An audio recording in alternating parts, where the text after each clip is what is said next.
Hello there. Great to have you on the Nexus 616. We're excited to present What If Harry Was a Nundu Animagus and His Breath Wiped Out the Entire Death Eater Army in One Night Love Stories. Then you'll love subscribing. Hit that button and never miss our latest uploads. Don't forget to like. Let's waste no time and begin. Chapter 1, The Beast Within the Rain hadn't stopped in 3 days. Harry sat with his back against a birch tree at the edge of their camp, the invisibility cloak pulled over his legs, and held the mandrake leaf against the roof of his mouth with his tongue. 30 days. He'd been holding the damn thing for 30 days, and he'd nearly swallowed it twice, once when Ron had made him laugh with a dead-on impression of Slughorn, and once when a spider the size of his palm had dropped onto his neck from a branch in the forest of Dean. He hadn't told Ron or Hermione what he was doing. He hadn't told anyone. The leaf tasted like dirt and something faintly chemical, like licking the bottom of a cauldron. His jaw ached from the constant awareness of it. But Sirius's notes had been clear, meticulous, actually, in a way that made Harry's chest hurt, because they were written in the same messy handwriting as every letter Sirius had ever sent him, complete with doodled dogs in the margins and the occasional crossed-out swear word. The mandrake leaf had to stay in his mouth from full moon to full moon. No exceptions. No shortcuts. Tonight was the final night. Harry watched the rain drip through the canopy and tried not to think about what came next. The potion was already brewed, he'd managed that in secret over the past 2 weeks, working in 15-minute windows while Ron slept and Hermione took watch. It sat in a sealed vial in the moleskin pouch around his neck, alongside the shard of mirror and the snitch Dumbledore had left him. The vial was warm against his chest, as if the liquid inside were alive. The truth was, he didn't know if any of it would work. Sirius's notes were based on the Marauders process from 20 years ago, and they'd been teenagers, brilliant, reckless teenagers who'd pulled off one of the most difficult magical feats in existence because their best friend turned into a werewolf once a month and they refused to let him suffer alone. Harry didn't have their brilliance. He didn't have a study group or a library or time. What he had was desperation. And a leaf that tasted like misery. Harry. Hermione's voice came from the tent. He turned. She was standing in the entrance, her hair frizzing in the damp air, holding 2 mugs of tea. Couldn't sleep, he said. Carefully. The leaf shifted and he pressed it flat with his tongue. She handed him a mug and sat down beside him, pulling her jumper tighter. You've been quiet lately. Have I? Quieter than usual quiet. Which, given recent events, is saying something. She blew on her tea. You tell me if something was wrong. Beyond the obvious everything? Harry sipped the tea. It was too hot and tasted faintly of the tin mugs they'd nicked from a camping shop in Brecon. I'd tell you, he said, and felt guilty about the lie. But he couldn't explain it, not yet. Not until he knew if it was real. The Animagus transformation was notoriously unpredictable. You didn't choose your form. Your form chose you. And some witches and wizards went through the entire grueling process only to discover their inner animal was a garden vole or a common pigeon. McGonagall was a cat. Sirius had been a dog. Peter Pettigrew, a rat, which, in retrospect, should have told everyone everything they needed to know. Harry had no idea what he'd become. He'd spent idle moments trying to guess, a stag, like his father. A doe, like his Patronus's counterpart. Something with wings, maybe, given how natural flying felt to him. It didn't matter. Whatever the form, it would be another tool. Another weapon. Because the Locket Horcrux was destroyed, they'd managed that 2 weeks ago, Ron driving the sword of Gryffindor through it in a moment of fury and despair that had left all 3 of them shaking, but they still had no leads on the remaining pieces of Voldemort's soul, and the war outside their little bubble of concealment charms was getting worse by the day. Hermione finished her tea in silence and squeezed his shoulder before going back inside. Harry listened to her zip up her sleeping bag, listened to Ron's steady snoring, and pulled Sirius's notes from his pocket. The parchment was soft with handling. He'd read these instructions so many times the words had worn smooth in his mind. At the second full moon, remove the leaf and place it in a crystal phial where it will receive the moon's pure rays.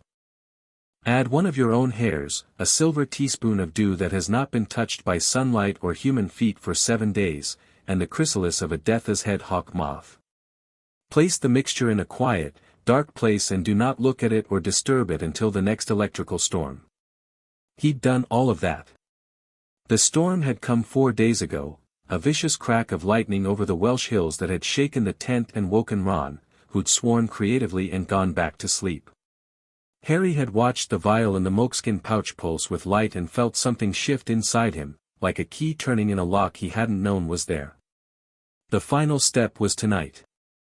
At moonrise on the night of the electrical storm, or any night thereafter, the wizard must drink the potion. Stand in an open space, clear your mind, and speak the incantation, Amato Animo Animato Animagus. The transformation, if successful, will occur.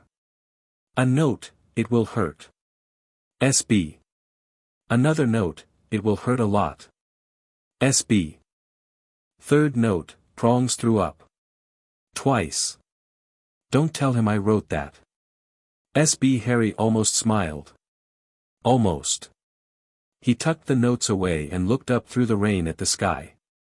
Behind the clouds, the moon was there. He could feel it, a pull in his bones, like a tide answering a distant gravity. Tonight, then. One way or another. He just had to get through the day first. The day, as it turned out, had other plans. They broke camp at dawn, as they always did, packing the tent with practiced efficiency. Hermione handled the concealment charms while Ron checked the perimeter. Harry dismantled the wards. He'd gotten better at it over the months, his magic sharper, more intuitive, as if the preparation for the Animagus transformation had been honing something inside him that he couldn't yet name. They apparat to a new location, a stretch of scrubby moorland in the north of England, far from any towns. The heather was brown and dead under an October sky the color of old pewter. Ron shivered and said something uncharitable about the weather, about camping, and about dark lords who couldn't have the decency to be defeated before winter. Harry let them settle in. He set up new wards, layering them carefully, muggle-repelling charms, notice-me-nots, an intruder detection web that would hum if anything magical crossed within 200 yards. It was routine. It was also, he realized with a dull weight in his stomach, not enough. Because the Snatchers were getting better. They'd had 2 near misses in the past month. Voldemort's roaming gangs of bounty hunters and thugs were spreading across the countryside like a plague, picking up anyone who couldn't prove their blood status. Muggle-borns. Half-bloods. Blood traitors. Anyone with the wrong name or the wrong face or just the wrong luck.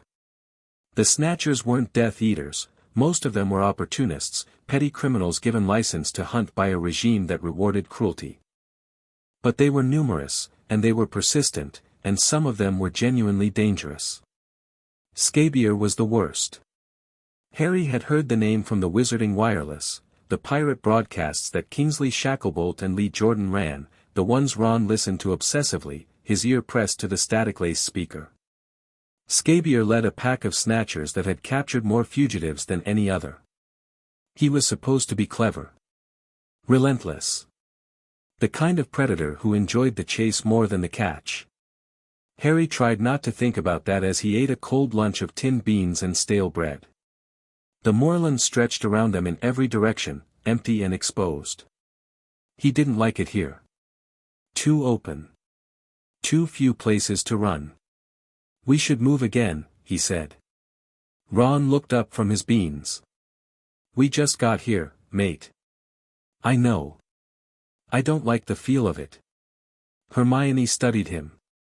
She'd learned to trust his instincts, they'd saved them more than once. Where? West. There's a forested area past those hills. Better cover. They packed up and moved. It was mid-afternoon when they found a spot Harry liked better, a dense copse of pines on a hillside, with a stream nearby and good sightlines down the slope. He set up the wards again, tighter this time, and tried to ignore the restless energy building under his skin. The moon would rise in 4 hours. He needed to be alone. He needed space and silence and, the ward hummed. Harry's wand was in his hand before the sound finished. Ron and Hermione froze. All three of them stared at each other, and Harry saw his own thought reflected in their eyes. Not again. How many? Ron whispered. Harry closed his eyes. The ward was his, he could feel the shapes pressing against it. 2. 4. 6. More coming. They were moving in a spread pattern, fanning out through the trees, and they were being quiet about it. At least 8, he said. Moving in from the east. They know we're here. Taboo? Hermione asked, her face white. We haven't said the name. Then how, doesn't matter. Move. They grabbed what they could.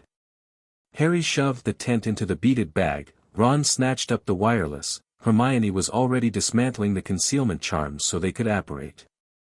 But when she raised her wand and turned on the spot, nothing happened. The crack of apparition simply didn't come. Hermione's eyes went wide. Anti-disapparition jinx. They've laid one across the whole area. Ron swore. Harry's mind raced. 8 snatchers minimum, anti-apparition ward, forest terrain, limited escape routes.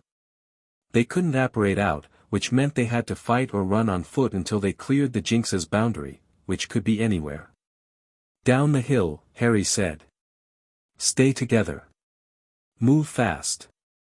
They ran. The pines were dense enough to provide cover but not dense enough to hide them completely. Harry could hear the snatchers now, boots crashing through undergrowth, rough voices calling to each other in a practiced pattern. These weren't amateurs. This was a team that had done this before. A curse sizzled past Harry's ear and blew a chunk out of a tree trunk. He spun, fired a stunner back toward the flash of red light, heard a grunt and a crash. One down. Keep moving, he shouted. They ran downhill, dodging between trees. Hermione threw up a shield charm behind them without looking, and 2 curses splashed off it in quick succession. Ron fired stunners with his offhand while running, and he was getting better. One connected, and they heard a body hit the ground. But there were more. Harry could feel them through the ward awareness, 6 still moving, converging, cutting off the downhill route. Smart. Professional. They burst out of the tree lean into a clearing, and stopped. 5 snatchers stood in a loose semicircle, wands raised. They'd anticipated the escape route. At their center was a lean man with sharp features and long, dark hair tied back with what looked like a strip of leather. He wore a heavy coat over mismatched clothing, and he was smiling. Well, well, said Scabier. His voice was lazy, almost bored, but his eyes were anything but. They swept over the 3 of them with the evaluating precision of a man who'd been hunting humans for months. What do we have here? Harry felt Ron tense beside him. Hermione's breathing was fast and controlled, she was thinking, calculating, looking for an angle. 3 runaways, Scabier continued, walking forward slowly, his wand loose at his side. Out in the woods. No campfire, concealment charms, warded perimeter. You lot have done this before. His smile widened. So have we. Let us go, Harry said, keeping his voice flat. The holly wand was steady in his hand. Scabier's eyes found his face. Lingered. Harry could see the man working through what he was seeing, the glasses, the build, the age. The fringe covering the scar. Take off your hood, lad, Scabier said softly. Harry didn't move. 2 of the snatchers shifted, flanking wide. Harry tracked them with his peripheral vision. The anti-apparition jinx meant they couldn't run. The semicircle meant they were boxed in. 8 snatchers total, 2 down, 5 here, 1 unaccounted for. Bad odds. He could fight. They could all fight. But these weren't students in a DA meeting, these were killers. If one of them got a clear shot at Hermione or Ron while Harry was dueling, I said, Scabier repeated, and his wand came up in a smooth, practiced motion, take off your hood. The sixth snatcher hit Harry from behind. The stunning spell caught him between the shoulder blades and the world went white, then black, then white again. He hit the ground hard, tasting dirt and blood and the mandrake leaf, and his hands scrabbled in the mud as he fought to stay conscious. His vision swam. He could hear Hermione screaming a curse, Ron bellowing, the sounds of a fight erupting. Someone kicked his wand out of his hand. A boot pressed down on his back. Scabier's voice came from above him, conversational and cold, hold the other two. I want to see his face. Hands grabbed his hair and yanked his head back. The fringe fell away from his forehead. Scabier went very still. Then he laughed, a genuine, delighted laugh, like a man who just won the lottery. Oh, beautiful, he breathed. Lads, do you know what we've got? Do you know who this is? That's Harry Potter. That's the chosen bloody one. The clearing erupted in excited chatter. Harry's vision was clearing, he could see Ron on his knees, two snatchers holding him with wands at his throat, blood running from a cut on his temple. Hermione was face down in the mud, a snatcher's boot on her back, her wand gone. Harry's wand was 10 feet away, lying in a puddle. The holly wand was 10 feet away. His friends were captured. He was pinned to the ground by a man who was about to hand him to Voldemort. Something inside Harry shifted. Not a thought. Not a decision. Something deeper than either, something that had been building for 30 days, growing inside him like a seed-splitting stone, nourished by moonlight and moth wings and the desperate, animal need to survive. The mandrake leaf dissolved on his tongue. He swallowed it without meaning to, and it hit his stomach like swallowing a live coal. Heat bloomed outward from his core, not painful, not yet, just present, filling every cell, every nerve, every fiber of muscle and bone with a pressure that felt like standing in the path of an avalanche. Get him up, Scabier said. We're taking him straight to, Harry screamed. It wasn't a human sound. It started as one, a raw, torn thing ripped from his throat, but it dropped in register, deepened, became something that vibrated in the chest cavity and rattled teeth and made the snatcher stumble back in animal, reflexive terror. The boot lifted off his back. The hands released his hair. Harry's spine arched. His shoulders widened. His fingers lengthened, thickened, and the nails darkened and curved into claws that sank into the earth. His skin rippled, not changing color but changing texture, the fine hairs thickening into short, dense fur the color of a moonless night. His jaw extended, his teeth multiplied, his skull reformed with a series of crunching sounds that should have been agonizing but felt instead like stretching after a long sleep, like becoming something he'd always been meant to be. The pain hit then. Sirius hadn't lied, it was extraordinary, a full-body convulsion of bone and muscle and magic reshaping him from the inside out. He felt his ribs expand, his legs restructure, his spine lengthen into something sinuous and powerful. The scream became a growl, became a roar that shook the trees and sent birds exploding from the canopy in a black, panicked cloud. And then it was done. Where Harry Potter had been lying in the mud, something else stood. The Nundu was enormous. 12 feet at the shoulder, longer than a car from nose to tail, with the build of a leopard scaled up to the size of something that should not exist outside of nightmares. Its fur was so dark it seemed to drink the fading daylight, and its eyes glowed.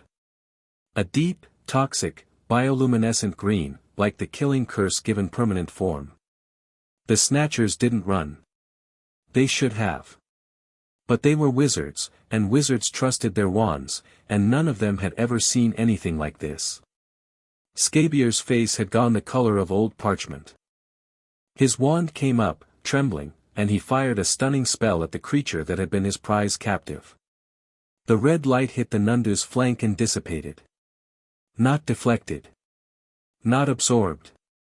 Just, gone, as if the magic had been unmade on contact. The Nundu breathed. It wasn't dramatic. There was no visible cloud, no theatrical exhalation. Just a shift in the air, a thickening, a wrongness, like the moment before a thunderstorm when the pressure drops and your ears pop and every animal instinct you've spent your whole civilized life suppressing starts screaming run. The snatcher closest to the Nundu coughed. Staggered. Sat down with a confused expression, as if he'd forgotten what standing was for. Then he fell sideways and didn't move. The second snatcher dropped a heartbeat later. Then the third. Scabier understood first. His eyes went wide, not with the dull shock of the dying, but with the sharp clarity of a survivor who recognized death when he saw it. He turned to run, casting a bubblehead charm as he moved, sealing clean air around his face. The Nundu moved faster. One stride covered the distance between them. A paw, the size of a dinner table, tipped with claws like black iron, came down on Scabier's back and drove him into the earth.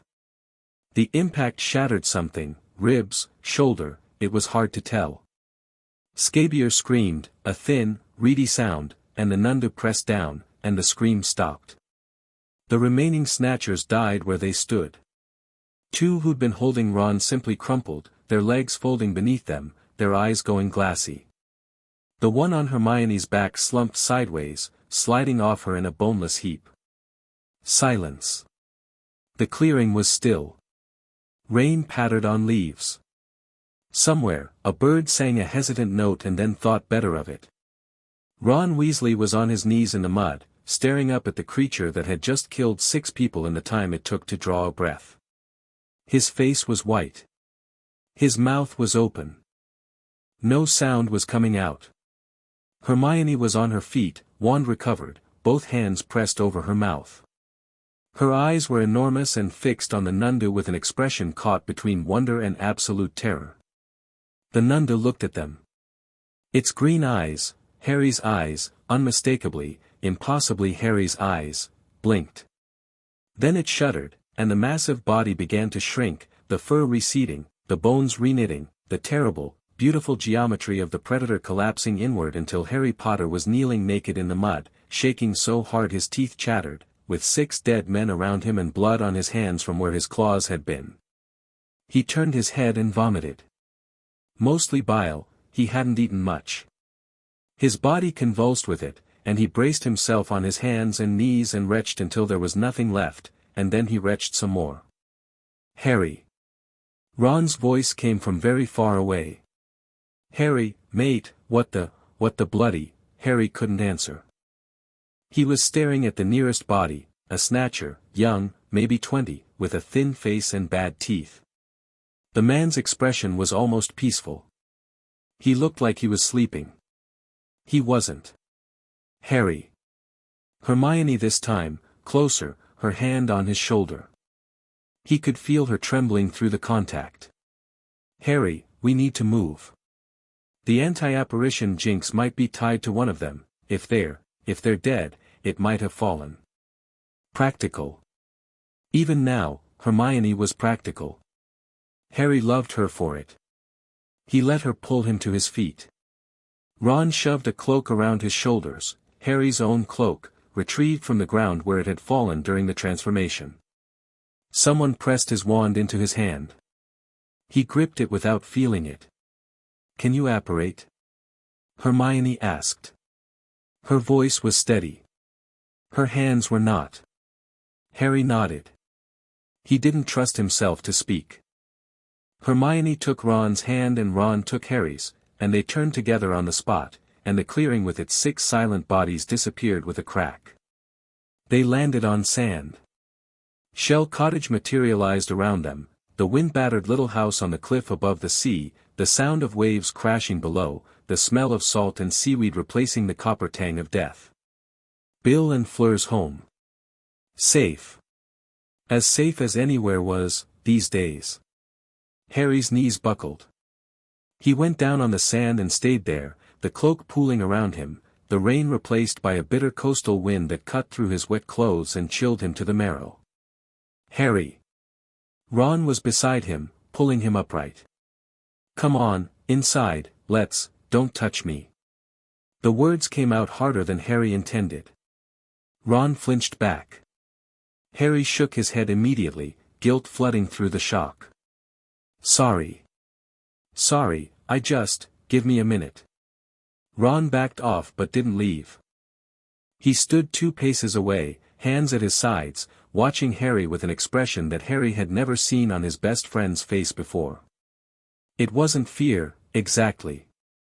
It was the look of someone watching a familiar landscape rearrange itself into something unrecognizable. The front door of Shell Cottage banged open. Bill Weasley came out at a jog, wand drawn, his scarred face tight with alarm. I felt the apparition. What happened? Are you? He stopped. Looked at Harry. Looked at Ron's face. Looked at Hermione, who was standing very still with her arms wrapped around herself. Get inside, Bill said. All of you. Now. The kitchen of Shell Cottage was warm and smelled like onion soup.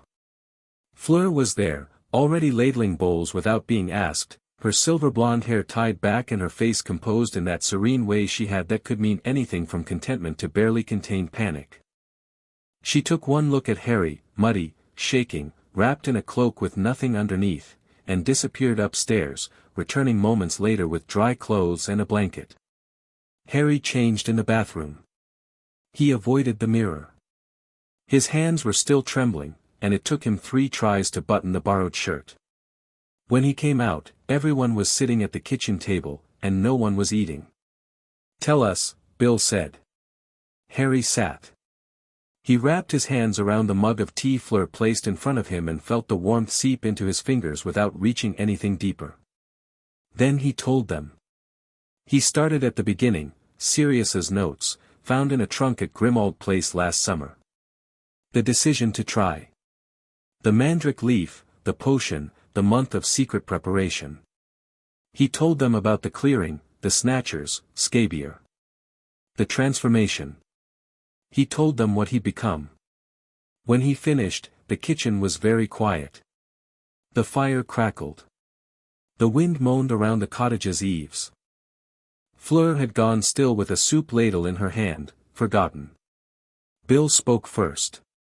His voice was careful, the voice of a man choosing his words the way a cursebreaker chose his steps in a trapped tomb. Harry. When you say your breath killed them, all of them, how far away were the furthest ones? Maybe 30 feet. Bill's hand went to his face, tracing the scars Greyback had given him. He was quiet for a long moment. I worked in Egypt for 6 years and West Africa for 2. In West Africa, the local magical communities have legends that go back thousands of years. Most of them are about Nundus. What's a Nundu? Ron asked. The most dangerous creature in the known magical world, Hermione said. She'd been silent since they'd arrived, processing in that way she had, absorbing information, filing it, connecting it to everything she'd ever read. Now she spoke in a flat, recitative tone that told Harry she was quoting from memory. Native to East Africa. Resembles an enormous leopard. Its breath carries toxic gases and disease capable of wiping out entire villages. It has never been subdued by fewer than 100 skilled wizards working together. She paused. It's classified XXXXX by the Ministry. The highest danger rating. Above dragons. Above basilisks. Above everything, Bill said quietly. The Nundu is, by every metric the magical world uses, the single most lethal creature on Earth. And there's never been a recorded Animagus with that form. Ever. The silence that followed was dense enough to choke on. That's impossible, Ron said, but his voice had no conviction in it. I saw it, Hermione said. I saw him transform. She stopped. Swallowed. It was real. Bill leaned back in his chair. He was staring at Harry with an expression that mixed fascination with something very close to alarm. The magical resistance alone, the stunning spell just vanished when it hit you. That tracks. A Nundu's hide is essentially immune to conventional magic. That's why it takes 100 wizards. You can't subdue it at range. You have to overwhelm it with sheer volume of magic, and even then, the mortality rate among the wizards involved is horrific. So Ron started. Indestructible. Bill shook his head. Nothing's indestructible. But in that form, you're as close to it as anything alive. He looked at Harry. How did it feel? The transformation? Harry thought about it. Like waking up, he said. Like I'd been asleep my whole life and suddenly, he trailed off, unable to articulate it. The Nundu hadn't felt alien. It had felt like him. A version of himself stripped down to essentials: predator, protector, death. And the breath, Bill pressed. Did you control it? Choose to use it? No. That was the part that scared him. It just happened. I was pinned down, they had Ron and Hermione, and it came out. I didn't think about it. I didn't decide. Bill nodded slowly. That's how Nundu breath works in the wild. It's tied to the creature's emotional state. Threat response, territorial aggression, defense of young. It's not a weapon they deploy, it's a weapon they are. So it'll just happen. Whenever I'm threatened. Harry's voice was tight. I don't know. Wild Nundus are animals, they don't have the kind of emotional regulation that humans do. But you're not a wild Nundu. You're an Animagus. The form is you, and you are the form. With practice, with control, with practice, Harry repeated flatly. I killed 6 people without meaning to, Bill. Practice. Nobody had an answer for that. Fleur moved first. She crossed the kitchen, set a bowl of soup in front of Harry, and put her hand on his shoulder. You are alive, she said firmly. Your friends are alive. This is what matters now. Eat. Harry ate. The soup was good. He didn't taste it. He slept for 12 hours and woke to a different world. Not literally, Shell Cottage was the same, the sea was the same, the October wind was the same. But Harry was different. He could feel it the moment he opened his eyes. His senses were sharper. Not just better, qualitatively different, as if someone had upgraded the hardware his brain was running on. He could hear Ron's heartbeat from across the room. Not just hear, he could parse the rhythm, the rate, the subtle variations that told him Ron was sleeping deeply and dreaming about something that elevated his pulse slightly. Hermione's breathing from the next room was a crisp, distinct pattern.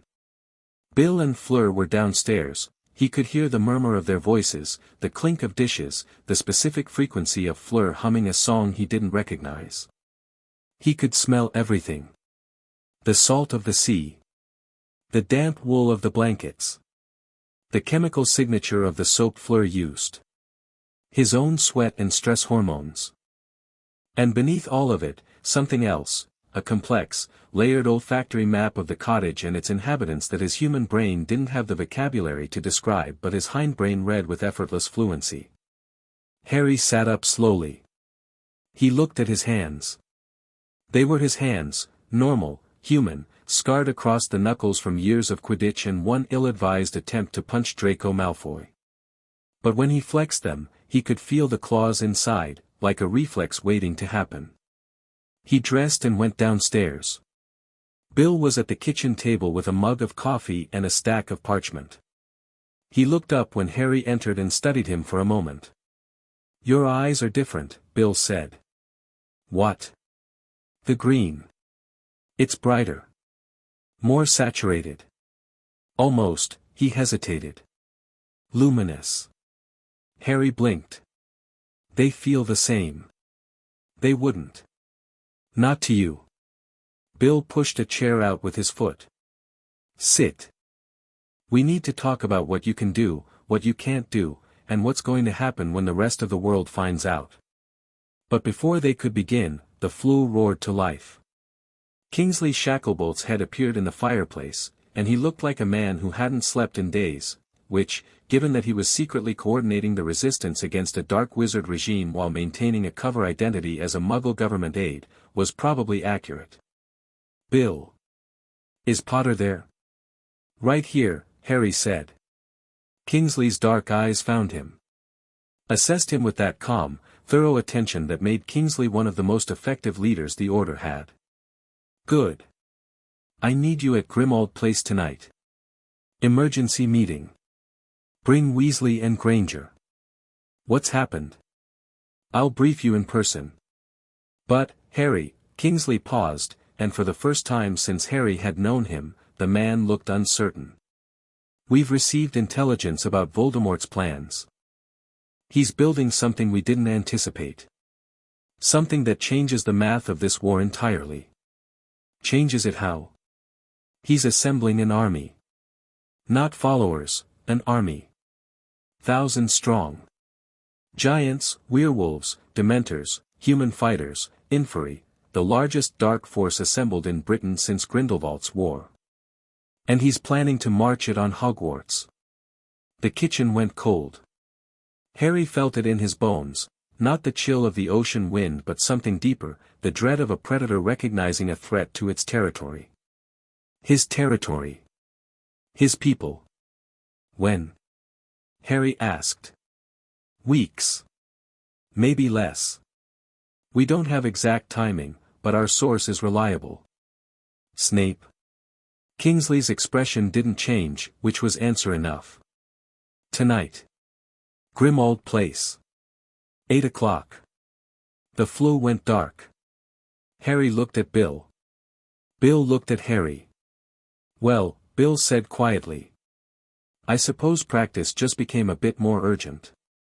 Harry started training that afternoon." Bill took him to a stretch of coastline half a mile from the cottage, a rocky beach backed by sheer cliffs, isolated, with the sea wind blowing steadily offshore. If Harry's breath carried, it would blow out to sea. Nothing to kill but fish. "Let's start with partial transformation," Bill said. He was keeping a careful distance, 20 feet, and had a bubblehead charm ready. "The Marauder Animagi, your father, Sirius, they could all do partial shifts. Sirius wrote about it in his notes, didn't he? Dog senses while in human form, enhanced hearing, that sort of thing." "Yeah. He mentioned it. Try it. Don't go full Nundu. Just, reach for it. The senses, the reflexes. See what you can pull through." Harry closed his eyes. The Nundu was there, inside him, not a separate entity but a layer of himself, like a deeper voice in a chord. He reached for it the way he reached for magic when casting a spell, not with his hands or his mind but with his will. His eyes shifted first. The world snapped into hyperfocus, colors intensifying, shadows revealing themselves to contain depths and details that human vision simply couldn't process. He could see the individual crystals in the rock face 50 yards away. He could track a seagull against the gray sky with the precision of a targeting system. Then the hearing. The sea became an orchestra, individual waves distinguishable by size, speed, the composition of the water they carried. Bill's heartbeat was loud, steady, and slightly elevated. Adrenaline. He was scared. Hiding it well, but scared. Harry opened his eyes. He knew they were glowing, he could see the faint green reflection on the wet rocks at his feet. "This part is easy," he said. "This part feels natural. What about the physical aspects? Strength, speed, claws." Harry flexed his hands. The claws came, not bursting through like in the movies, but extending, as if his fingernails were simply growing and hardening and curving into black, razor-tipped hooks in the space of a heartbeat. He looked at them, fascinated and disturbed in equal measure. "Can you retract them?" He could. They slid back, and his hands were human again. "Good. That's control. That's what we need." Bill was making notes on a piece of parchment. "Now, the breath. Can you feel it? In this form?" Harry went still. He turned his attention inward, past the enhanced senses and the coiled physical power, to something deeper. There it was, a pressure in his lungs, a heat in his chest, like an ember that could become a wildfire with the right provocation. It wasn't demanding release. It was just there, waiting. "Yes," he said. "I can feel it." "Can you control it? Suppress it?" Harry focused. Imagine the ember cooling, the pressure easing, the heat dissipating. It responded, reluctantly, like pushing back against a current, but it responded. The pressure in his chest faded to something barely noticeable. "I think so. But," he hesitated. "It's tied to how I feel. When I was scared, when the Snatchers had us, it just came out. I didn't choose it." "Then we need to make sure you're never surprised in that form," Bill said. "Or we need to train the control until it's reflexive. Either way, it's going to take time. We might not have time." Bill met his eyes. "Then we'd better work fast." They worked for 3 hours. Harry practiced partial transformations, cycling between human and Nundu senses, testing the limits of strength and speed in his hybrid state. He could move faster than any human had a right to, and his reflexes made his Quidditch instincts look sluggish by comparison. A rock that Bill banished at his head was snatched out of the air by a clawed hand before Harry's conscious mind even registered the threat. He tried a full transformation once, at Bill's cautious suggestion. It came more easily the second time, less pain, less disorientation, as if his body was remembering a shape it had always known. The Nundu stood on the rocky beach and looked out at the sea, and Harry felt the dual awareness settle into something almost comfortable, human mind, animal body, both fully present, both fully him. He held the breath. Kept it sealed behind clenched jaws and force of will. The ember burned in his chest, but he held it. Bill gave him the thumbs up from 30 feet away, his bubblehead charm shimmering around his face, and Harry felt a tiny ember of something else, hope, maybe, or at least the possibility of hope. He transformed back. Caught the bundle of clothes Bill tossed him and dressed on the beach, his skin steaming in the cold air. "You're a fast learner," Bill said. "I have good motivation." They walked back toward the cottage. Halfway there, Harry stopped. His enhanced senses, still partially active even in human form, had picked up something. Voices. Unfamiliar. Coming from inside the cottage. "Bill. Someone's here." Bill's wand came out. "I wasn't expecting anyone." They approached carefully, flanking the front door. Harry's hand was on his wand, but the claws were also ready, just beneath the surface. He could hear 2 voices, one female, one younger, also female. Both frightened. Both familiar in a way he couldn't immediately place. Bill pushed open the door. Fleur was in the kitchen with 2 girls, young women, really, though the younger one couldn't have been more than 15. The elder was perhaps Harry's age, tall and slender with dark blonde hair pulled back severely from a face that was beautiful in a cold, aristocratic way, high cheekbones, sharp jawline, gray-blue eyes that assessed the room with the automatic wariness of someone who'd learned not to trust open spaces. She wore traveling robes that were expensive, mud-spattered, and torn at one sleeve. The younger girl had the same bone structure softened by youth, with lighter hair and wide eyes that were red from crying. She was sitting at the table with a mug of tea clenched in both hands, and she flinched when the door opened. Harry recognized the elder girl a half-second before she recognized him. The jolt was mutual, her eyes widening slightly, his step faltering. "Greengrass," he said. "Potter," she said. Her voice was composed, but he could hear her heartbeat, fast, erratic, adrenaline spiked. She was terrified. She was also doing an extraordinary job of not showing it. "You know each other?" Bill asked. "We were in the same year at Hogwarts," Harry said. "Different house." "Slytherin." Bill's expression shifted. Not hostile, but cautious. Fleur stepped forward, her hand on the younger girl's shoulder. "They arrived an hour ago," Fleur said. Through the floor. Tonks sent them, she said they needed sanctuary. Tonks knows better than to send strangers here, Bill said. They aren't strangers. Fleur's voice was calm but firm. Tonks said their parents were killed 3 weeks ago. Murdered. By Death Eaters. The kitchen went quiet. Harry looked at Daphne Greengrass, really looked at her. Past the composure, past the pureblood mask, to the exhaustion underneath. She had dark circles under her eyes. Her hands, clasped in front of her, were white-knuckled. She was holding herself together with will alone, and she was running out. Our father refused the dark mark, Daphne said.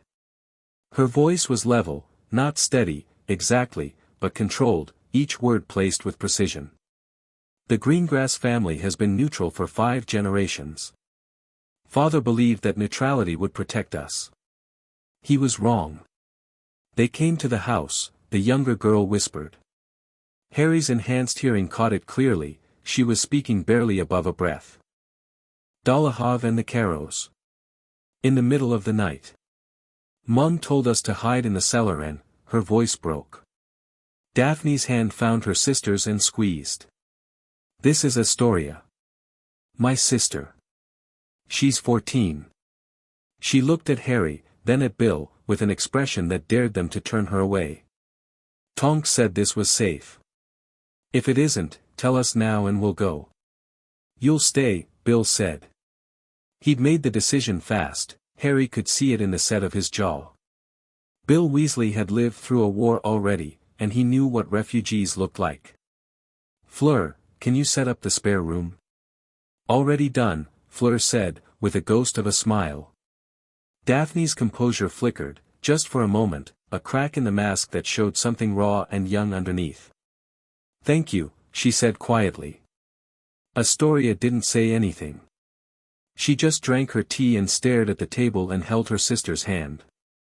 That evening, Harry found himself alone with Daphne Greengrass in circumstances he hadn't anticipated. He'd gone outside to clear his head before the meeting at Grimmauld Place, standing at the cliff's edge behind Shell Cottage, watching the sun descend into a bank of clouds above the Irish Sea.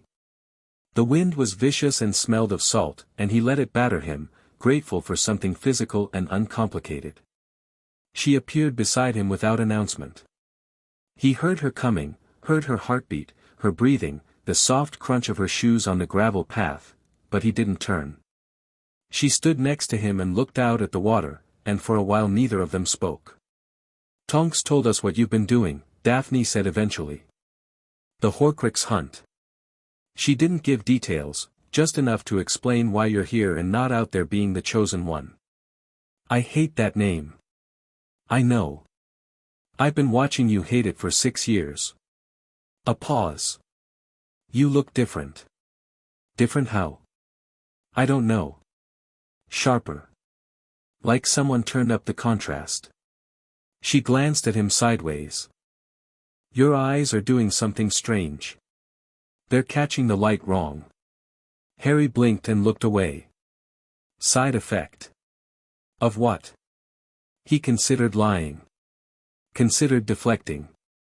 But there was something about Daphne Greengrass, something in the way she'd stood in Bill's kitchen and faced them all down with her sister behind her and her parents 3 weeks dead, that made him think she could handle the truth. More than that, she deserved it. She'd walked into this safe house with nothing but her sister and her nerve, and she'd trusted strangers with both. I'm an Animagus, he said. I completed the transformation yesterday. Unregistered. Her eyebrows rose, the first uncontrolled expression he'd seen from her. During a war. While on the run. That's either brilliant or insane. Probably both. What's your form? Harry hesitated. A Nundu. The silence that followed was different from the ones at the kitchen table. Daphne didn't gasp, didn't step back, didn't look at him with horror or awe. She went very still, and her grey-blue eyes narrowed, and Harry could practically see her mind working, see her cross-referencing everything she'd ever read about Nundus, evaluating implications, recalculating the tactical landscape of the war. That's not possible, she said. There's never been, I know. The magical resistance alone, the breath, she stopped. Started again. You've used it? Yesterday. Against snatchers. I killed 6 of them. Another silence. Daphne's heartbeat elevated, but her expression remained controlled. Harry found himself oddly grateful for that, for someone who processed impossible information with intellectual rigor instead of emotional collapse. Did you choose to? No. It happened. I was threatened, my friends were threatened, and the breath just happened. But you can control it now. I'm working on it.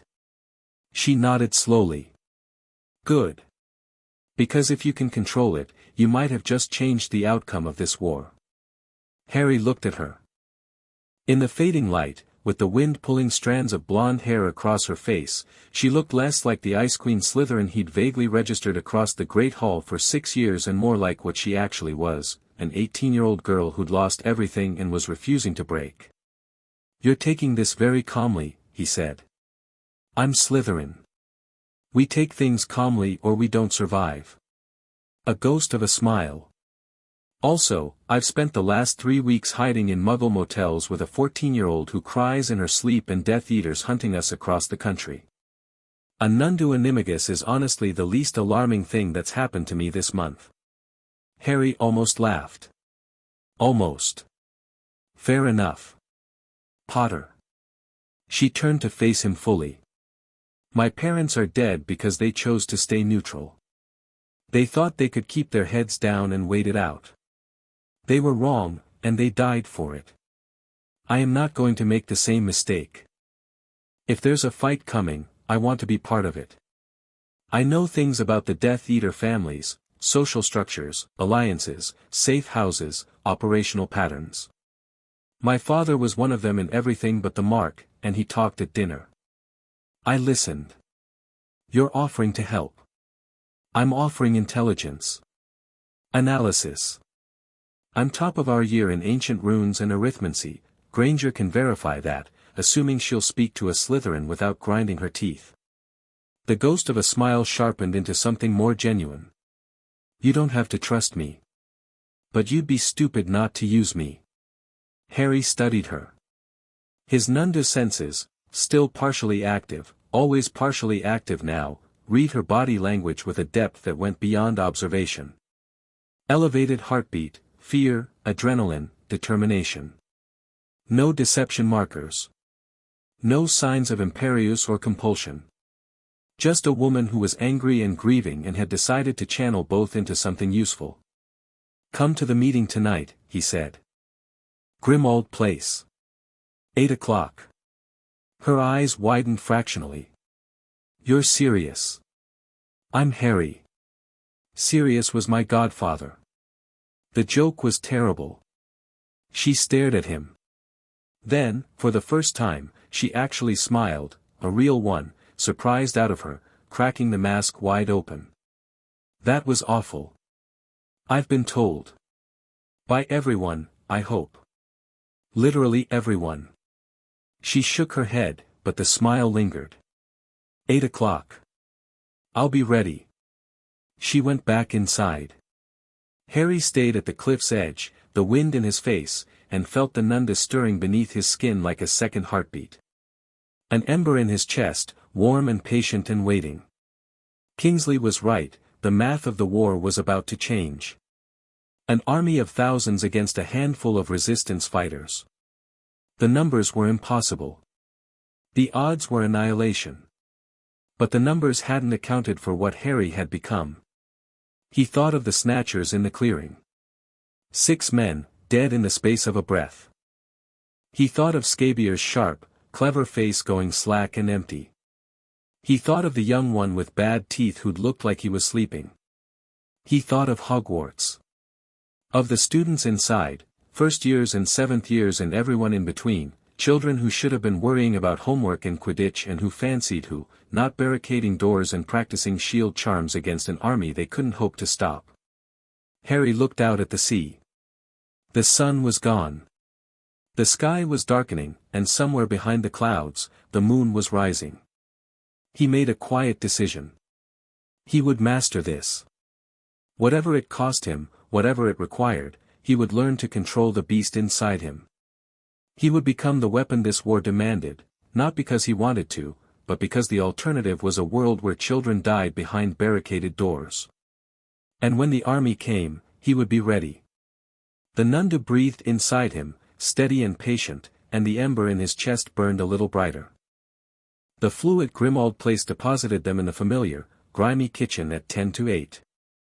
Harry hadn't been here since before 6th year, and the house was exactly as depressing as he remembered, dark, dusty, still carrying the musty weight of generations of black family misery. But someone had cleared the long kitchen table and conjured extra chairs, and there was a fire burning in the grate that pushed back the worst of the chill. They arrived in waves. Ron and Hermione first, flanking Harry with the unconscious protectiveness that had become reflexive over 6 years of near-death experiences. Then Daphne, who stepped out of the flue with the composure of someone arriving at a dinner party, brushed soot off her robes, and took a seat without being invited. Ron gave her a look. She returned it with a raised eyebrow that communicated, with perfect Slytherin economy, that she was neither impressed nor intimidated by anything in this room, and he could feel free to deal with that however he liked.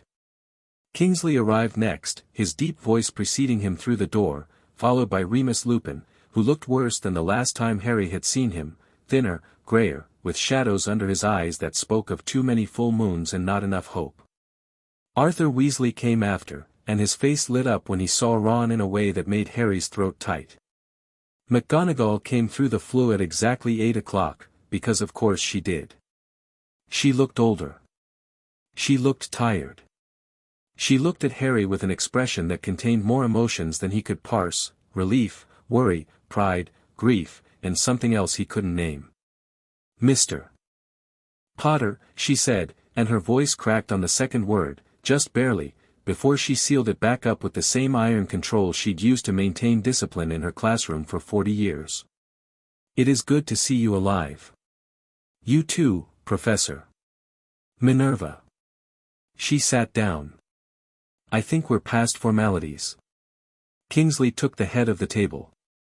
He didn't waste time, Harry had always appreciated that about him. You've heard the broad strokes. Let me give you the details. Our source inside Voldemort's inner circle confirms that he's assembling a combined force designed to overwhelm Hogwarts in a single assault. The composition is as follows. He ticked them off on his fingers.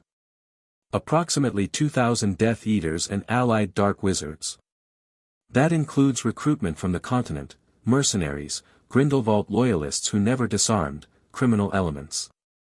300 Snatchers who've been reorganized into light infantry. 60 to 80 Giants, recruited from the northern colonies. Fenrir Greyback's werewolf pack, estimates range from 30 to 50 combatants. A Dementor contingent of unknown size, possibly several hundred.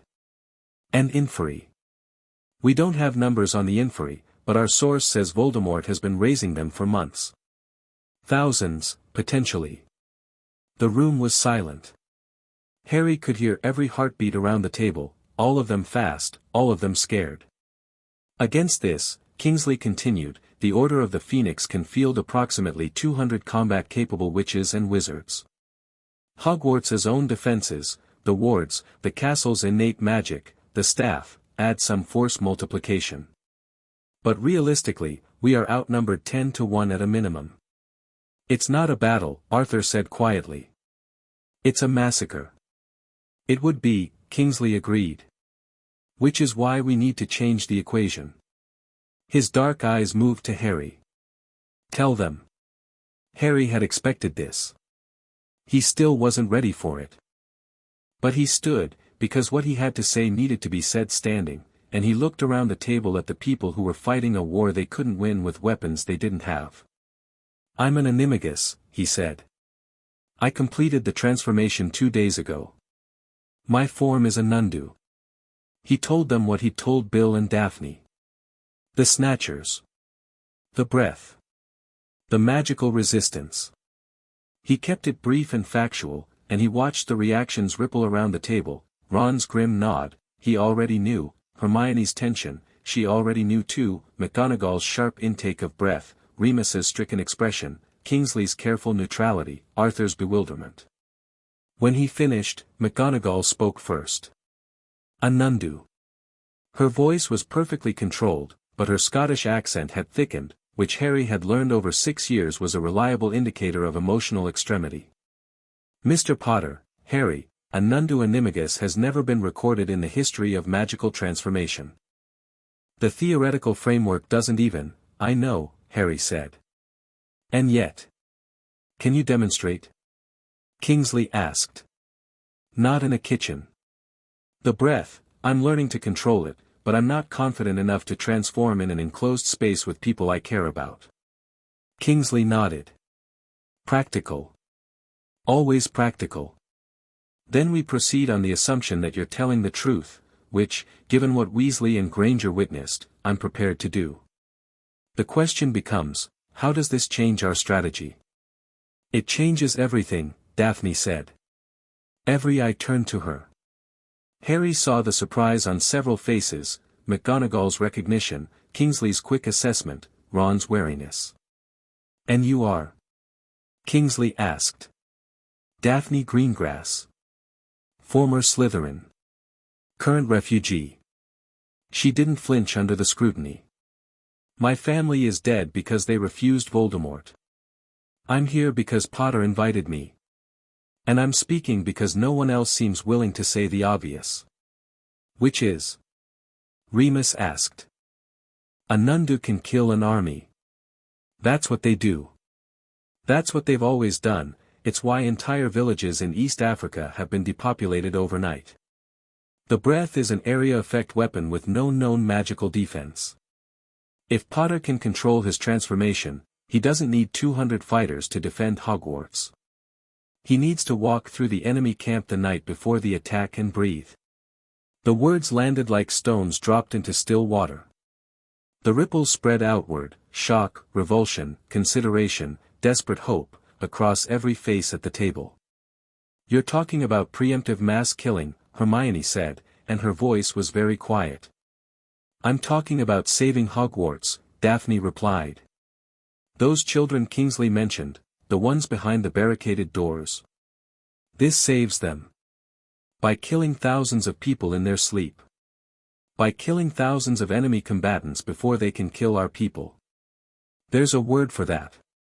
It's called war." Hermione opened her mouth. Closed it. Her eyes were bright with something between fury and anguish, and Harry knew she wasn't angry at Daphne, she was angry at the fact that Daphne might be right. "We're getting ahead of ourselves," Kingsley said firmly. "The option exists. Whether and how we use it is a discussion for another day, after we have more information about Harry's capabilities and limitations." He looked at Harry. "How much control do you have?"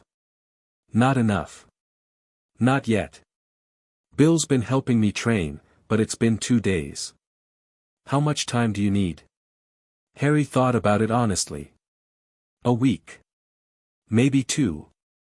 To be confident I can transform, maintain control of the breath, and fight in that form without killing friendlies." "You may have less than that." Kingsley's voice was grim. "Our intelligence suggests the attack could come in as little as 3 weeks. I'll push for more information on the timeline." He stood. "In the meantime, train. Push yourself." "And Harry?" "Yeah. Don't tell anyone else about this." "Not yet. The more people who know, the more likely it reaches Voldemort. And right now, surprise may be our greatest weapon." The meeting broke up after midnight.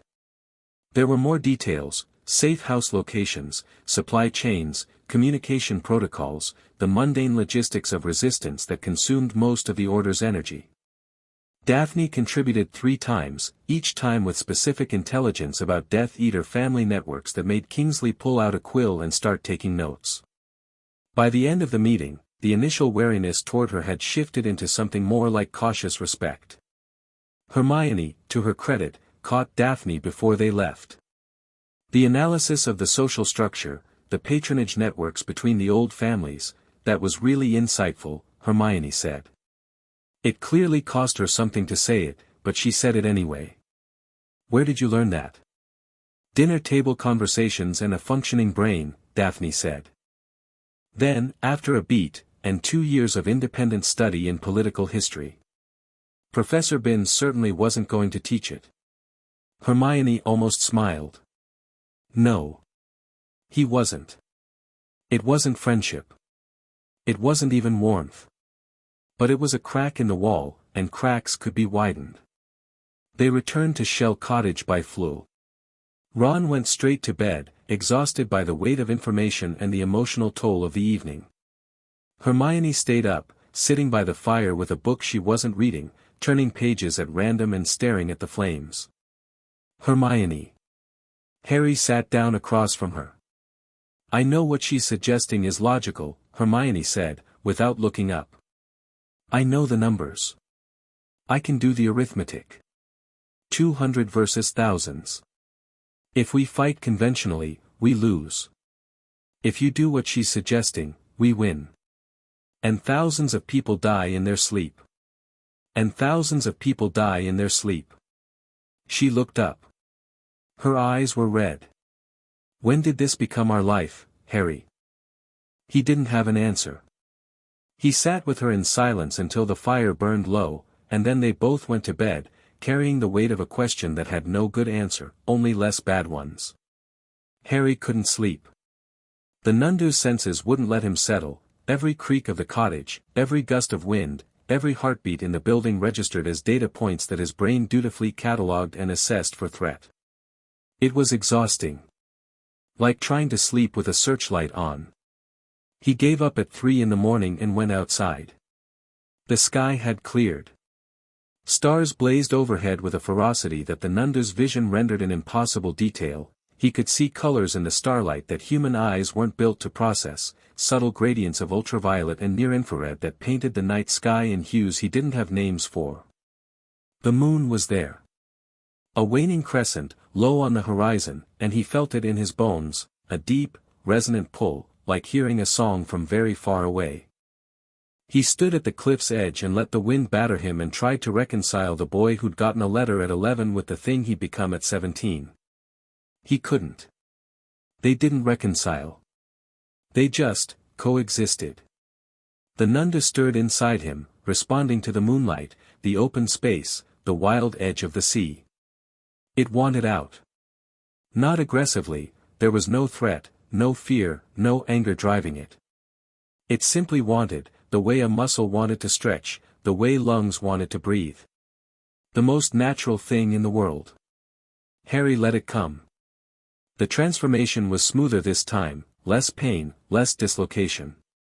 His body reshaped itself with a fluidity that felt like water finding its level, and then the Nundu stood on the cliff's edge, massive and dark and utterly still, looking out at the sea with eyes that glowed like green lanterns in the dark. He held the breath. Sealed it behind clenched jaws, pushed the ember down, kept the toxic pressure contained through pure will. The wind blew offshore, carrying away any residual trace, and the Nundu simply stood and was. It was the first time Harry had transformed without fear or urgency. Without combat or crisis. Just himself, in his other skin, existing. He could feel the cliff beneath his paws, every vibration, every texture, the deep geological patience of the stone. He could hear the waves below with a granularity that was almost musical. He could smell the salt and the seaweed and the distant green smell of Ireland across the water, and beneath it all, the warm organic signatures of the people sleeping in the cottage behind him. His people. His territory. The Nundu was not just a predator. It was a guardian. The most dangerous guardian in the natural world, a creature whose very existence enforced a perimeter of absolute safety around everything it chose to protect. Harry understood, standing there in the moonlight, that this was the core of it. Not the killing, not the breath, not the claws, not the impossible magical resistance. The core was this: the Nundu protected what was his. And everything Harry loved was currently in danger from a force that intended to destroy it. He would not allow that. The decision was quiet and absolute, and it settled into his bones like bedrock, and the ember in his chest burned steady and certain. He transformed back. Dressed in the clothes he'd left folded on a rock. Went inside. Daphne was sitting at the kitchen table with a cup of tea and a book, an old one, leather-bound, with text in a language Harry didn't recognize. She looked up when he entered, and her eyes traveled over him with that assessing gaze that he was beginning to recognize as her default mode of engaging with the world. "You were outside," she said. "Not a question." "Yeah. I heard something. Or felt something. Like a pressure change." She studied him. "You transformed. Briefly. Was that wise? Without supervision?" "Probably not." He sat down. "Couldn't sleep." She closed the book. "Neither could I." A pause. "I keep hearing them. In the house." The sounds. She stopped. Pressed her lips together. Started again. "Astoria has nightmares. I hear her crying through the wall, and I go to her, and I hold her, and I tell her it's going to be all right. And I'm lying. Every time. Because I don't know if it's going to be all right." Harry looked at her. In the dim light of the kitchen, without the armor of composure she wore in public, Daphne Greengrass looked young and tired and scared. "It might not be all right," Harry said. "But we're going to fight like hell to make it so." She met his eyes. "That's not particularly comforting." "No. But it's honest. I appreciate honest." She picked up her tea. "I spent 6 years in a house built on lies. Slytherin practically has a curriculum in deception. I'm very good at it, and I'm very tired of it. Then be tired of it here. You don't have to perform for anyone at Shell Cottage." Something shifted in her expression, a softening that wasn't weakness but release, like a soldier setting down a heavy pack. "You're not what I expected, Potter." "What did you expect?" "A Gryffindor. All bravery and bluster and charging at problems head first." "I do plenty of that." "Clearly. You turned yourself into the most dangerous creature on Earth in the middle of a war with no safety net and no backup plan. That's peak Gryffindor insanity." But she was almost smiling. "What I didn't expect was this. The quiet part. The part that sits in kitchens at 3 in the morning and tells the truth." Harry didn't know what to say to that, so he didn't say anything. They sat in the quiet kitchen and drank tea and listened to the wind, and for a few minutes, the war felt very far away. In the morning, he went back to training. Bill had him on the beach by dawn, running drills, pushing limits, testing the boundaries between human and Nundu. Hermione joined them, taking notes with the focused intensity of someone preparing for an exam that would determine the fate of the world, which, in a sense, she was. Ron stood guard, watching the cliff tops, his wand out and his face set. And Daphne watched from a distance, a book on her lap and her grey-blue eyes tracking every movement with the sharp attention of a woman who was already planning 3 steps ahead. Harry trained. The Nundu responded. The ember burned. And somewhere to the north, an army was gathering. 3 weeks. Maybe less. Harry looked at the sea, and the sea looked back, and he let the beast breathe inside him, controlled, contained, ready, and he thought about what was coming. Not with fear. Not anymore. With the cold, clear certainty of a predator who had found his purpose. Chapter 2, The Hunter's Moon. The island didn't have a name. Bill called it, the Rock, which was accurate in the same way that calling the ocean, some water, was accurate. It was a mile-long slab of basalt and heather jutting out of the North Atlantic 40 miles west of the Scottish mainland, accessible only by port key or very determined broom flight, and it had exactly 2 features worth noting: a ruined lighthouse on the northern point, and absolutely nothing else. No people. No animals larger than a rabbit. No magical signatures within detection range. Just rock and wind and grey water in every direction. It was perfect. The wards are set, Bill said, pocketing his wand. He'd spent an hour layering protective enchantments around the island's perimeter, not to keep things out, but to keep Harry's training from being detected. Anything magical that happens here stays here. No signal leakage, no trace, no residual signatures. As far as the Ministry's detection network is concerned, this island doesn't exist. Harry stood at the edge of the cliff on the island's southern face, looking down at the sea crashing against rocks 60 feet below. The wind was brutal, a constant, horizontal assault that would have knocked a smaller person off their feet. Harry barely noticed it. The Nundu's physicality bled through even in human form now, grounding him with a stability that went beyond balance into something almost geological. "How much space do I have?" Harry asked. "The whole island. Go as big as you want. If the breath carries, it goes out to sea. Nothing to kill but plankton." Ron and Hermione had come along. Ron was setting up a base camp near the ruined lighthouse, tent, supplies, the wireless receiver he carried everywhere now. Hermione had brought books. Of course she had. A stack of them, levitating behind her in a neat column, every text she could find on Nundus, Animagus theory, magical creature biology, and what she described with characteristic precision as, the intersection of human consciousness and apex predator neurology. Daphne had come too. Harry hadn't asked her to.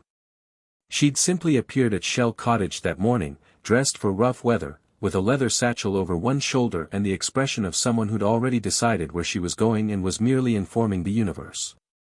"I've been reading about Nundu behavioral ecology," she'd said, by way of explanation. "The texts in the Greengrass library, the ones my father collected before," a brief pause, sealed over quickly. "They contain observations from East African magical naturalists going back 6 centuries. If you're going to learn control, you need to understand what you're controlling. I can help with that." Nobody had objected. Ron had raised an eyebrow at Harry, who'd shrugged, and that had been the end of the discussion. Now she sat on a flat rock near the cliff's edge, cross-legged, with one of her father's books open on her knee, the wind snapping at the pages. She'd charmed them to stay flat. Practical magic, applied without fanfare. Harry was starting to notice that about her, she didn't show off. She just solved problems, quietly and efficiently, and moved on. "All right," Bill said. "Full transformation. Take your time. I want to see how the breath behaves in open air with a strong crosswind." Harry nodded.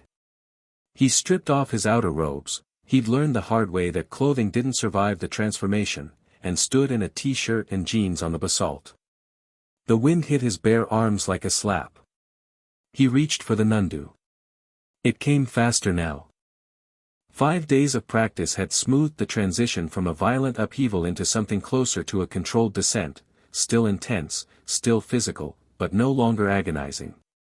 His body reshaped itself in a wave that started at his core and rippled outward, spine lengthening, limbs thickening, skull reforming, for erupting across skin that was already darkening and toughening into the Nundu's near-impervious hide.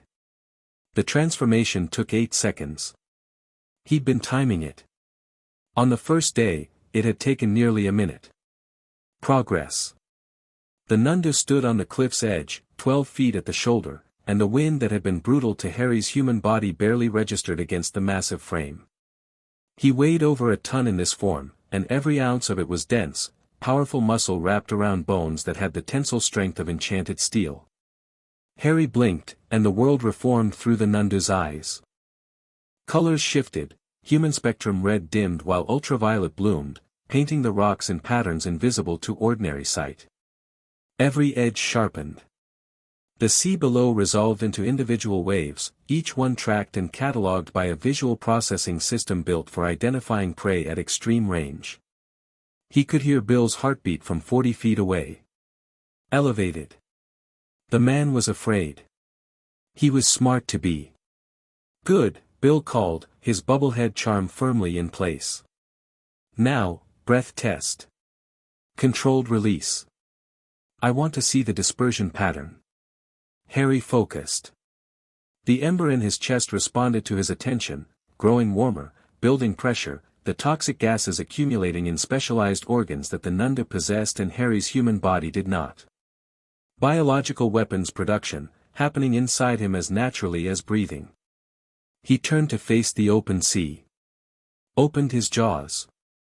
Let the breath come, not a full release, not the uncontrolled eruption that had killed the Snatchers, but a measured exhalation. A test. The air in front of his face shimmered.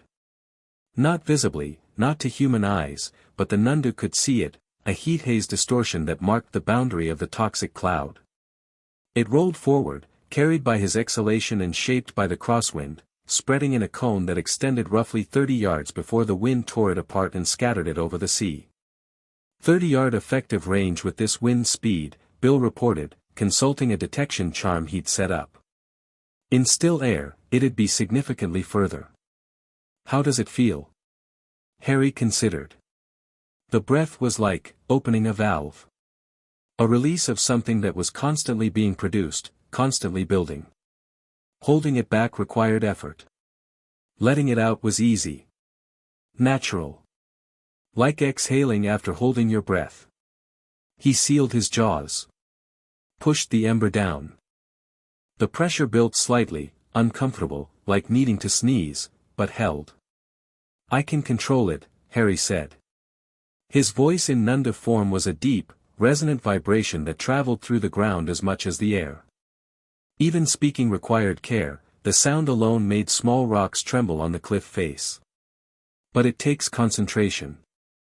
If I'm distracted, fighting, in pain, the control could slip. Then we need to train you to fight without the breath, Bill said. The Nundu is more than its toxic cloud. It's one of the strongest physical predators in the magical world. Claws that can shred dragon hide. Jaws that can crush stone. Speed that, well, let's test the speed. They tested the speed. Bill conjured targets, stone pillars, transfigured walls, animated training dummies that moved and dodged with a reasonable approximation of human agility. Harry destroyed them. Not with the breath, he kept that sealed, but with the raw physical power of the Nundu's body. He crossed 50 yards in under 2 seconds. His claws tore through conjured stone like it was wet paper. A training dummy that Bill animated to fight back, throwing curses from a charmed wand, was hit by a single paw strike that reduced it to splinters before its first spell was halfway to its target. The magical resistance was the part that made Bill stop writing notes and simply stare. Hermione hit Harry with every offensive spell she knew. Stunners, reductor curses, impediment jinxes, a blasting curse that would have cratered a wall, all of them hit the Nundu's hide and vanished. Not deflected. Not absorbed. Simply unmade, as if the magic reached the boundary of the Nundu's body and encountered something that said no with absolute finality. It's not magical resistance, Hermione said, her voice hushed, after the 15th failed spell. It's magical negation. The hide doesn't resist spells, it cancels them. Completely. It's like the opposite of a conductor, it's a magical void. Can anything get through? Ron asked. I don't know. In theory, sufficiently powerful magic, fiend fire, perhaps, or a concentrated assault from dozens of casters simultaneously, might overwhelm the negation effect. But a single caster? She shook her head. I don't think so. What about the killing curse? Harry asked, transforming back to human. Everyone went quiet. We're not testing that, Bill said firmly. I need to know. And I need you alive. We'll table that question. Harry let it go. But he filed it away, because the question mattered. Voldemort's signature move was the killing curse. If Harry could walk through it in Nundu form, the final confrontation would look very different. They broke for lunch. Ron had brought sandwiches from Shell Cottage, Fleur's, which were unfairly excellent, and they ate sitting on rocks near the lighthouse, the wind dying down to something merely aggressive rather than actively hostile. Daphne approached Harry while the others were occupied with food. I've been reading about Nundu behavior in the wild, she said, sitting down beside him with her father's book. The breath isn't their only defense mechanism. It's not even their primary one. What is? Fear. She opened the book to a page marked with a slip of parchment. The text was handwritten in an elegant script, accompanied by detailed illustrations of a creature that Harry now recognized intimately. Nundus produce a low-frequency vocalization, below the range of human hearing, that triggers a panic response in every living creature within range. The naturalists call it the dread field. Animals flee. Humans experience irrational terror, hallucinations, a compulsion to run. It's not magical in origin, it's biological. Infrasound, combined with some form of magical resonance that amplifies the psychological effect. Harry stared at her. I can do that. You should be able to. Have you noticed anything? During your transformations, do people seem more frightened than the situation warrants? He thought about it. Bill, maintaining a 20-foot distance at all times. Ron's pallor whenever the Nundu was present. Even Hermione, who intellectualized everything, had been white-knuckled during the spell tests.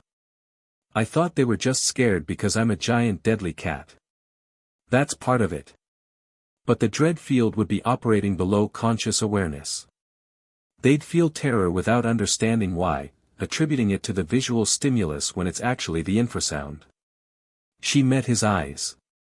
If you could learn to control it, modulate it, you'd have a non-lethal weapon. You could break an enemy's will to fight without killing anyone. Harry turned the idea over. A weapon that didn't kill. A way to use the Nundu's power without adding bodies to the count.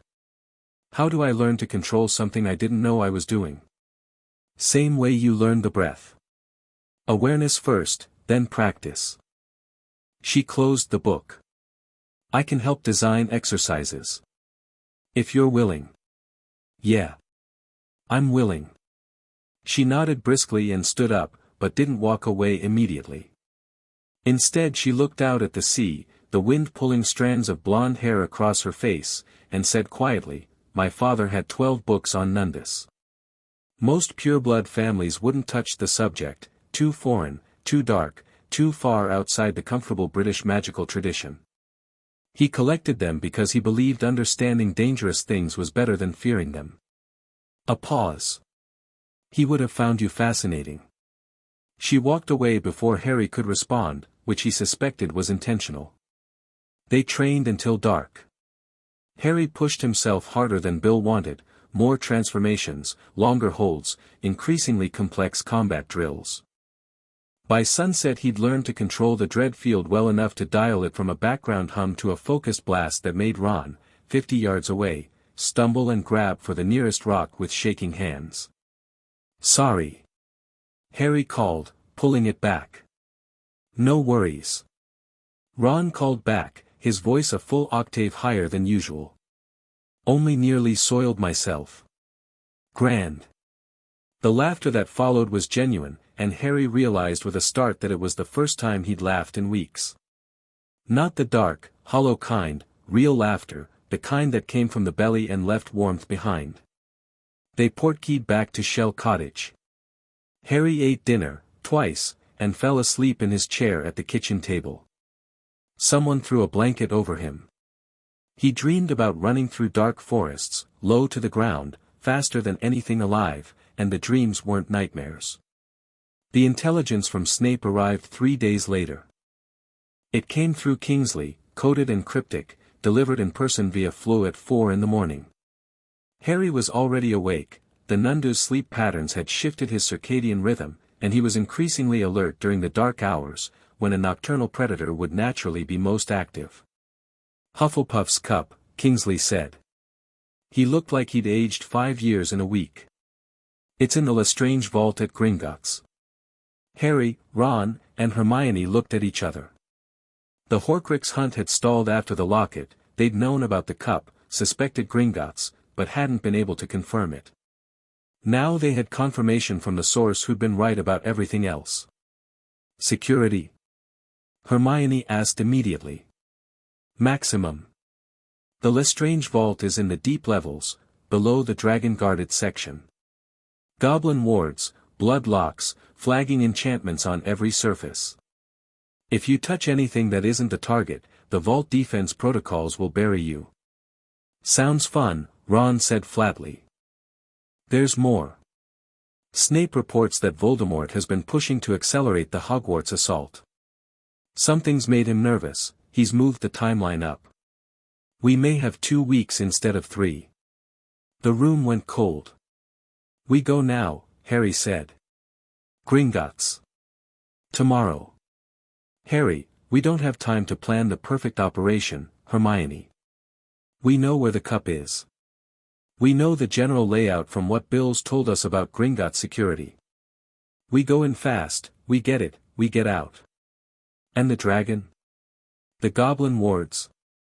The fact that 3 of the most wanted people in Britain are going to walk into the most heavily secured magical building in the country. I'll handle the dragon. Silence. Then Ron, with the resigned tone of a man who'd been following Harry Potter into suicidal situations for 6 years and had come to terms with it, course you will. They spent the rest of the day planning. Hermione's brilliance with logistics meshed with Daphne's knowledge of pureblood banking protocols in ways that neither of them had expected, or would have admitted to enjoying. Daphne knew things about Gringotts that weren't in any book, which goblin clans controlled which vault sections, what the internal politics looked like, where the security was tightest and where it had gaps. The Lestrange vault is managed by Clan Garkbach, Daphne said, tracing a rough floor plan on parchment. They're the most paranoid of the Vault-Keeper clans. But their security relies on the assumption that no one can reach the deep vaults without going through the upper-level checkpoints. If you bypass the lobby entirely, how? Hermione asked. The cart tunnels. They extend beyond the bank's footprint. Bill told me once that Cursebreakers used emergency access points during the Goblin Liaison crisis in '88.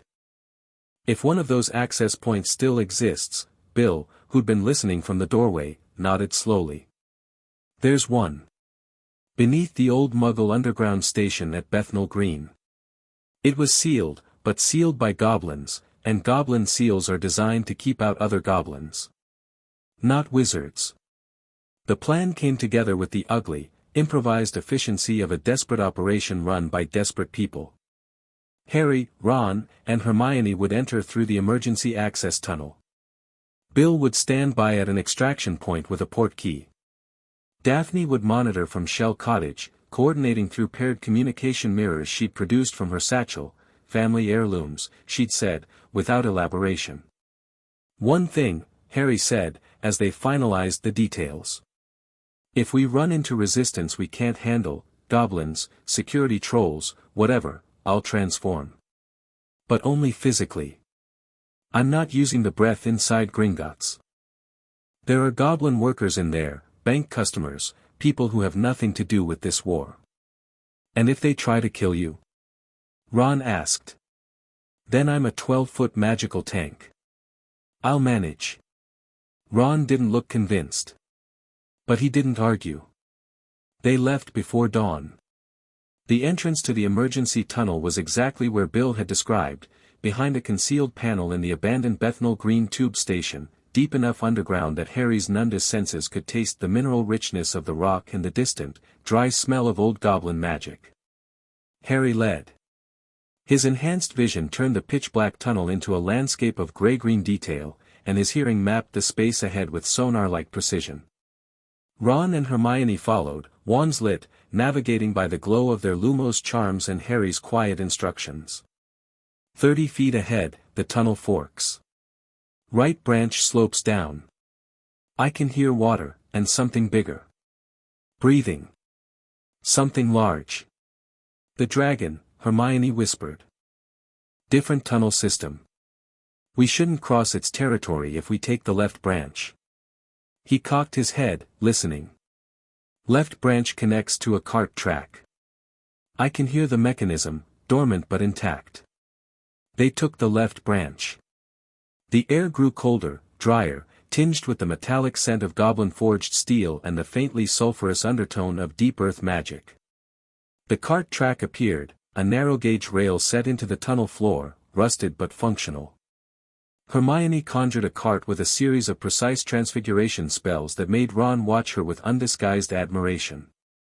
They climbed in, and Harry touched the activation rune with a claw, partially transformed, his fingers tipped with black Nundu talons that made even goblin steel look fragile. The cart lurched forward and began to descend. Speed built. The tunnel walls blurred past. Harry's Nundu reflexes tracked the motion effortlessly, processing the visual data at a rate that his human brain would have found disorienting. Hermione gripped the cart's edge with white knuckles. Ron's jaw was clenched so tight Harry could hear his teeth grinding. The cart slowed as they reached the deep levels. The air here was different, heavier, saturated with magic so old and dense that it pressed against Harry's senses like fog. The walls were carved with goblin runes, thousands of them, each one a tiny knot of enchantment. Security. Surveillance. Traps. The Lestrange vault should be on this level, Hermione whispered. Third branch on the right, according to Bill's map. They dismounted. Harry led again, moving with the silent, predatory grace that the Nundu's instincts provided even in human form. His bare feet made no sound on the stone. His eyes tracked every shadow, every rune, every minute change in air pressure. The vault was marked with the Lestrange family crest, a pair of crossed wands above a snarling face. The door was massive, iron-bound, covered in runes that pulsed with a sullen red light. Blood lock, Hermione said, studying it. Only someone with Lestrange blood can, or Lestrange magic. Daphne's voice came through the communication mirror in Hermione's pocket. Clear as if she were standing beside them. The lock doesn't detect blood, it detects the magical signature of the family line. Bellatrix's wand would work. Do you have it? Hermione hesitated. Then reached into the beaded bag and drew out a wand, walnut, dragon heartstring, curved and cruel-looking. I took it. After the ministry. I didn't plan to use it, but use it now. Hermione pressed Bellatrix's wand against the vault door. The runes flared, cycled through colors, red to amber to a grudging green, and the door ground open with a sound like a stone giant clearing its throat. The vault was enormous. Cavern-sized, stretching back into shadows, filled with mountains of gold, silver, jewels, artifacts, weapons, armor, and objects that radiated magic so dark that Harry's enhanced senses recoiled from them like a hand jerk from a flame. And every surface was flagged. Don't touch anything, Hermione said urgently. The Flagranti curse and the Gemino curse, anything you touch will burn you and multiply. The copies will bury us. Harry closed his eyes. Reached for the Nundu's senses. The vault resolved into a map of scents and sounds and magical signatures, each object registering as a distinct data point. Most of it was gold, jewels, dark artifacts, magical signatures that were complex but fundamentally similar. One signature was different. Deep in the vault, on a high shelf near the back wall, something pulsed with a magic that Harry recognized in his bones. Not because he'd encountered it before, but because part of him, the part connected to the scar on his forehead, the fragment of Voldemort's soul that he carried, resonated with it. A sympathetic vibration, like two tuning forks pitched to the same frequency. I can feel it, Harry said. Back wall. High shelf. The cup. How do we get to it without touching anything? Ron asked, eyeing the mountains of cursed treasure. Harry looked at the ceiling. 12 feet of clear air above the piled gold. 12 feet was exactly the height of the Nundu at the shoulder. Hermione. I need you to levitate me. What? Levitate me. Over the pile. I'll grab the cup. Harry, the Flagranti curse, won't work on me. He held up his hand, partially shifted it, the skin darkening, toughening, Nundu hide replacing human flesh. Magical negation. The curse can't touch me. Hermione stared at his hand. Then at his face. Then she raised her wand and cast Levi Corpus with a precision that would have made Flitwick weep. Harry rose. He floated over the mountains of gold, the Nundu's senses guiding him like a compass needle toward the source of that resonant pulse, and the cursed objects below him glittered with malice that couldn't reach him. The cup was small.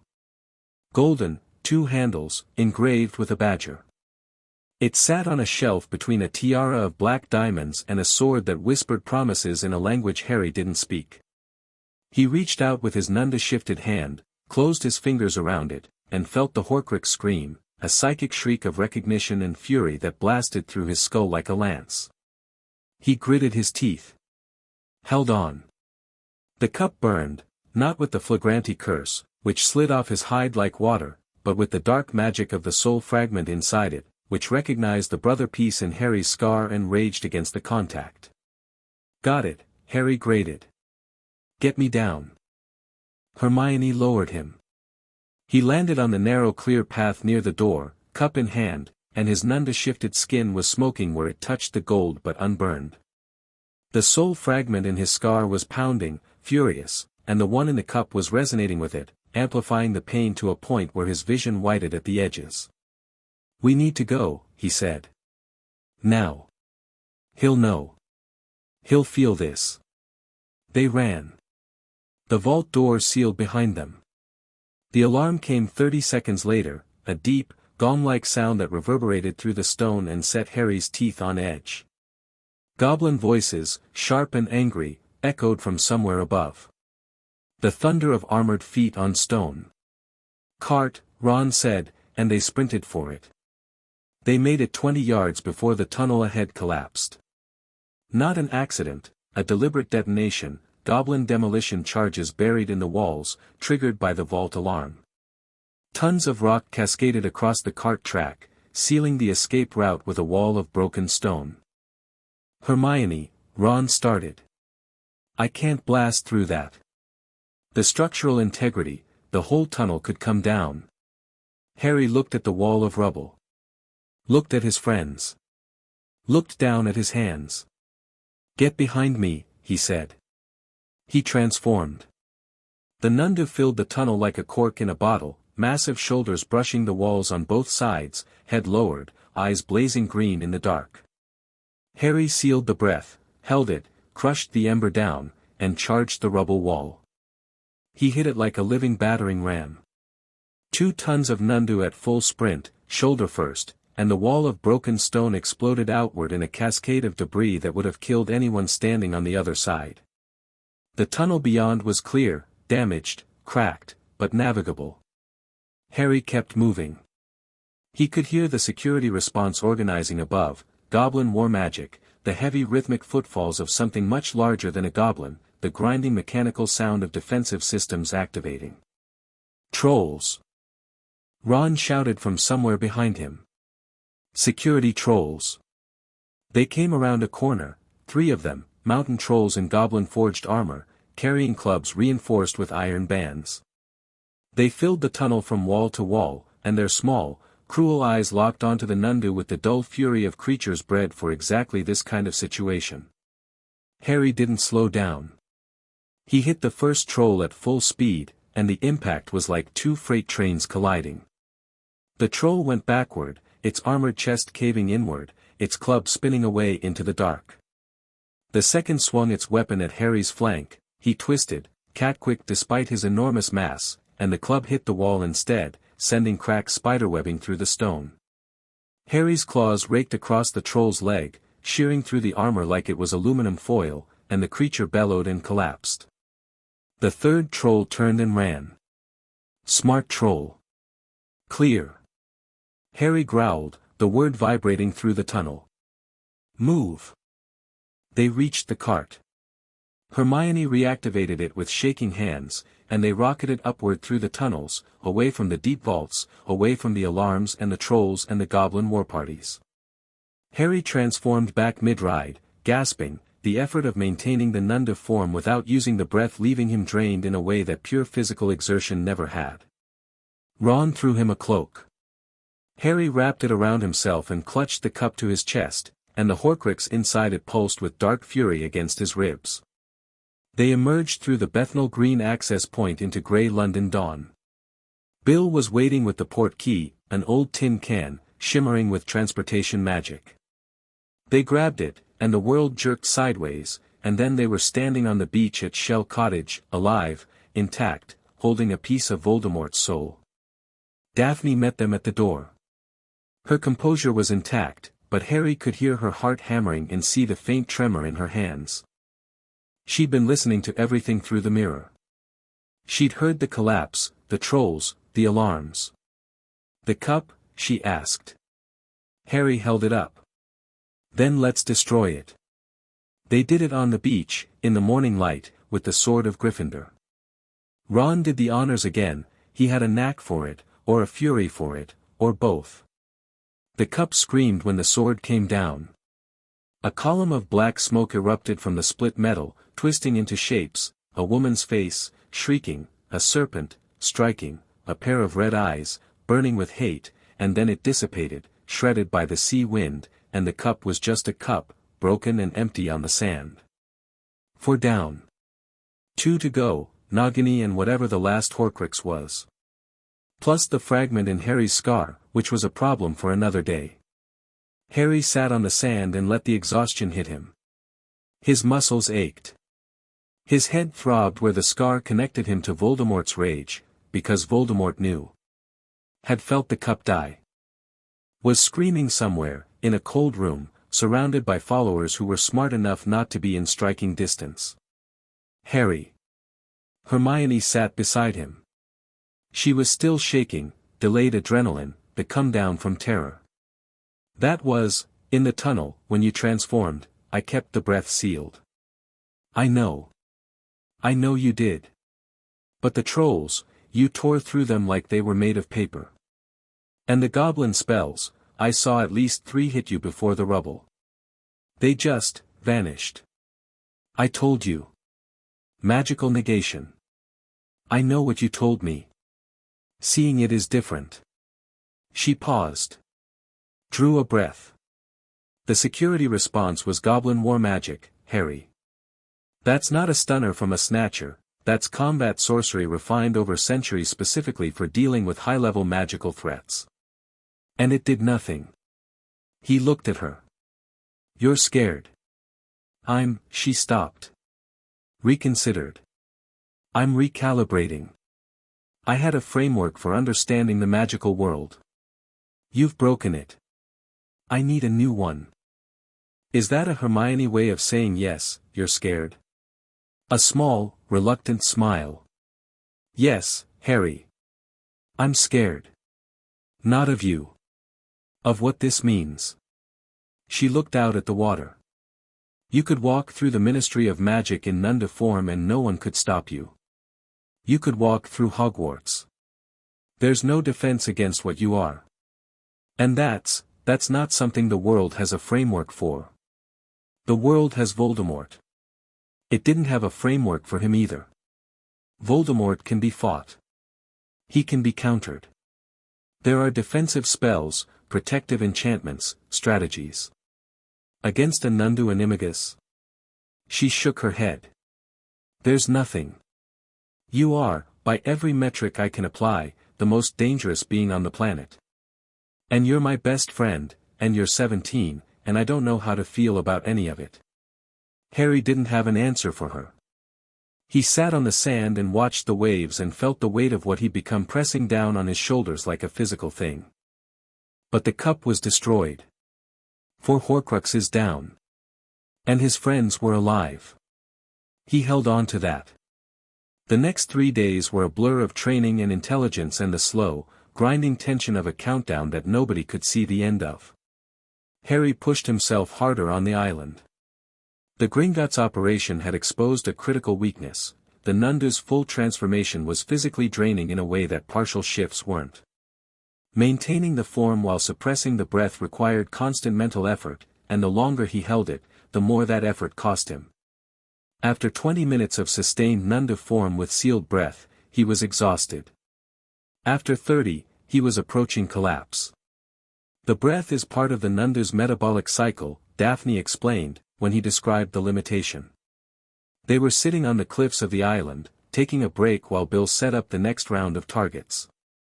It's not just a weapon, it's how the Nundu processes magical energy.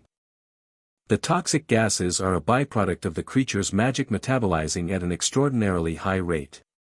When you suppress the breath, you're essentially asking the engine to run without exhaust. It works for a while, but eventually the system overloads. So I need to vent the breath periodically. Even in situations where I can't use it as a weapon. Or you need to find a way to redirect the metabolic output. Channel it into something else. She tapped her chin, thinking. Physical exertion, maybe. If you're fighting, using the body, the speed, the claws, you're burning energy that would otherwise become breath toxin. It might extend your sustainable time in form. Harry tested the theory. It worked, partially.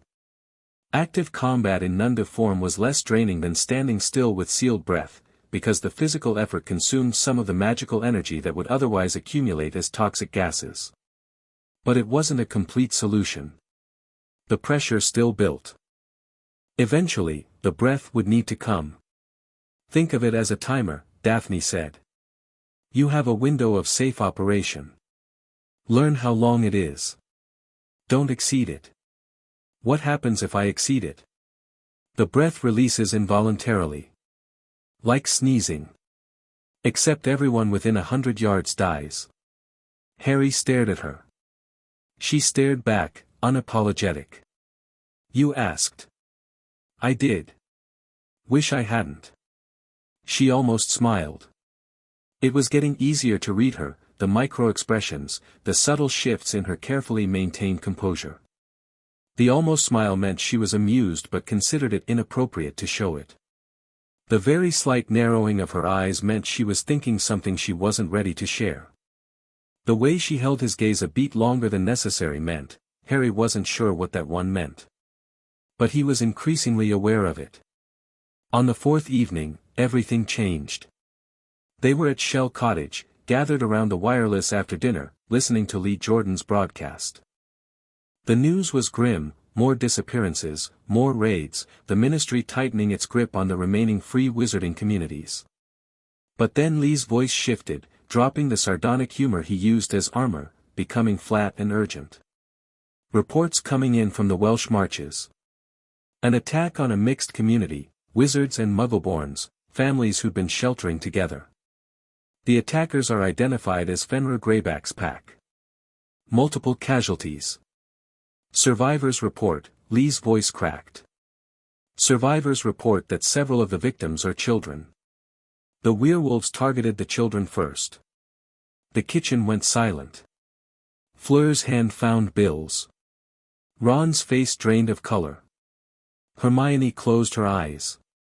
Harry felt the Nundu surge inside him, not with the cold, controlled readiness of training, but with something hotter. Roar. The ember in his chest flared to a roar, and for a moment, just a moment, the air in the kitchen thickened with something that made everyone in the room flinch. He clamped down on it. Hard. The pressure receded, but the fury remained. Where? He said. Ron was already at the wireless, adjusting frequencies. Lee's network might have coordinates. I know where Greyback operates, Daphne said. She'd gone pale but her voice was steady. My father tracked the werewolf pack movements for years. It was a security concern for the estate. Greyback follows a territorial pattern. If the attack was in the Welsh marches, he'll retreat to one of 3 staging areas. The most likely is an abandoned quarry near Abergavenny. How sure are you? 80%. Greyback is a creature of habit. He attacks, retreats to a defensible position, waits for pursuit to lose interest, then moves on. The quarry has been his primary bolt hole in southern Wales for at least 4 years. Harry looked at her. You just had this information. In your head. I told you my father talked at dinner. And I told you I listened. She met his gaze. Are you going after him? Yes. Then take me with you. I can navigate. Absolutely not. Potter, Daphne. The use of her first name stopped her. It stopped him too, briefly. he hadn't meant to use it. It had just come out. Greyback is the most dangerous werewolf alive. He kills for sport. He targets children. This isn't an intelligence-gathering operation, this is a fight, and it's going to be ugly. I'm aware. I've read his file. I also know the terrain, the likely approach routes, and the pack's tactical patterns. You need that more than you need another wand in a combat line. They stared at each other. The kitchen held its breath, literally, in the case of Fleur, who was watching the exchange with wide Velobright eyes. She's right, Ron said quietly. We need someone who knows the ground. Harry's jaw tightened. But he nodded. They assembled a strike team in under an hour. Harry, Ron, Hermione, Daphne. Remus Lupin arrived via Flo. He'd heard the broadcast too, and his face was a mask of cold fury that Harry had never seen on the mild-mannered professor before. Bill insisted on coming, and no one had the authority or the desire to stop him. 6 fighters against a werewolf pack of unknown size. Harry didn't care about the numbers. He was done with numbers. They apparat to a hillside above the quarry at midnight. The night was clear. A half-moon hung above the horizon, bright enough to cast shadows, and Harry's Nundu-enhanced vision turned the landscape into a detailed map of silver and grey. The quarry was below them, a deep gouge in the hillside, filled with rubble and scrub, with a cluster of rough shelters at the bottom. Campfires burned.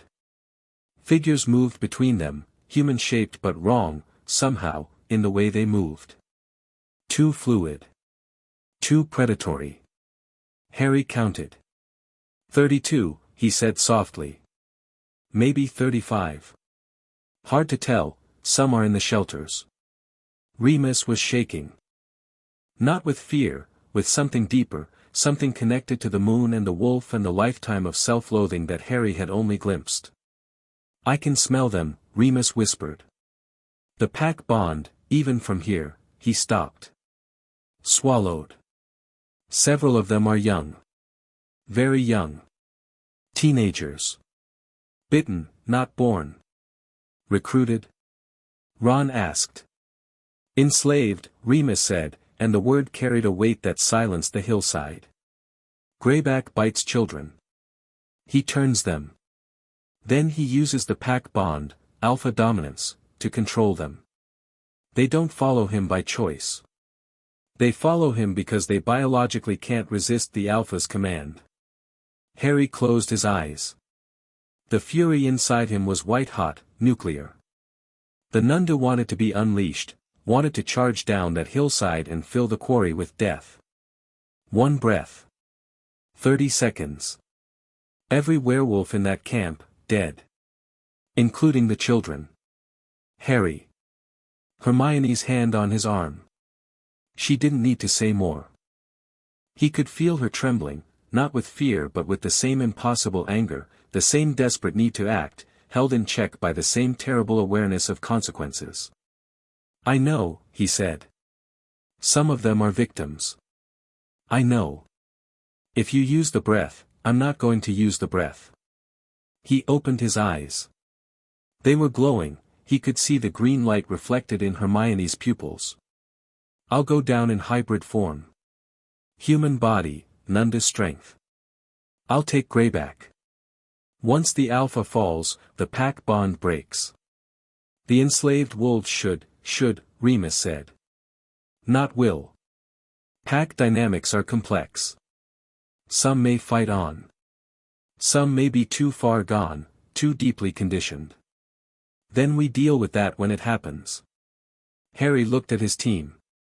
Ron, grimly determined. Hermione, scared and resolved. Daphne, ice-cold and focused. Bill, wand out, scars catching the moonlight. Remus, shaking with a rage that went deeper than anything human. Remus, Bill, you handle the perimeter. Don't let anyone escape, but don't kill unless you have to. Ron, Hermione, support fire. Stay at range, use stunners and impediment jinxes. Daphne, I'll cover the shelters, she said. The youngest ones will be inside. I'll shield them. He looked at her. She looked back. The moonlight made her eyes silver. Be careful, he said. Be fast, she replied. They descended. Harry moved through the scrub like a ghost. The partial transformation was seamless now, Nundu eyes, Nundu hearing, Nundu reflexes, all layered over his human body. His muscles felt denser, his bones harder, his skin carrying just a hint of the Nundu's magical negation. Not enough to shrug off a killing curse, probably. But enough to make most combat magic a minor inconvenience. The claws were out. Black, curved, 4 inches long, sharp enough to split steel. They extended from his fingertips without pain, without conscious thought, as natural as breathing. He reached the quarry floor. The campfires painted the rubble in shades of orange and shadow. He could smell the werewolves, a complex, layered scent that was part human, part animal, part something else entirely. The pack. Dozens of intertwined scent signatures, all radiating from a single dominant source that burned in Harry's nostrils like hot copper. Greyback. Harry found him in the largest shelter, a rough lean-to of corrugated metal and stolen timber, open on one side to the fire. The werewolf was eating. Something raw, something that Harry's enhanced senses identified and wished they hadn't.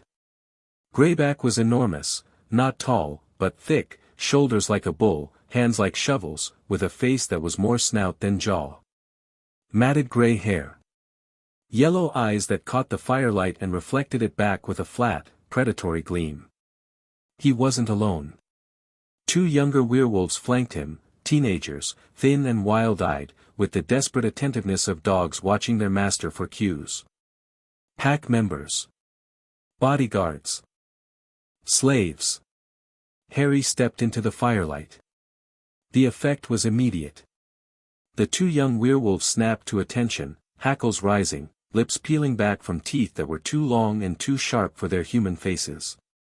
They snarled, a synchronized, instinctive sound, driven not by thought but by pack reflex. Greyback looked up. His yellow eyes found Harry and widened, not with fear, but with the delighted recognition of a predator encountering something interesting. Well, Greyback said, and his voice was a low, rumbling growl shaped into words.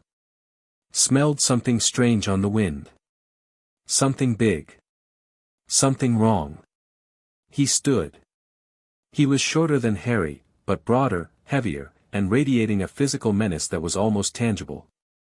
You don't smell like a wizard, boy. You don't smell like anything I've ever encountered. What are you? I'm the one who's going to give you a choice, Harry said. Walk away. Take your pack and go. Leave Britain. Don't come back. Greyback stared at him. Then he laughed, a wet, ugly sound, like a dog choking on meat. A choice, Greyback repeated, still laughing. He's giving me a choice. He looked at his young wolves, who grinned back with the automatic mimicry of the pack-bonded. Boy, I eat children. I bit Remus Lupin when he was 4 years old because his father annoyed me. I've killed more people than you've met. And you're standing in my camp, alone, offering me choices? Not alone, Harry said.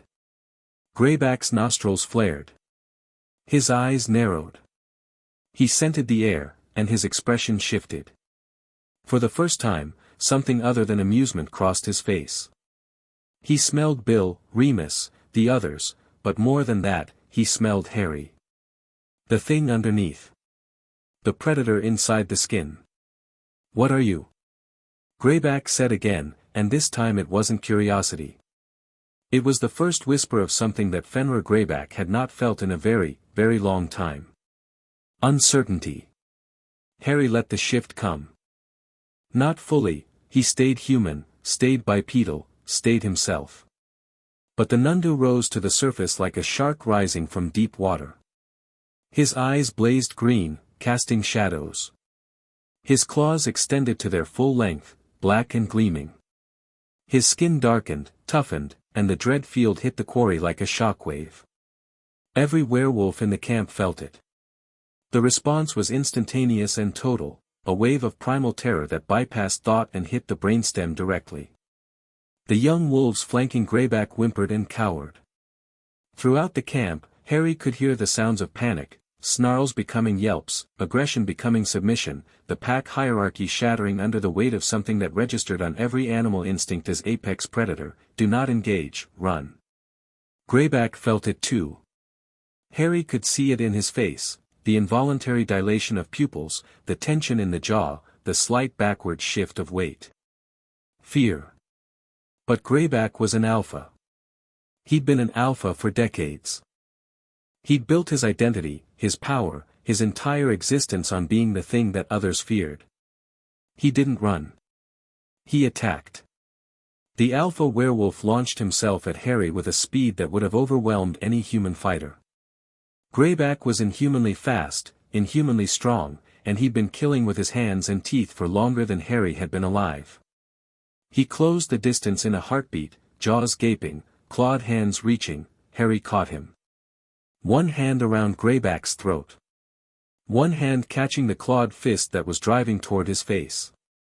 The impact drove Harry back a step. Greyback was strong, terrifyingly strong, with the dense, corded musculature of a predator in its prime. But Harry's Nundu-enhanced body absorbed the force like a mountain absorbing rain. Greyback's eyes went wide. He thrashed, twisted, tried to bite. His teeth, werewolf teeth, capable of puncturing steel, scraped across Harry's forearm and skidded off. The Nundu's hide, even in human form, was too tough to breach. Harry squeezed. Greyback choked. "Last chance," Harry said, and his voice had dropped into a register that was barely human, a bass rumble that vibrated in the chest and made the ground tremble. "Walk away." Greyback's response was to spit blood in Harry's face and drive a knee into his ribs with force that would have shattered a normal man's torso. Harry felt the impact. Didn't care. The Nundu's body was beyond anything a werewolf could damage, and the pain was distant, academic, processed and dismissed by a nervous system operating at predator-level efficiency. He threw Greyback. The werewolf flew 30 feet through the air and hit the quarry wall with a crack that echoed off the stone. Rocks cascaded around him. He slid to the ground, coughed blood, and stood up. Because Fenrir Greyback did not stay down. Not ever. Not for anything. The alpha charged again. Harry met him. They collided in the center of the quarry like two forces of nature, and the fight that followed was the most brutal thing Harry had ever experienced. Greyback was fast. Faster than Harry had anticipated, even with Nundu-enhanced reflexes. The werewolf fought with a savage, instinctive efficiency, no wasted movement, no hesitation, just an unending barrage of claws and teeth and crushing physical force. He scored hits, raking claws across Harry's chest that tore his shirt but couldn't break the Nundu-toughened skin beneath. A headbutt that snapped Harry's head back and made his vision flash white. A grapple that took them both to the ground, rolling across the rubble, each fighting for the dominant position. Harry's claws found purchase. Four parallel lines opened across Greyback's chest, deep, savage, spraying blood that was dark and hot in the moonlight. The werewolf howled, rage, not pain, and redoubled his assault. Around them, the camp was in chaos. Ron and Hermione had engaged the pack members who tried to respond to their alpha's distress. Stunners flew in precise, coordinated arcs. Hermione's targeting was surgical, each spell finding its mark, dropping werewolves who were already half broken by the dread field. Ron fought with a fury that surprised even Harry. He'd always been underestimated, Ron, always the sidekick in other people's stories, but he was a Weasley and he was angry and he fought like a man who had decided that nothing was getting past him tonight. Bill and Remus held the perimeter. Bill's curse-breaking expertise translated seamlessly into combat. He threw binding spells and containment wards with the casual precision of someone who'd spent years dismantling lethal traps in Egyptian tombs.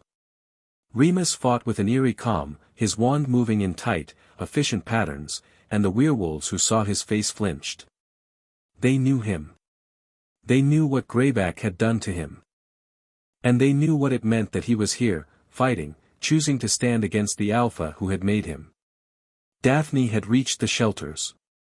Harry could hear her, not fighting, not attacking, but shielding.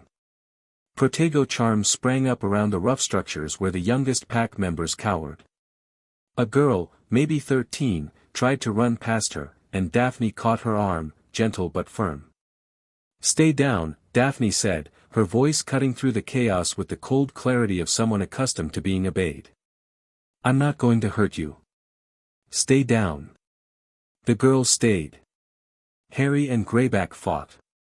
The Alpha was tiring, bleeding from a dozen wounds, his regeneration struggling to keep pace with the damage. But he wouldn't stop. Couldn't stop. The Alpha instinct drove him forward even as his body failed, because to stop fighting was to submit, and Fenrir Greyback had never submitted to anything. Harry understood. In a terrible, visceral way, he understood, because the Nundu inside him recognized the Alpha imperative for what it was. The drive to dominate. The refusal to yield. The biological certainty that superiority was determined by one thing and one thing only. "Enough," Harry said. Greyback lunged. Harry sidestepped, Nundu speed, impossibly fast, and struck. Not with claws. With his fist, carrying the Nundu's strength behind it, hitting Greyback in the temple with a force that would have crumpled a car door. The Alpha's head snapped sideways.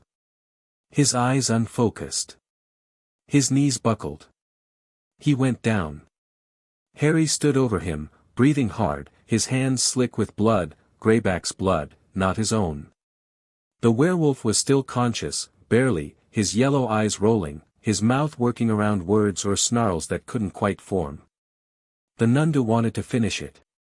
The predator's instinct was clear and cold and absolute, the Alpha was down, the kill was earned, the pack was watching. End it. Establish dominance. Remove the threat. Harry looked at the fallen Alpha. Saw the yellow eyes, the matted hair, the scarred and brutal face. Saw the decades of violence and cruelty and enslaved children and ravaged lives. He extended his claws. One hand. 5 black hooks, each one sharp enough to open steel. Greyback saw them.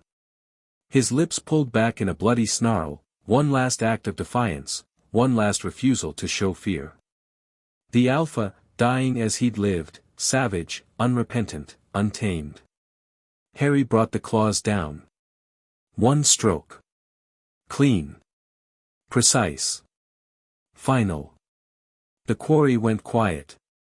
30-odd werewolves watched their Alpha die, and the pack bond that had held them, chained them, enslaved them, defined them, shattered like glass.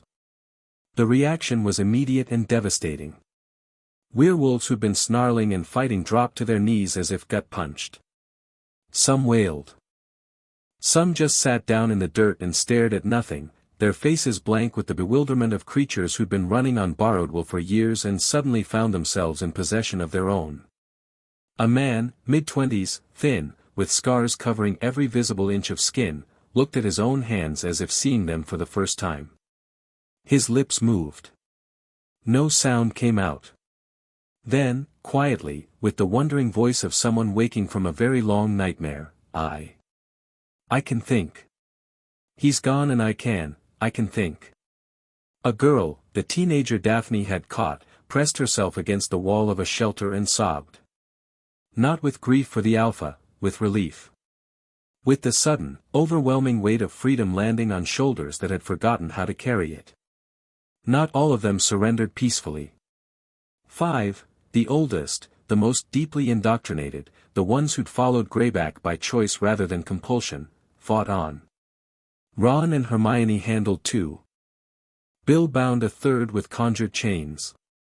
Remus faced the 4th one-on-one, and the fight was brief and brutal and ended with the werewolf stunned at his feet. The 5th ran. Harry let him go. There had been enough killing tonight. In the aftermath, Harry stood in the center of the quarry and let the partial transformation recede. The claws retracted. The glow faded from his eyes. His senses dialed back from predator level to something approaching human normal. He was covered in blood, graybacks, and his shirt was shredded, and every muscle in his body ached with the deep, cellular fatigue of sustained Nundu-enhanced combat. But he was alive. His team was alive. And the quarry was full of freed werewolves who were experiencing autonomy for the first time in years. Remus walked among them. His approach was quiet, gentle, and devastating in its effectiveness, because he was one of them. He knew the confusion, the shame, the terror of waking up with blood on your hands and no memory of choosing to put it there. He spoke to them in low tones, one by one, and Harry watched the hardest, most damaged of them respond to Remus's presence with something approaching trust. 12 of them want to come with us, Remus reported, an hour later. His voice was rough. The youngest are 14.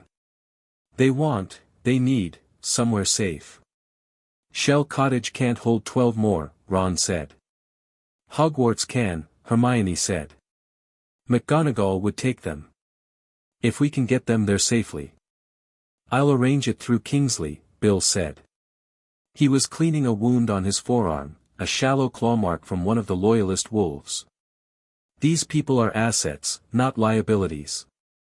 They know Greyback's network, his contacts, his arrangement with Voldemort.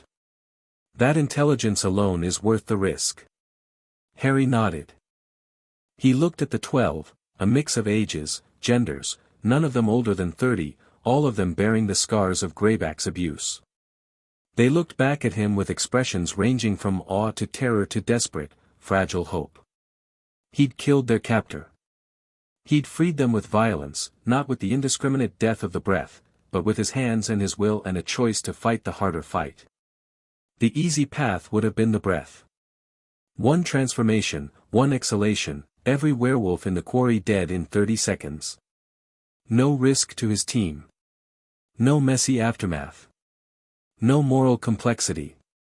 And 12 enslaved people would be corpses instead of refugees. Harry looked at his hands, still tinged with blood, still carrying the ghost sensation of claws, and felt something settle inside him. Not peace, exactly. But clarity. A confirmation that the choice to fight without the breath had been the right one, not because it was noble but because it was effective. Mercy had produced allies. Indiscriminate killing would have produced only corpses. He filed that away. It would matter later. They portkeyed back to Shell Cottage in shifts. The freed werewolves were bewildered by the cottage, by Fleur's immediate warmth, by the simple fact of being offered food without conditions. Astoria Greengrass, who'd been waiting up, took one look at the youngest wolf, a boy, barely 14, with haunted eyes and a scar running from his ear to his jaw, and sat down next to him with a plate of toast and a quiet steadiness that was so much like her sister it made Harry's chest hurt. The debriefing was brief. Kingsley, informed through the mirror network, was terse and efficient. The werewolves would be moved to Hogwarts within 24 hours. McGonagall had already agreed. The intelligence they carried would be extracted and analyzed. Greyback's death would be kept quiet for as long as possible, let the Death Eaters wonder. And the broader situation? Harry asked. Kingsley's voice crackled through the mirror. Worse. Voldemort has accelerated again. Our source says the army is nearly assembled. The attack on Hogwarts could come within 10 days. 10 days. The number hung in the air like a sentence. The mirror went dark. The kitchen emptied, gradually, as people sought sleep or solitude. Ron went upstairs with a squeeze of Harry's shoulder that communicated everything words couldn't. Hermione took a book to the sitting room and curled up in a chair, but Harry could tell she wasn't reading, she was processing, running the tactical math, trying to find an equation that balanced. Bill and Fleur were in their room. The freed werewolves were settled in transfigured beds throughout the ground floor. Astoria had fallen asleep in a chair next to the youngest wolf, who'd finally stopped trembling. Harry went outside. The cliff top. His spot. The sea and the wind and the dark, and the slow, rhythmic crash of waves that his Nundu hearing resolved into individual notes of a vast, unconscious symphony. Daphne found him there. He'd known she would. He could hear her heartbeat approaching for 30 seconds before she appeared, and he'd learned to distinguish it from every other heart in the cottage. Hers ran slightly faster than average, with a precise, controlled rhythm that only stuttered when she was genuinely surprised. "You're bleeding," she said, sitting beside him on the rock. He looked down. She was right, there was a cut on his forearm that he hadn't noticed, shallow but long, probably from rubble during the fight. The Nundu's pain suppression had masked it. Daphne drew her wand and cast a healing charm without asking permission. The wand sealed, leaving a thin pink line that would fade in hours. Her wand work was elegant, economical, precise, with a subtle flourish in the follow-through that spoke of excellent training and natural talent. "Thank you," Harry said. "You chose not to use the breath." It wasn't a question, but he answered anyway. "Yeah." "Why?" "You know why." Remus explained, "The pack bond, the enslaved wolves, I know the tactical rationale. I'm asking about the emotional one." She turned to face him. In the moonlight, her gray-blue eyes were silver, and her composure was thinner than usual, not cracking, not breaking, but worn to translucence by the night's events. "You had a weapon that would have ended the fight in seconds. Risk-free. Guaranteed. You chose not to use it. I want to know what that felt like." Harry thought about it. Really thought, not just grabbing the first answer that came to mind but digging down to the truth underneath. "It felt necessary," he said. "Not noble. Not heroic. Just, necessary. Because if I use the breath every time I face a threat, I'm not a person anymore. I'm just the weapon. And the weapon doesn't get to choose. The weapon just kills. And you want to choose. I have to choose. Because the night is coming, the real fight, the army, Hogwarts, and when that night comes, I might have to use the breath on a scale that," he stopped. The words were heavy. "I might have to kill thousands of people in a single night. And if I do that, I need to know, that it was a choice. Not a reflex. Not an instinct. A deliberate, conscious decision made by a human being who understood the alternatives and chose anyway." Daphne was quiet for a long time. The waves crashed below. The wind pulled at her hair, and she didn't push it back. "That's why I trust you," she said finally. "Not because you have the power. Because you fight not to use it. Because the beast in you is terrifying and you know it and you hold it back, and when you finally let it go, it will be because you decided to, not because you couldn't help it." She looked at him, and Harry looked back, and the space between them was very small. "My parents died because they didn't fight," Daphne said. Her voice was steady, but barely. The composure was cracking now, not breaking, but letting light through in places. "They stayed neutral. They kept their heads down. They thought that if they didn't take a side, both sides would leave them alone. And they were wrong, and they're dead, and I carry that with me every day." "Daphne, let me finish." She drew a breath. "I carry it because I need to remember that neutrality isn't safety. It's just a different kind of surrender. And you don't surrender. You don't even know how. You transform into the most dangerous creature on Earth and your first instinct is to fight with your hands because you're afraid of what happens if you use the easy weapon." A pause. "I find that," she stopped. Pressed her lips together. The crack in the composure sealed itself, but not before Harry caught what was underneath: vulnerability, raw and unguarded, and something else that made his chest tighten. "Admirable," she finished. "I find it admirable." "That's not what you were going to say." Her eyes narrowed. The almost smile. "No. It wasn't." She stood up. Brushed off her robes. Started to walk back toward the cottage. Then stopped, turned, and looked at him over her shoulder. If you die fighting this war, Harry Potter, I will find a way to resurrect you so I can kill you myself. For the record. He blinked. That's a promise. Good night. She walked inside. Harry watched her go and felt something in his chest that had nothing to do with the Nundu's ember. Something warmer. Simpler. More human. He sat on the cliff for a long time, listening to the sea, and when he finally went inside, he slept without dreams. The intelligence arrived the next day in fragments. First, the Ministry's creature hunting division had been deployed. A team of specialists, the same people who managed dragon reserves and tracked rogue magical beasts, redirected from their usual duties to investigate reports of a Nundu in Britain. They'd found the Snatcher camp, the bodies. Harry's first transformation, the night it all began. The corpses had been examined. The cause of death was unmistakable, toxic lung damage consistent with Nundu breath, confirmed by 3 independent experts.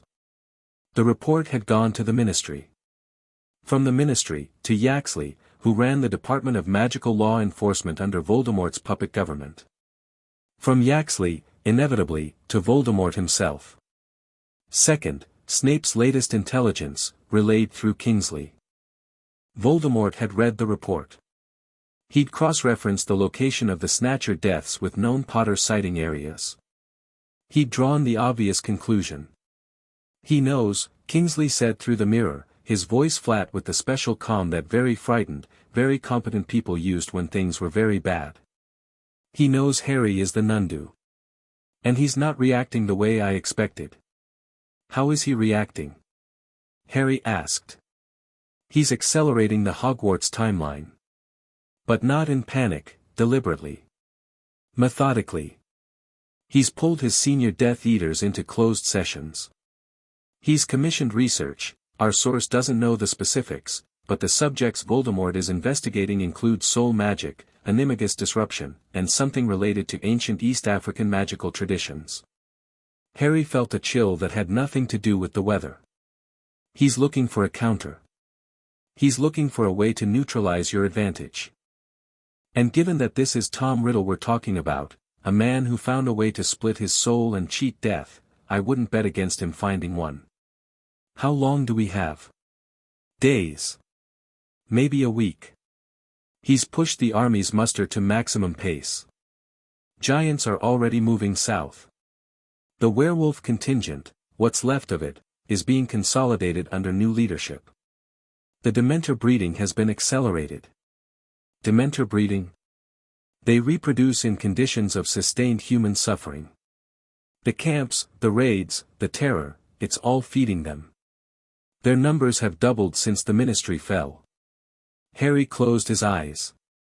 The image of Hogwarts, the castle, the towers, the great hall where he'd eaten his first real meal, the common room where he'd found his first real home, superimposed itself on the tactical reality.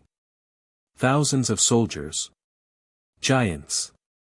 Dementors. Inferi. All of it converging on a castle full of children. I need to see the camp, Harry said. What? Voldemort's army. The staging area. I need to see it. Size, disposition, defensive layout. If I'm going to, he stopped. Drew a breath. If I'm going to do what needs to be done, I need to see what I'm walking into. Kingsley was quiet for a moment. I can get you coordinates. A scouting position. But Harry, if you're spotted, I won't be. The certainty in his voice surprised even him. The Nundu's confidence, bleeding through. Give me the coordinates. I'll go tonight. He went alone. Nobody was happy about it. Ron argued. Hermione argued. Daphne didn't argue, she just looked at him with those silver-gray eyes and said, if you're not back by dawn, I'm coming after you, in a tone that made it clear this was not negotiable. Harry flew. Broom, invisibility cloak, altitude, 3,000 feet, high enough that he was invisible from the ground, low enough that his Nundu-enhanced vision could resolve individual figures below. The flight took 2 hours, north by northeast, over the dark landscape of magical Britain toward a stretch of countryside north of Hogsmeade where Voldemort's army was gathering. He saw it from 10 miles away. The camp was enormous.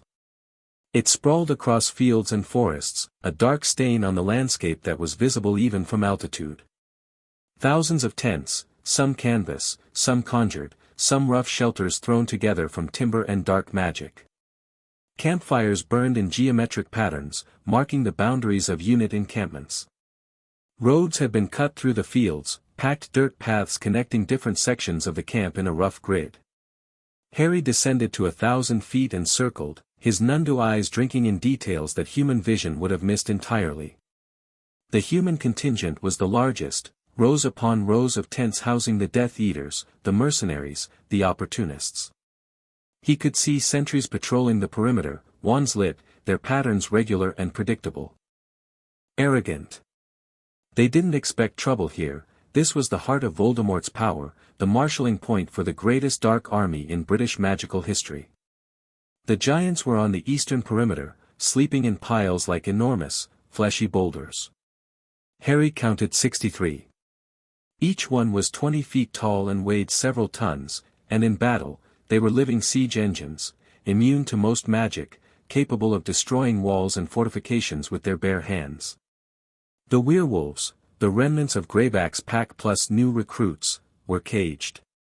Iron cages, reinforced with magic, holding 30-odd miserable, half-feral figures who would be released when the battle began and aimed at the defenders like biological weapons. And the Dementors.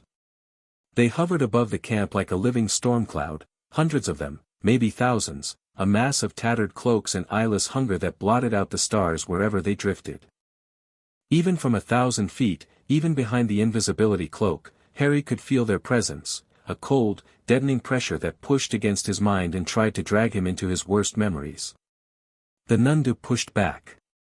The predator inside him snarled at the Dementor's influence, refusing to submit to an external force, and the cold retreated, not vanquished, but held at bay. Harry circled the camp for an hour. He memorized the layout, entry points, defensive wards, the location of the command tent, center of camp, surrounded by a triple ring of sentries, the gaps in the patrol patterns, the terrain features that would channel movement. Then he noticed something that made his blood run cold. On the northern edge of the camp, separated from the rest by a wide buffer zone, was a section that his Nundu senses screamed at him to avoid.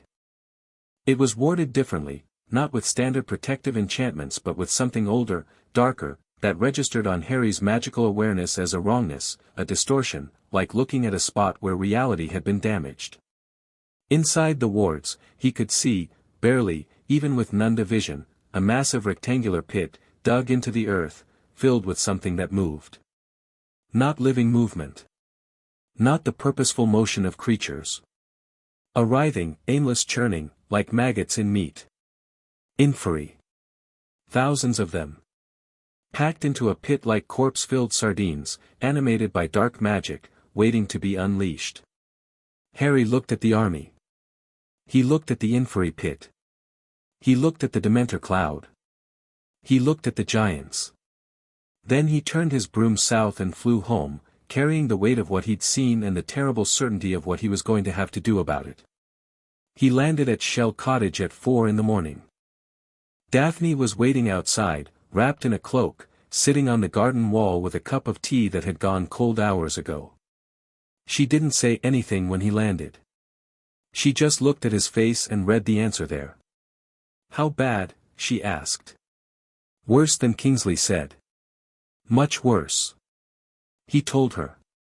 All of it, the size, the composition, the Inferi, the Dementors.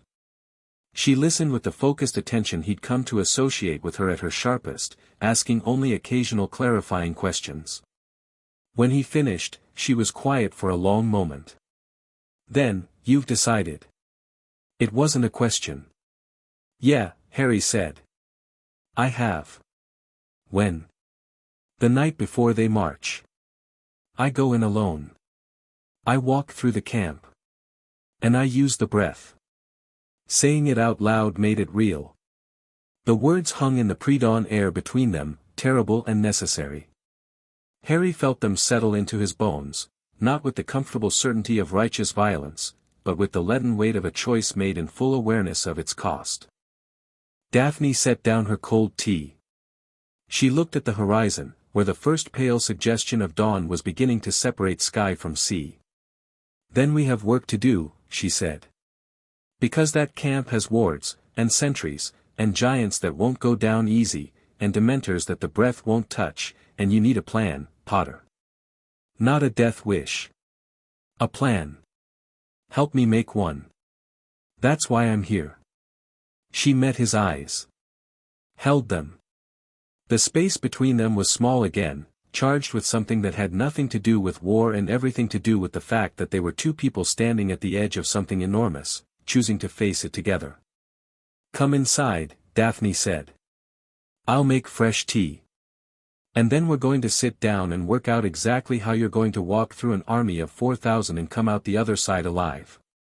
They went inside. The kitchen was dark and quiet. Daphne made tea, properly this time, loose leaf, steeped for exactly 4 minutes, served without milk. Harry sat at the table and spread the mental map of the camp across his mind, and they began to plan. Somewhere far to the north, in a cold room at the heart of his army, Lord Voldemort sat alone. The reports were spread before him on a table of dark wood, scouting reports, intelligence summaries, the creature hunting team's analysis of the Snatcher deaths. The cause of death. The identified creature. The impossible, unprecedented conclusion. Potter was a Nundu Animagus. Voldemort had processed this information with the cold efficiency that had made him the most dangerous wizard alive. He'd set aside the initial response, fury, disbelief, the reflexive urge to strike, and engaged the intellect that had carried him from an orphanage to the threshold of immortality. A Nundu could not be defeated by conventional magic. This was established fact. The creature's hide negated spells. Its breath killed without discrimination. Its physical attributes exceeded those of dragons, giants, and every other creature the magical world classified as dangerous. But Tom Riddle had spent his life defeating things that could not be defeated. That was, in a sense, his defining characteristic, the absolute refusal to accept limitations, even those imposed by the fundamental laws of magic. He'd already commissioned research. His surviving scholars, terrified, compliant, useful, were digging through the darkest archives in Wizarding Britain, searching for anything related to Nundu countermeasures, Animagus disruption, and the soul bond between himself and Potter. The soul bond. That was the angle. The fragment of Voldemort's soul lodged in Potter's scar, the accidental Horcrux that Voldemort had never intended to create, was a direct line into the boy's magic. A back door. A vulnerability. If the Nundu transformation was magical in nature, and it was, everything about Animagus magic was, then it could, theoretically, be interfered with through the soul connection. Corrupted. Destabilized. Turned against its host. Voldemort smiled. It was not a pleasant expression. It was the smile of a mind that had identified a weakness and was already designing the weapon to exploit it. He reached for a book, old, bound in something that wasn't leather, inscribed with characters that predated Latin. The text described rituals. Soul rituals. Methods for reaching through a Horcrux connection and manipulating the magic of the vessel on the other end. He began to read. The army would march on schedule. The battle would come. But the battle was no longer the main event. The main event was the trap he was building for Harry Potter's soul. And by the time Potter realized what was happening, it would be far too late. Chapter 3, The Longest Night. The owl arrived at Shell Cottage on a Tuesday. It was Snape's owl, a nondescript brown thing, deliberately unremarkable, the kind of bird you'd forget 5 seconds after seeing it. It carried a single piece of parchment sealed with a charm that would destroy the contents if anyone but Kingsley Shacklebolt touched it. Kingsley was at the cottage within the hour, his face carrying the expression of a man who'd been dreading a particular piece of news and had just received it. "Friday," he said. They march on Friday. 3 days. Harry felt the number land in his chest like a physical impact, not with surprise, because he'd known it was coming, but with the sudden, absolute finality of a door closing. 3 days. 72 hours between this moment and the largest magical battle in British history. 72 hours between this moment and whatever he was going to become on the other side. The kitchen filled quickly. Ron and Hermione were already there. They'd been working on Horcrux research at the table, notes spread across the surface in Hermione's precise handwriting. Bill came downstairs, Fleur behind him. Remus Lupin arrived through the flue 30 seconds after Kingsley's Patronus reached him.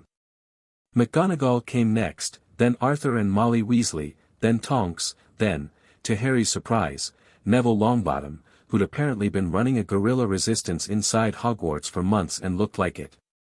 He was thinner, harder, with a new scar across his jaw and eyes that had lost whatever softness they'd ever carried. Neville caught Harry's eye across the room and nodded once. No fanfare. No reunion speeches. Just the acknowledgement of two soldiers who'd known this was coming. Daphne was already seated when Harry looked for her. She'd positioned herself at the far end of the table, close enough to participate, far enough to observe, a Slytherin's instinct for strategic placement operating on automatic. Astoria sat behind her against the wall, quiet and watchful. Kingsley laid out the intelligence with the methodical precision of a war briefing. Our source confirms, the army musters at full strength by Thursday evening. March begins Friday at dawn. Route of advance follows the Hogsmeade Road from the north. Estimated time to Hogwarts perimeter, 6 hours. The assault begins Friday afternoon. He paused. Let that settle. Composition remains as previously reported. 2,000 plus human combatants. 63 giants. Approximately 30 werewolves. Dementor contingent estimated at 300 to 400. Inferi numbering in the thousands, exact count unknown, but the pit I've been informed about could hold 5,000 or more. Molly Weasley made a sound. Arthur's hand found hers under the table. Against this, Kingsley continued, Hogwarts can field the following, 112 Order members and volunteers. 37 Hogwarts staff members capable of combat. The castle's ward system, which is formidable but not designed to withstand a force of this magnitude. And approximately 40 DA members, he nodded at Neville, who have been training inside the castle under Mr. Longbottom's leadership. 43, Neville said quietly. We picked up a few more last week. 43. Total defensive force, approximately 200. The silence that followed was the silence of people doing arithmetic they wished they couldn't. It's not enough, Arthur said. Not defeated, just factual. The voice of a man who'd fought in one war already and knew what the numbers meant. No, Kingsley agreed. It's not. Which is why we're here. Every eye in the room moved to Harry. He'd been standing. He didn't remember choosing to stand, maybe it was the Nundu's influence, the predator's instinct to be upright and visible when the pack was watching. He felt the weight of their attention like a physical thing, pressing against his skin, and the ember in his chest responded with a slow, steady pulse. You all know what I am, Harry said. Most of you have seen it, or heard about it from someone who has. I'm not going to explain it again. He looked around the table, at the faces he loved, the faces he respected, the faces that were looking at him with hope and fear and the desperate willingness to believe that one person could change an impossible equation. What I'm going to tell you is what I'm planning to do. And then we're going to talk about it. And then I'm going to do it anyway. Ron almost smiled at that. Almost. Thursday night, Harry said. The night before the army marches. I go to the camp. Alone. In Nundu form. He paused. The words he was about to say tasted like ash. I walk through the camp, and I use the breath. All of it. Everything I have. I take out the army before it ever reaches Hogwarts. He'd expected the explosion. He got it. Everyone spoke at once. Molly's voice rose above the rest, high, sharp, a mother's terror. Harry, no, absolutely not, you can't, Mrs. Weasley, you are 17 years old, and there are children younger than me in that castle who will die on Friday if I don't do this. That stopped her. It stopped everyone. The kitchen went quiet with the particular silence of people who've just been confronted with a truth they can't argue with and desperately want to. Hermione spoke first. Her voice was careful, measured, and Harry could hear the effort it cost her to keep it that way. Harry.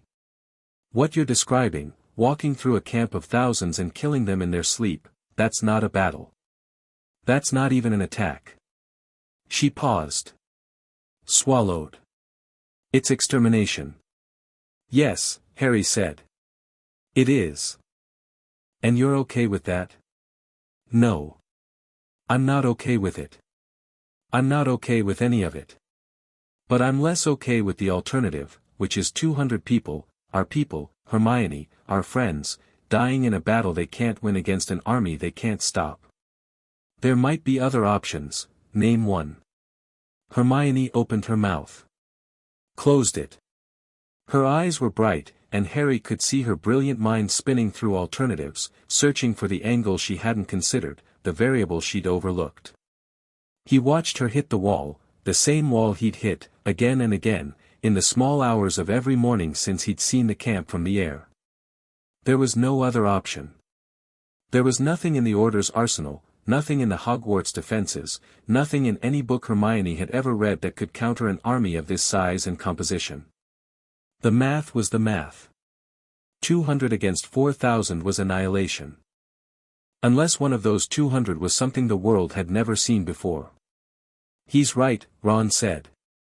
The room turned to him. Ron was leaning against the counter, arms crossed, his face set in the expression Harry had learned to read over 6 years of friendship, the one that said I've thought about this more than you'd expect, and I don't like the answer, but I'm not going to lie about it. He's right, Ron repeated. I hate it. I hate every part of it. But the numbers don't work any other way. If Voldemort's army reaches Hogwarts, people die. A lot of people. Including people in this room. He looked at his mother, his father, his brothers. I'd rather Harry do something terrible to the enemy than watch my family die because we were too squeamish to let him. Ronald, Molly started. Mom. I love you. But I've been fighting this war for months, and I've seen what these people do. The Snatchers, the raids, the camps. They're not going to show us mercy. We shouldn't waste hours on them. Molly's face crumpled. Arthur pulled her closer and didn't speak, but his jaw was tight and his eyes were fixed on Ron with an expression that contained grief and pride in equal measure. McGonagall spoke next. She'd been sitting rigid and silent, her thin lips pressed into a line, her fingers laced together on the table with the precise tension of a woman holding herself together through sheer force of propriety. There are children in that castle, she said. Her voice cracked on the word children, not dramatically, not with theatrical emotion, but with the small, precise fracture of someone for whom those children were a personal charge, a sacred trust, a reason for living. First years. 11 years old. They're sleeping in the Great Hall because the dormitories aren't defensible, and they're using cushions from the common rooms because we don't have enough beds. She paused. Breathed. I have spent 40 years protecting those children. If this is what it takes to protect them now, then may God forgive us all, because I will not stand before those children and tell them I chose my conscience over their lives. The room was very quiet after that. Remus hadn't spoken. Harry looked at him, at the gray-streaked hair and the lined face and the eyes that carried decades of loneliness and self-loathing and quiet, stubborn courage. Remus was staring at the table, his jaw working, his hands flat on the wood. Remus, Harry said. I know what you want me to say. Remus's voice was rough. I know you want me to agree. And I do, tactically, strategically, I agree. It's the only move that makes sense. He looked up, and his eyes were haunted. But I also know what it's like to be the monster, Harry. I know what it's like to wake up covered in blood and not remember choosing it. I know what it's like to carry that weight every day for the rest of your life. And I need you to understand, really understand, that what you're proposing will change you. Permanently. Irrevocably. You will never be the same person after this night. I know, Harry said. Do you? Because you're 17, and you're brave, and you think you can handle anything. And maybe you can. But the bodies won't go away. They'll be there when you close your eyes. They'll be there when you're 50 and your children ask you what you did in the war. They'll be there when you die. Remus's voice broke. He stopped, gathered himself, continued. I'm not saying don't do it. I'm saying do it with your eyes open. Know what it costs. Harry nodded. There was nothing to say to that. Remus was right in a way that went beyond tactics or strategy or the cold calculus of war. The bodies would be there. Forever. He looked around the table one more time. Every face carried a different shade of the same terrible consent, not enthusiasm, not approval, just the grim acceptance of people who'd run out of better options and were choosing the least worst path through the dark. I'm not asking permission, Harry said quietly. I'm telling you what I'm going to do so you can be ready for what comes after. And what comes after is going to require all of you, holding the ministry together, managing the public reaction, dealing with the international community. This doesn't end when the army falls. In some ways, it just begins. Kingsley stood. We'll be ready. Harry, when you go in, how do you want to handle the approach? They spent the next 2 hours on operational planning. Daphne led most of it. She'd been working on the tactical approach since the night Harry had scouted the camp, and her plan was elegant in its simplicity and brutal in its pragmatism. The camp's defensive wards are designed to detect magical approach, apparition, broom flight, port key activation, she said, standing at a conjured map of the camp layout that Harry had helped her create from memory. They're not designed to detect a large predatory animal walking in from the north. The Nundu's magical negation should render most detection charms inoperable on contact. Harry approaches on foot, in Nundu form, from a position upwind.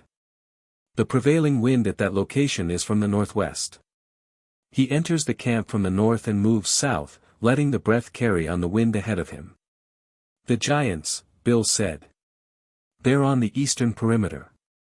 The breath will reach them, but they're physiologically tougher than humans. It might take longer to affect them. Harry moves through the human contingent first. By the time he reaches the giants, the breath concentration in the area should be at maximum. If any resist, he handles them physically. The Dementors, Hermione said. The breath won't affect them.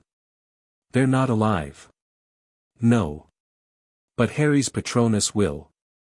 Daphne looked at Harry. You produced one in Nundu form during the Snatcher encounter. Can you do it reliably? I think so.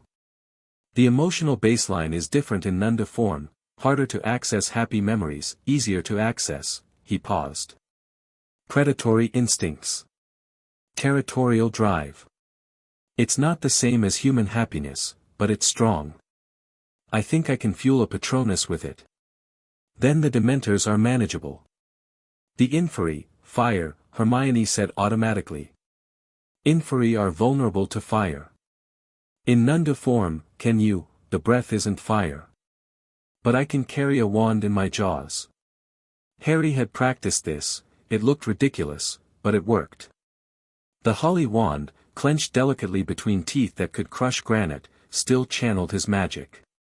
Fiend fire on the Inferi pit. One shot. That leaves Voldemort, Kingsley said. The name settled over the room like a cold front. Voldemort won't be in the main camp, Daphne said. He never sleeps with his army. He'll have a separate location, nearby but isolated, warded independently, with only his inner circle for company. Snape confirms this, Kingsley added. The command structure includes Voldemort, Nagini, and 2 or 3 senior Death Eaters as personal guard. They operate from a position roughly half a mile from the main camp. Then the main assault handles the army, Harry said. Voldemort is a separate problem. A problem we need to solve, Hermione said. Nagini is still alive. She's the last Horcrux besides. She glanced at Harry's forehead and didn't finish the sentence. Besides me, Harry said. I know. We deal with Nagini first.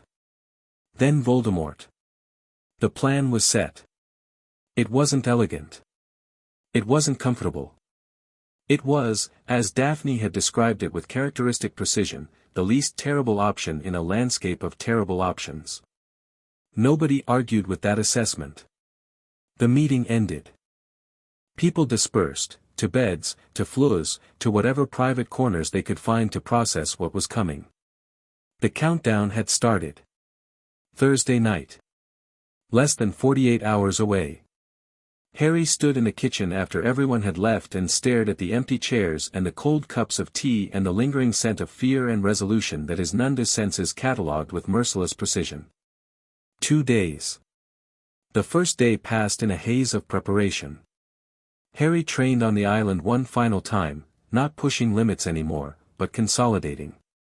Smooth transformations. Controlled breath release. Combat drills that focused on efficiency rather than power.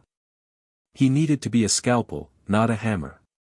The camp was large, and there were thousands of people in it, and the difference between success and failure might come down to how efficiently he could move through the space while maintaining maximum breath output. Daphne timed him. Full transformation in 4 seconds. Breath release to maximum concentration in 8 seconds. Sustained output while moving at full speed. She clocked him crossing the island's mile length in under 3 minutes, the death cloud trailing behind him like a wake in water. The effective kill radius is approximately 150 yards in still air, she reported, consulting the detection charms Bill had set up. With a following wind, it extends to 300 or more. The camp is roughly a mile across. If you traverse it in a straight line at moderate speed, the entire area will be saturated within 10 minutes. 10 minutes. The entirety of Voldemort's army, the largest dark force assembled in a century, wiped out in 10 minutes. The number was obscene. Harry didn't dwell on it. He practiced the Patronus. In Nundu form, the casting was different, rawer, more primal, fueled not by the ephemeral warmth of happy memories but by the deep, territorial certainty of the predator. This is mine. These are my people. Nothing will harm them. The silver stag that erupted from the Nundu's body was enormous, the size of a car, blazing with light, antlers branching like living lightning. It charged across the island and the shadows it touched recoiled as if burned. That should handle the Dementors, Bill said, shielding his eyes from the glare. Should, Harry agreed. Let's hope should is enough. In the afternoon, he dealt with a different kind of preparation. He wrote letters. Not many. Not long. But necessary. To Ron, you're the best friend I've ever had. If something goes wrong, look after Hermione. She'll pretend she doesn't need it. She does. To Hermione, you're the smartest person I know, and that's not even the most important thing about you. The most important thing is that you never stopped believing people could be better than they are. Don't stop. To Daphne, he started this letter 3 times. Threw away the first 2. The third attempt was shorter than the others, just a few lines that he stared at for a long time before sealing. You treated me like a person when everyone else was treating me like a weapon. I won't forget that. I won't forget you. Come back human, she'd said, that first time. He intended to. He gave the letters to Fleur, who took them with steady hands and bright eyes and didn't ask what they were for. She already knew. The second day. Harry woke at dawn and lay in bed, staring at the ceiling, listening to the heartbeats of everyone in the cottage. He'd memorized them all by now, could identify each person by the unique rhythm of their pulse, the way a musician might identify instruments in an orchestra. Ron's was slow and steady, the heartbeat of someone who'd learned to sleep deeply because the alternative was going mad. Hermione's was quick, even in sleep, the motor that drove her ceaseless mind never fully shutting down. Bill's was strong and regular. Fleur's carried a faint harmonic that Harry suspected was the Vila heritage in her blood. Daphne's was the one he listened for first. He'd stopped pretending he didn't do this. Hers was controlled even in sleep, measured, precise, as if some part of her consciousness maintained discipline over her own biology. But there was a flutter in it, a tiny irregularity that surfaced when she dreamed.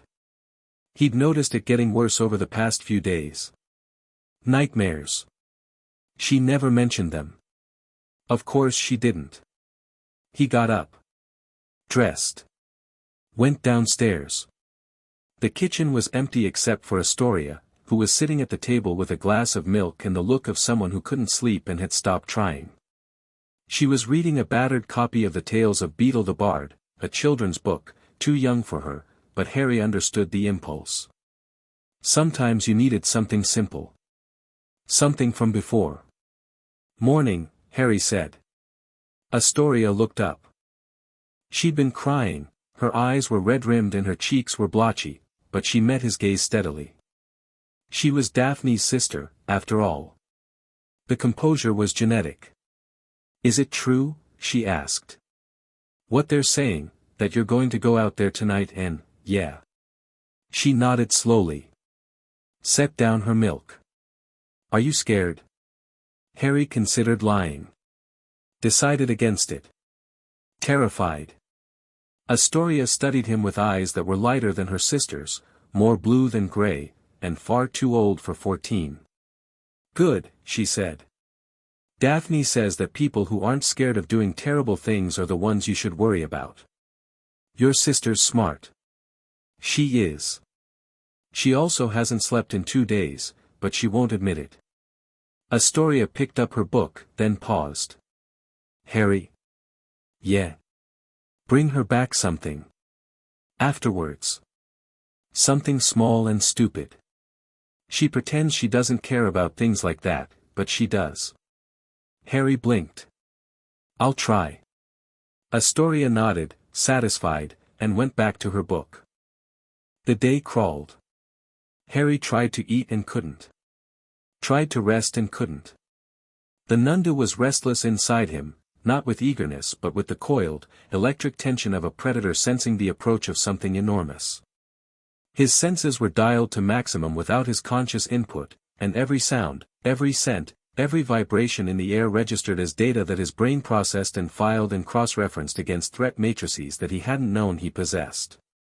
Ron found him at noon, sitting on the garden wall, staring at nothing. Brought you a sandwich, Ron said, sitting beside him. Fleur's. The good ones. Harry took it. Ate half. Tasted nothing. They sat in silence for a while.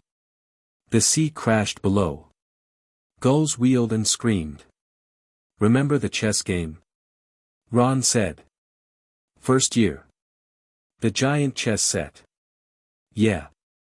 I was so scared I nearly wet myself. Standing there on the board, watching those pieces move, knowing that one of them was going to smash me and I had to let it happen so you could get through. Ron picked at the crust of his own sandwich. I was 11. I thought that was the bravest thing I'd ever have to do. It was brave. It was stupid. But it worked. Ron looked at him. His blue eyes were steady, no fear there, or if there was, it was buried so deep that even Harry's enhanced senses couldn't find it. Tonight's going to be worse. A lot worse. And I can't go with you, and that, his voice roughened. He stopped. Started again. That's the hardest part. Not the danger. Not the fight. Just, not being able to go with you. Ron, shut up. Let me say this. Ron turned to face him fully. You're my best mate. You've been my best mate since you shared your sweets on the train. And I know what you're going to do tonight, and I know why, and I know it's going to cost you something that I can't even imagine. And I want you to know that whatever happens, whatever you feel after, whatever you become, you're still my best mate. That doesn't change. Not ever. Harry's throat was tight. He couldn't speak. Ron punched him lightly on the shoulder. Now eat your bloody sandwich. Harry ate the sandwich. Hermione came to him in the afternoon. She didn't bring a sandwich. She brought a book, because she was Hermione, and books were her love language, her armor, her way of saying things her voice couldn't manage. I found this, she said, setting a slim volume on the table in front of him. It was old, hand-bound, with a title in faded gold leaf, On the Ethics of Magical Warfare, by Hector Dagworth Granger. No relation, she added, with a ghost of a smile. I checked. What is it? A philosophical treatise on the use of overwhelming magical force in conflicts where the alternative is greater suffering. She sat down across from him. He wrote it after the Goblin Wars of 1612. The magical community was debating whether it was ethical to use mass effect charms against goblin armies that outnumbered human forces 10-1. The arguments he makes are, she paused. Relevant. Harry looked at the book. Looked at Hermione. You're giving me philosophical justification for what I'm about to do. I'm giving you context. Historical precedent. The knowledge that people have faced this question before and found a way to live with the answer. Her eyes were red. She'd been crying, not recently, but the evidence was there.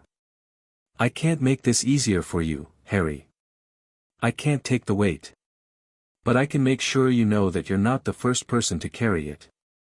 He reached across the table and took her hand. She squeezed back, hard. Hermione. Don't say goodbye. You're coming back. I was going to say thank you. She blinked. The tears came then, quiet, dignified, the kind of tears that Hermione Granger would allow herself. You're welcome. Now read the book. I'll read it tomorrow. She almost laughed. Almost. Tomorrow. Yes. Read it tomorrow. She wiped her eyes. I'll quiz you on it. I know you will. She left. Harry sat with the book in his hands and felt the weight of it, not the physical weight, which was negligible, but the weight of what it represented. A friend who loved him enough to arm him with ideas when she couldn't arm him with anything else. He put the book in the moleskin pouch. Tomorrow. He'd read it tomorrow. Dusk came. The sun descended into the sea like a stone sinking into dark water, and the sky turned from blue to gold to the deep, bruised purple of an autumn evening. Harry stood at the cliff's edge and watched it go and felt time accelerating around him, each minute shorter than the last, each breath closer to the one that would matter. The plan was simple. At midnight, Bill would create a port key to a drop point 5 miles north of the camp. Harry would transform and approach on foot, the Nundu moved silently despite its size, and the darkness would provide additional cover. He'd enter the camp from the northwest, moving with the wind, and traverse the full length of the encampment in a single pass. The breath would do the rest. He'd rehearsed it in his mind 100 times. The approach. The entry. The movement through rows of tents, the toxic cloud rolling ahead of him, the quiet cascade of death spreading outward like ripples from a stone dropped in a pond. He didn't think about the faces. He couldn't afford to. Not yet. The cottage was quiet in a way that felt sacred, the heavy, deliberate quiet of people who understood what was about to happen and were holding space for it. Molly had sent food through the flue, enough to feed 20, as if the act of cooking could ward off catastrophe. Ron was upstairs, supposedly packing supplies, actually sitting on his bed and staring at the wall. Hermione was in the sitting room with a book she'd read 3 times already, not absorbing a single word. Daphne found him at 10 o'clock. He was in the hallway, pulling on his boots, the ones he'd wear to the drop point before transforming, the ones he'd probably never wear again because the transformation would shred anything he was wearing and he'd need to arrange clothes on the other end. Practical thoughts. Small, manageable, human-sized thoughts that kept the enormity at bay. She appeared at the end of the corridor. She'd changed into a dark jumper and trousers, practical clothes, not robes, and her hair was down, falling around her shoulders in a way he'd never seen before. She always wore it pulled back. Always controlled, always contained. This was different. This was deliberate. "Walk with me," she said. They walked. Outside, along the cliff path, the way they always went. The sea was black below them, invisible except for the white lines of breaking waves and the steady roar that filled the darkness like breathing. They walked in silence for 100 yards. 200. Harry could hear her heartbeat, the controlled rhythm, the flutter of dreams and nightmares and things unsaid. His own heart was doing something strange. Not the Nundu's influence, something older, simpler, purely human. "Astoria told me to bring you something," Harry said. "After." Something small and stupid. Daphne stopped walking. Turned to face him. In the darkness, her eyes caught the starlight and held it. "My sister has a regrettable tendency toward sentimentality," she said. "I think it's nice. You would. You're a Gryffindor. And you're a Slytherin who's been spending all her time with Gryffindors. Must be catching." She didn't smile. Her face was very still, not composed, not controlled, just still. As if she'd set down every mask, every defense, every layer of armor she'd spent 18 years constructing, and was standing in front of him with nothing between her skin and the world. "I'm not going to make a speech," she said. "I'm not going to tell you to be careful, because you won't be. I'm not going to tell you to come back, because you already know I want you to. And I'm not going to tell you that what you're about to do is right, because it isn't. It's necessary. Those aren't the same thing." "Daphne," I said, "I'm not making a speech." She stepped closer. Close enough that he could feel the warmth of her body against the cold sea air, close enough that her heartbeat was the loudest thing in his world. "I'm going to do something else instead." She kissed him. Not tentatively. Not carefully. She kissed him the way she did everything, with precision, with intent, with the full force of a personality that had been forged in loss and tempered in fire. Her hands found the collar of his jacket and pulled him down to her, and her lips were warm and tasted like the tea she'd been drinking, and Harry's hands came up to her waist instinctively, pulling her closer, and for a long moment the war and the army and the death that was coming receded to a distant background hum against the overwhelming reality of this person, this connection, this impossible thing growing between them in the worst possible moment. She pulled back. Not far. Her forehead rested against his, and her breath was warm on his lips. "That's so you have a reason to come back human," she said. "I have a lot of reasons." "Good. Add that one to the list." She stepped back. Straightened her jumper. The masks were coming back, he could see her rebuilding the composure in real time, brick by brick, but her eyes were bright and her heartbeat was wild and she was the most beautiful thing he'd ever seen. "I'll be here when you get back," she said. "Don't make me wait long." She turned and walked back toward the cottage. Harry watched her go. The taste of her was on his lips, and the warmth of her was fading from his hands, and the Nundu inside him recognized what it was feeling with the clarity of a predator identifying something precious. "Mine. Protect." He stood on the cliff for another minute. Then he went inside. It was time. Midnight. The portkey deposited Harry on a moorland hillside 5 miles north of Voldemort's encampment. The night was cold and clear, a half-moon above, stars blazing in a sky unpolluted by city light. The wind was from the northwest, steady at maybe 15 miles per hour. Perfect. Bill stood beside him, holding the spent portkey. His face was invisible in the darkness, but Harry could hear his heartbeat, fast, controlled, the rhythm of a brave man who was very afraid. "Wind's right," Bill said. "You'll have it at your back the whole way." Harry nodded. He was already stripping off his clothes, boots, jacket, shirt, trousers. The cold hit his bare skin and he barely felt it. The Nundu's constitution rendered temperature functionally irrelevant, his internal furnace burned hot enough to keep a body this size operational in any climate on Earth. He stood naked on the moor, pale in the moonlight, and felt the beast rising inside him like a tide. "Harry." Bill's voice was rough. "I don't have a speech either. Just, when you're done, come to the extraction point. North Ridge, where we agreed.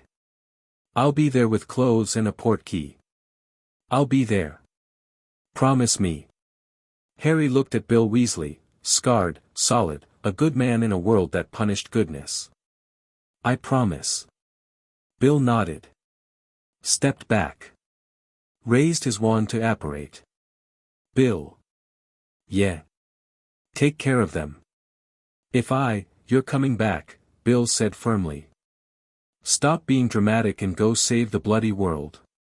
He disapparated. The crack of his departure echoed across the moor and faded, and Harry was alone.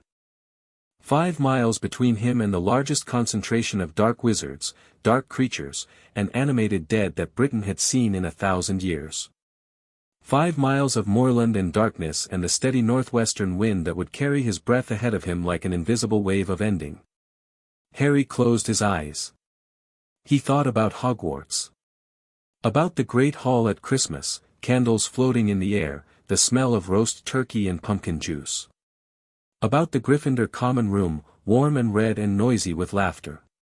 About Quidditch, the wind in his face, the snitch glinting gold, the roar of the crowd. About Dumbledore's office, the silver instruments whirring, the phoenix on its perch. About the room of requirement, where he'd taught children to fight because the adults wouldn't.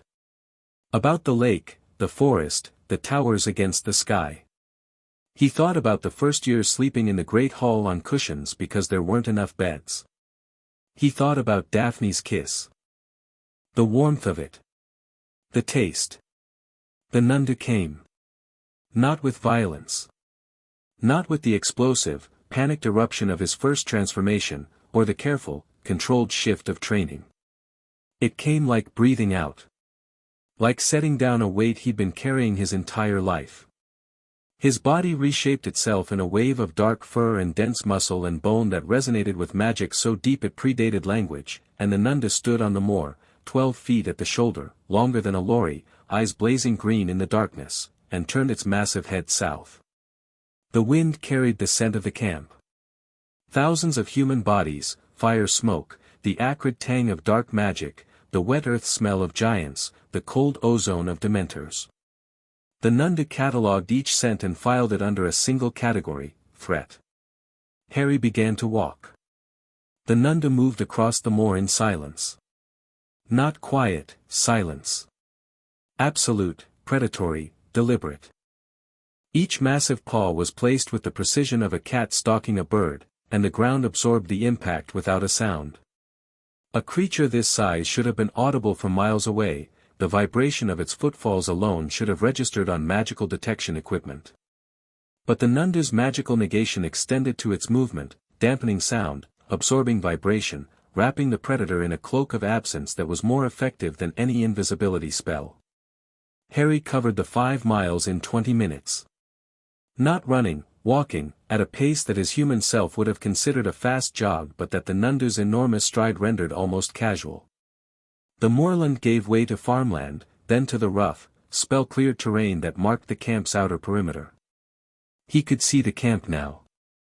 Not with human vision, the Nundu's eyes painted the darkness in shades of ultraviolet and thermal signature, rendering the scene in a palette that had no human analog. The tents were dark shapes radiating stored body heat. The campfires were beacons of infrared. The sentries were moving points of warmth against a cold background, their patrol patterns regular and predictable and utterly inadequate for what was coming. The outer wards hit him at 300 yards. He felt them, a tingling pressure against his hide, like walking through cobwebs. Detection charms, identification hexes, intrusion alerts. Sophisticated magic, layer deep, designed to catch any wizard who crossed the perimeter. The Nundu walked through them. Not over them. Not around them. Through them. The magical negation field that surrounded the Nundu's body met the ward structure and simply erased it, not violently, not with the dramatic flare of a counter-curse, but with the quiet inevitability of darkness swallowing a candle flame.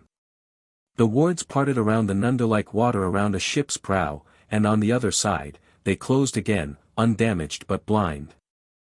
The Nundu was a hole in the magical world's detection system, a moving absence that no spell could see or touch.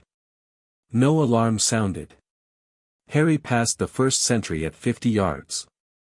The man was leaning against a fence post, wand lit, staring into the darkness with the bored inattention of someone who'd been on watch for hours and expected nothing. He was young, early 20s, Harry thought, though it was hard to tell in the Nundu's thermal vision. He wore the mismatched robes of a recruited dark wizard, not the formal attire of a Death Eater. A mercenary, probably. Someone who'd taken Voldemort's gold because the alternative was poverty or persecution. Harry didn't want to think about that. The Nundu's breath came. Not a conscious decision, not yet. The ember in Harry's chest responded to the proximity of the enemy, and the toxic gases began to accumulate in the specialized organs behind his palate, and the pressure built with the slow inevitability of a rising tide. Harry opened his jaws. The breath rolled out. Not visible, not dramatic, not the billowing cloud of poison that the word breath might suggest. It was a shimmer in the air, a heat haze distortion visible only to the Nundu's enhanced vision, that spread outward from his mouth in a cone shaped by the wind. Silent. Invisible to human eyes. Carried on the northwest breeze like a scent, like a whisper, like a prayer in a language that only death understood. The sentry coughed. It was a small sound.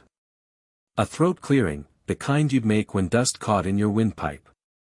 The man frowned, rubbed his neck, coughed again.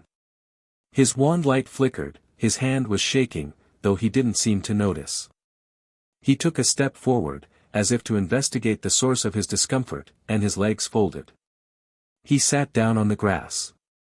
Slowly. Carefully. As if lowering himself into a chair. His head tilted back. His eyes closed. His wand light went out. He didn't get up. Harry walked past him. The breath trailed behind the Nundu like a wake, and the wind caught it and carried it forward, south, into the heart of the camp. The outer ring of tents was the mercenary contingent, recruited wizards from the continent, dark-aligned freelancers, opportunists who'd joined Voldemort's cause for gold or ideology or the simple, ugly thrill of being on the winning side. They slept in rough canvas shelters, clustered in groups of 4 or 6, their wands beside their pillows and their dreams undisturbed. The breath reached them before Harry did. He walked between the tents, the Nundu's massive body passing within feet of the thin canvas walls, and inside those walls, people were dying. Not violently. Not with screams or struggle. The Nundu's breath was not a weapon of pain, it was a weapon of cessation. The toxic gases infiltrated the lungs, crossed the alveolar membrane, entered the bloodstream, and shut down the central nervous system with a speed and efficiency that left no time for suffering. One breath of clean air. One breath of poison. One breath that never completed. They died in their sleep. Harry kept walking.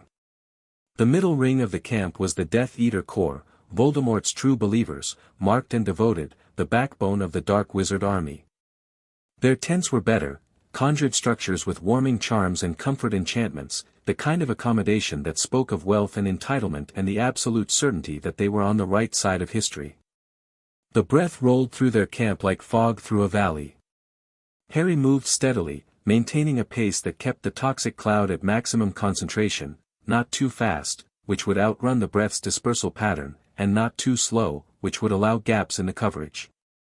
Daphne's timing calculations ran through his mind like a metronome, 80 yards per minute, sustained output, wind-adjusted dispersion radius of 150 yards on the downwind side. He passed a larger tent, a command post, judging by the flags and the complexity of the ward structure. Inside, he could hear 3 heartbeats. 4. 5. Senior Death Eaters, sleeping the sleep of people who expected to wake up tomorrow and march on a school full of children. The heartbeats slowed. Stuttered. Stopped. Harry kept walking. The first sign of resistance came 10 minutes in. A woman burst out of a tent 50 yards ahead, gasping, her hand over her mouth. She'd woken, something had woken her, some instinct, some trace of the magic that whispered wrong wrong wrong at the edge of her consciousness, and she'd done the smartest possible thing, she'd sealed her face with a bubblehead charm before taking another breath. Harry recognized her in the thermal-shifted vision. Alecto Carrow. One of the Carrows who'd been running Hogwarts under Voldemort's regime. One of the Carrows who'd tortured students, children, with the Cruciatus curse as punishment for minor infractions. Alecto's eyes found the Nundu and went wide. She screamed, muffled behind the bubblehead charm, and raised her wand. A killing curse erupted from it, green light streaking across the darkness. It hit the Nundu's shoulder. It vanished. Not deflected. Not absorbed. Simply unmade, as if the magic had encountered something that was fundamentally incompatible with its existence and had been quietly deleted from reality. Alecto fired again. And again.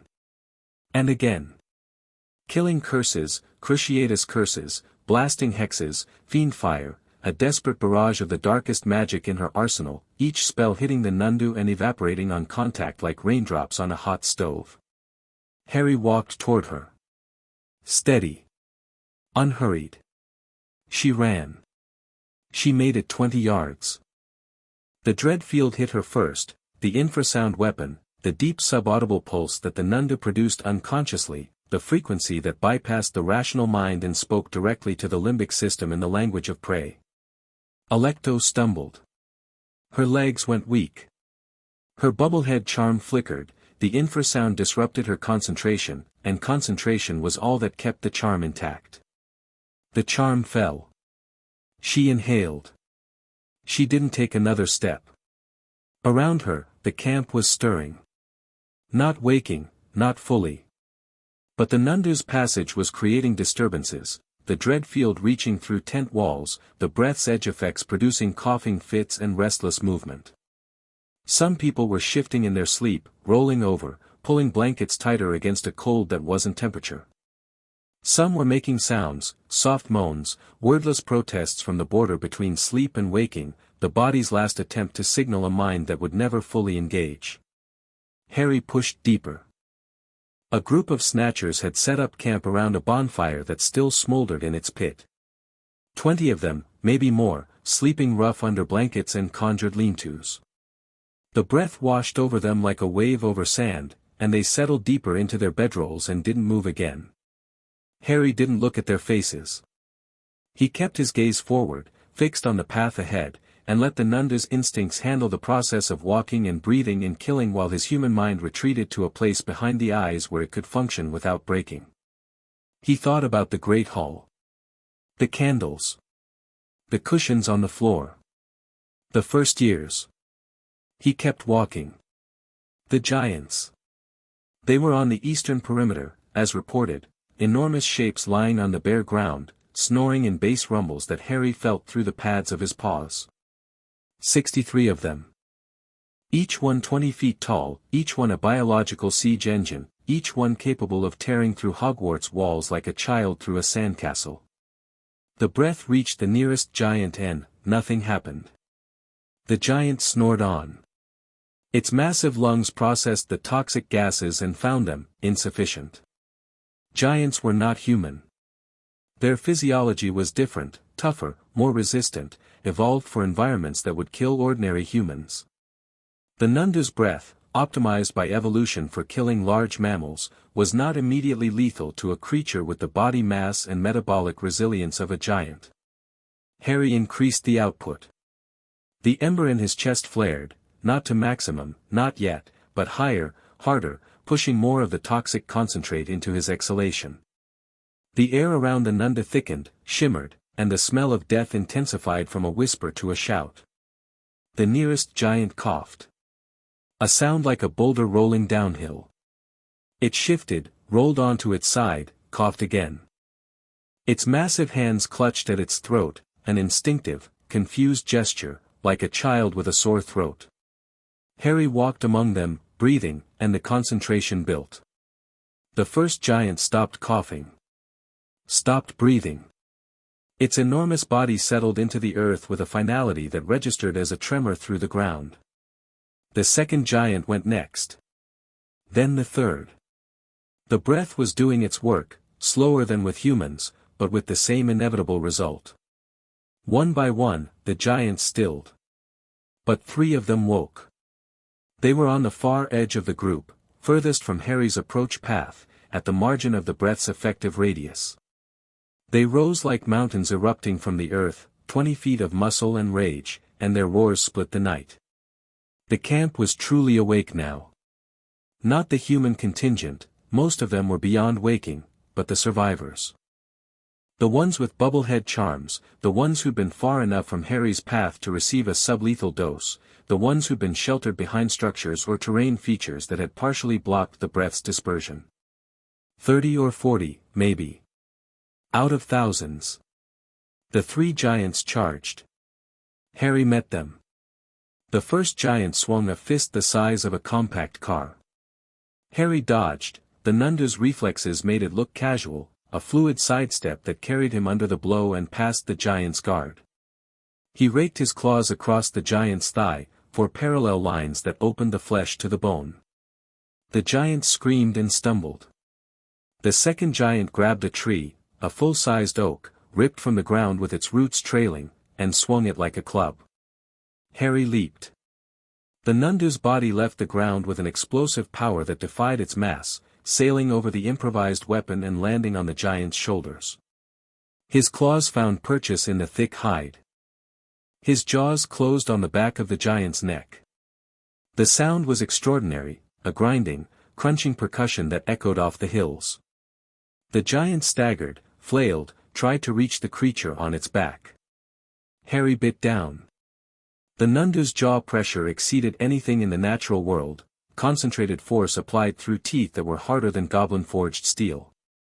The giant's spine gave way with a crack that sounded like a gunshot. It fell. Harry rode it down, leaping clear at the last moment, landing in a crouch that dug furrows in the earth. The third giant looked at its fallen companions. Looked at the Nundu. Made what might have been the first intelligent decision of its life. It ran. Harry let it go. One giant, alone, without the army behind it, was a problem for another day. Tonight was about the army. He increased the breath again. Maximum output now, the ember in his chest blazing, the toxic gases pouring from his jaws in a continuous, sustained exhalation that saturated the air for hundreds of yards in every direction. The wind caught it and carried it south, sweeping through the remains of the camp like a scythe through wheat. The survivors, the ones with bubblehead charms, the ones who'd found shelter, the 30 or 40 who'd beaten the odds, fought. Curses flew. Killing curses, reductor curses, coordinated volleys from knots of Death Eaters who'd formed up behind layered shield charms. The spells hit the Nundu and vanished. The shield charms held back the physical creature but couldn't stop the breath. The toxic gases flowed around the magical barriers, seeped through gaps, infiltrated from below and behind. One by one, the shields fell as their casters fell. A woman, young, blonde, wearing robes that marked her as a continental recruit, managed to apparate. The crack of her departure was loud in the relative silence.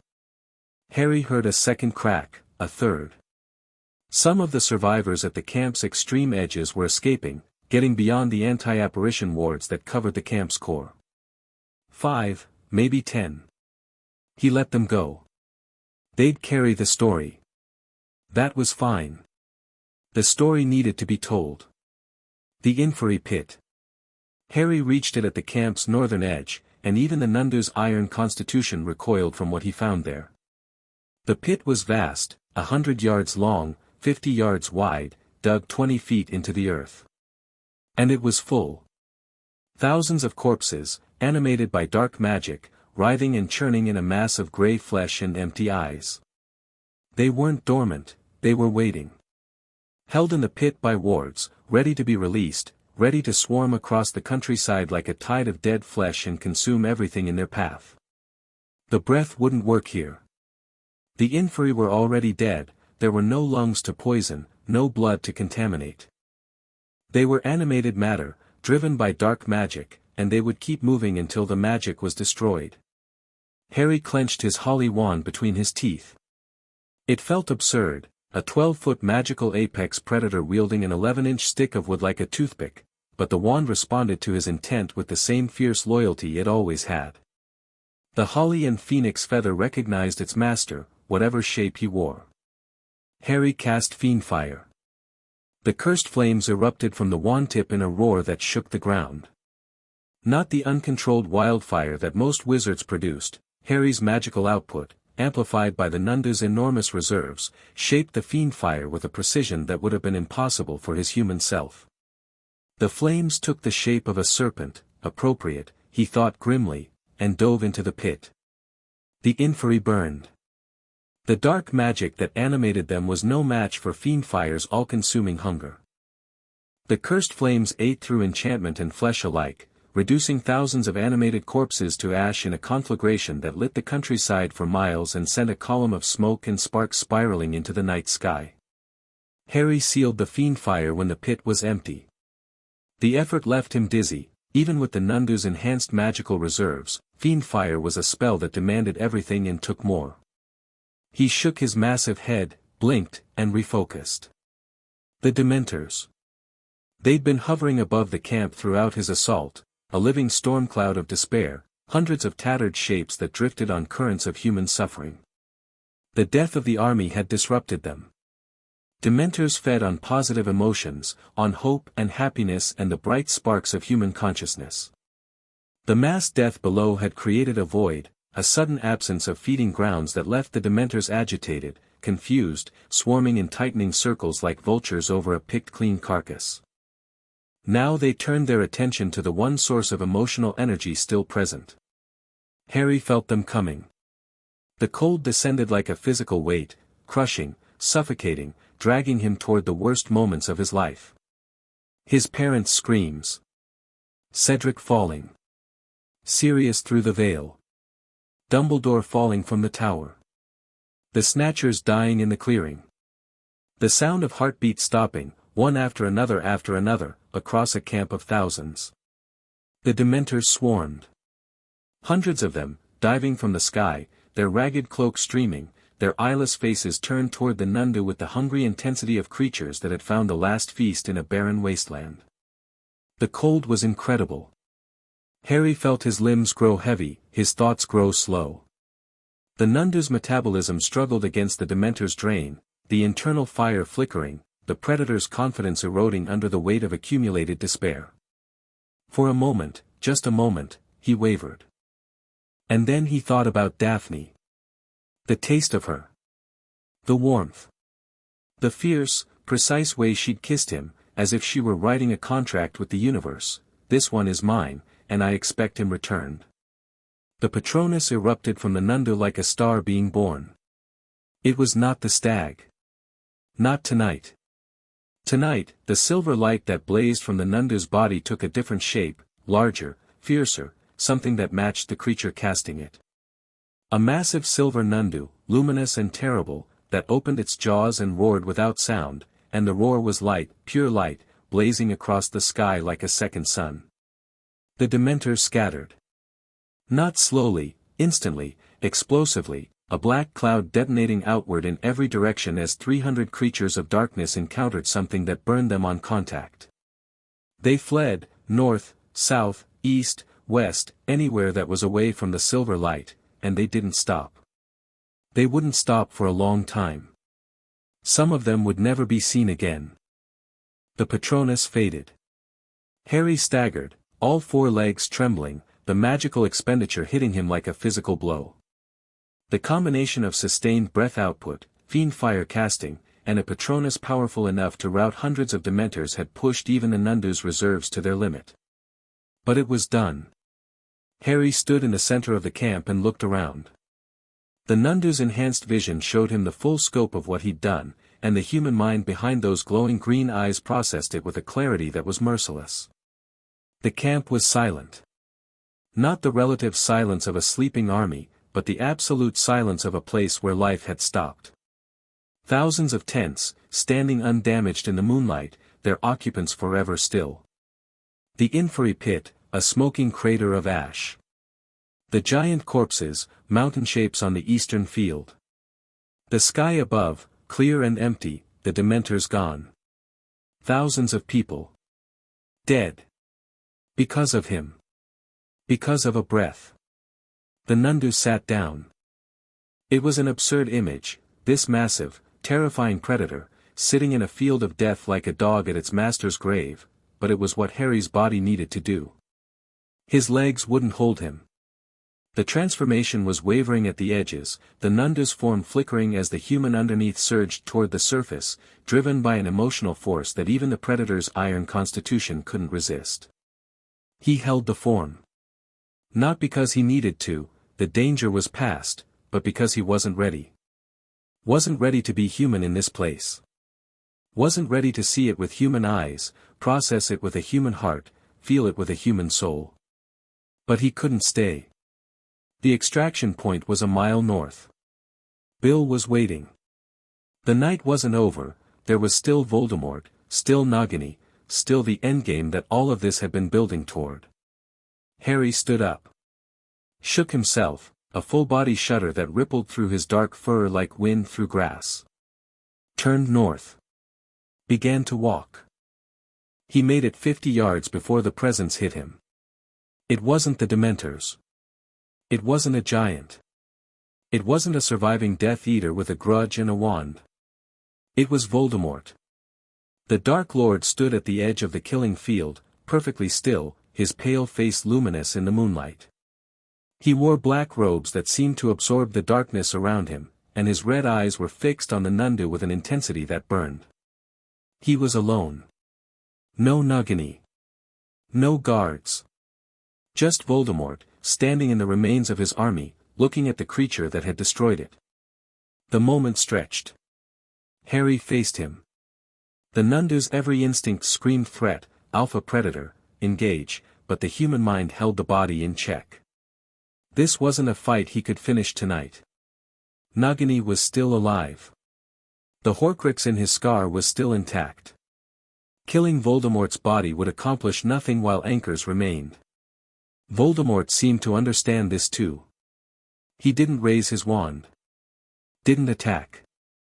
He simply stood, and looked, and when he spoke, his voice carried across the silent field with perfect clarity.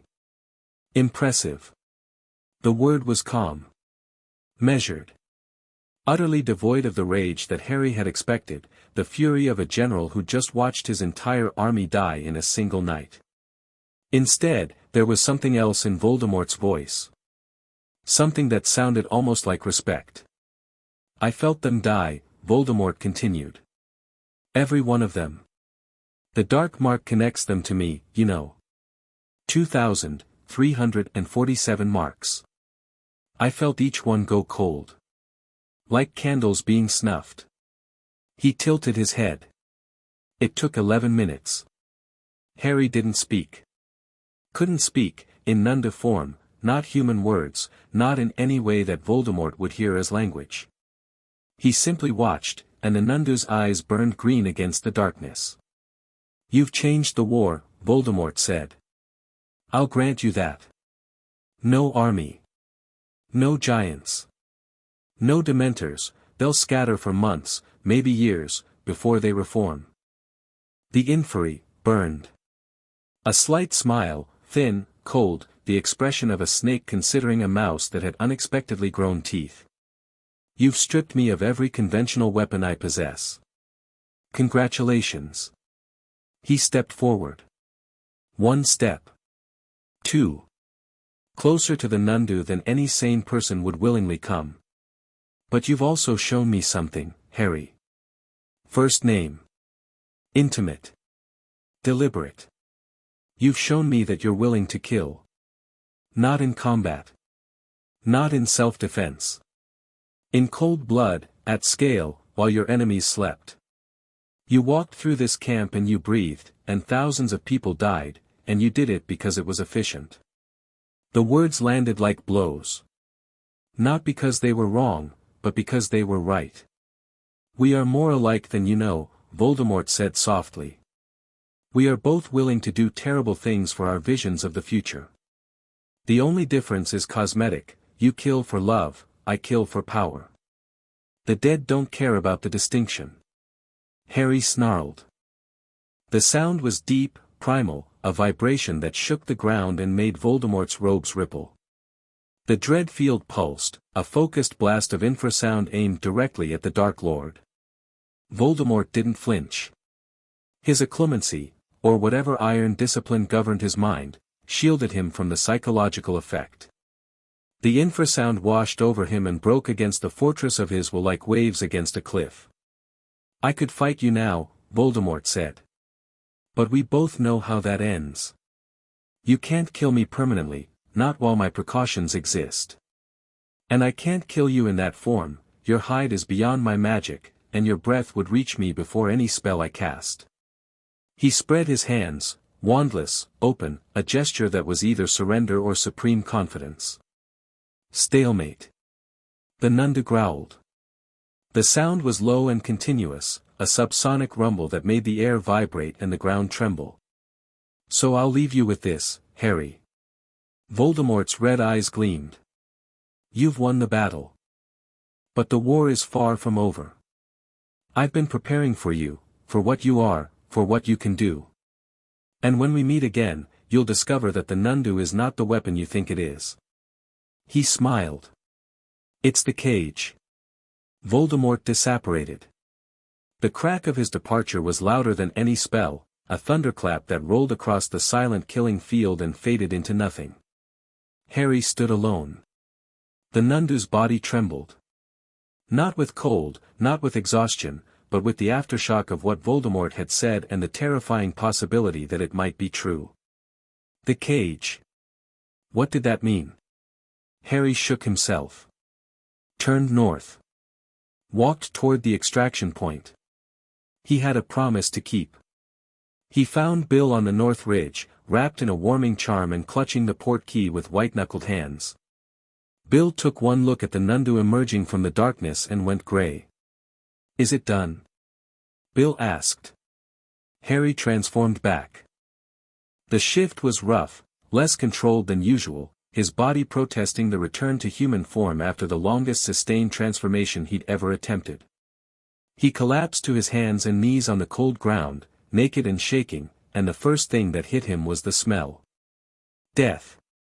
Carried on the wind from the south. The residue of his breath, still lingering in the air, still carrying traces of the toxins that had ended thousands of lives. His human nose couldn't detect the individual components the way the Nundu could, but it could smell the result, a wrongness, an absence, the olfactory signature of a place where life had been and wasn't anymore. Harry vomited. Bile and nothing else, he hadn't eaten since noon.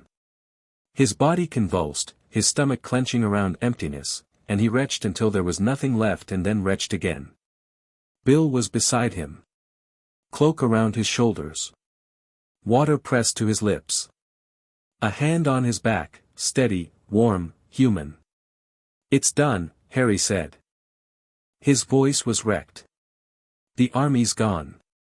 All of it. The giants, most of them. Inferi, burned. Dementors, scattered. Voldemort. Alive. He was there, at the edge. Watched me. Talked. Bill went still. He was there. He let me see him. Wanted to say something. Harry closed his eyes. The field. The silence. Voldemort's calm, measured voice. We are more alike than you know. He's planning something, Bill. Something to do with me. With the Nundu. He called it a cage. We'll figure it out. Right now, we need to get you home. The portkey activated. The world lurched. And then they were at Shell Cottage, and the dawn was coming, and it was over. Except it wasn't. The order arrived with the sunrise. They came in waves, through flues and portkeys and apparition points, drawn by Kingsley's emergency summons. Kingsley himself came first, followed by McGonagall, then Remus, then Arthur and Molly, then a cascade of Order members and DA fighters and allies who'd been preparing for a battle that would now never come. They went to see for themselves. Kingsley organized a scouting party, careful, methodical, approaching the camp from the south with bubblehead charms and every precaution they could manage. Harry didn't go. He couldn't. He sat in the kitchen of Shell Cottage, wrapped in Bill's cloak, staring at his hands, and the others went to see what he'd done. They came back different. Kingsley's face, when he returned, was a mask, the expression of a soldier who'd seen war but had never seen anything like this. He sat down at the kitchen table across from Harry and didn't speak for a long moment. "The Count," Harry said. Kingsley drew a breath. Preliminary estimate based on tent occupancy and the scope of the affected area. 2,300 confirmed dead. Human combatants. An additional 58 giants. The inferi pit is ash. The Dementor cloud has dispersed completely. 2,300. The number should have been abstract, too large to process, too enormous for a human mind to attach meaning to. But Harry's Nundu-enhanced memory was not kind. He could recall every heartbeat he'd heard stop. Every tent he'd walked past. Every row of sleeping bodies going still. "Survivors?" he asked. "We've identified approximately 40 individuals who escaped the camp's perimeter before or during your assault. They apparat to various locations, we're tracking them through the mark detection system, but most will go to ground." "And Harry stopped. Swallowed. "The ones who weren't combatants. Camp followers. Support staff. We're assessing." Kingsley's voice was carefully neutral. Most of the camp was military, fighters, operatives, trained combatants. But there were support personnel. Quartermasters, healers, logistics staff. Some of them may have been coerced. We don't know numbers yet. Harry closed his eyes. "Harry." Kingsley's voice was firm. "You need to hear this from me, now, before the noise starts. What you did tonight saved Hogwarts. It saved every student in that castle, every teacher, every Order member who would have fought and died on those grounds tomorrow. The strategic calculus is unambiguous, you traded 2,300 enemy combatants for hundreds of innocent lives. I know the math. Then know this, the math is right. Whatever else happens, whatever the world says, whatever the newspapers print, whatever you feel when you close your eyes, the math is right." Harry nodded. He didn't trust himself to speak. The kitchen filled. People came and went, some stunned, some weeping, some wearing the blank expression of information overload.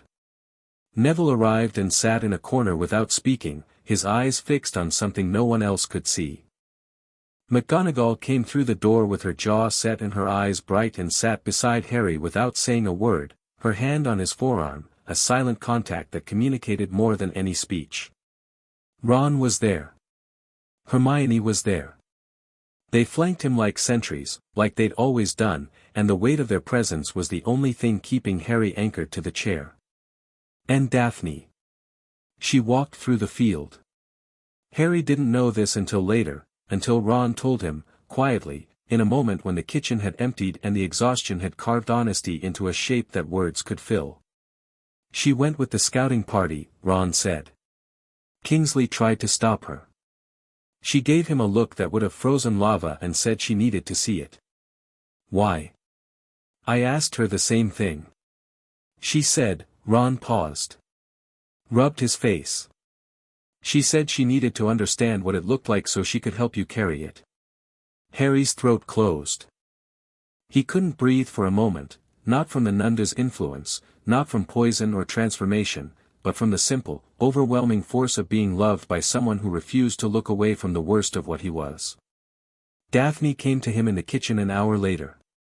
She was pale, paler than usual, which was saying something, and her composure was intact but brittle, the kind of composure that would shatter if you touched it wrong. She didn't touch it wrong. She walked to where he was sitting, took his hand, and didn't let go. She didn't speak. She didn't need to. She held his hand and stood beside him while the world outside the kitchen erupted into chaos, and her grip was firm and warm and steady. After a while, 5 minutes, 10, an hour, Harry lost track. She said, "There's a flower growing at the edge of the field.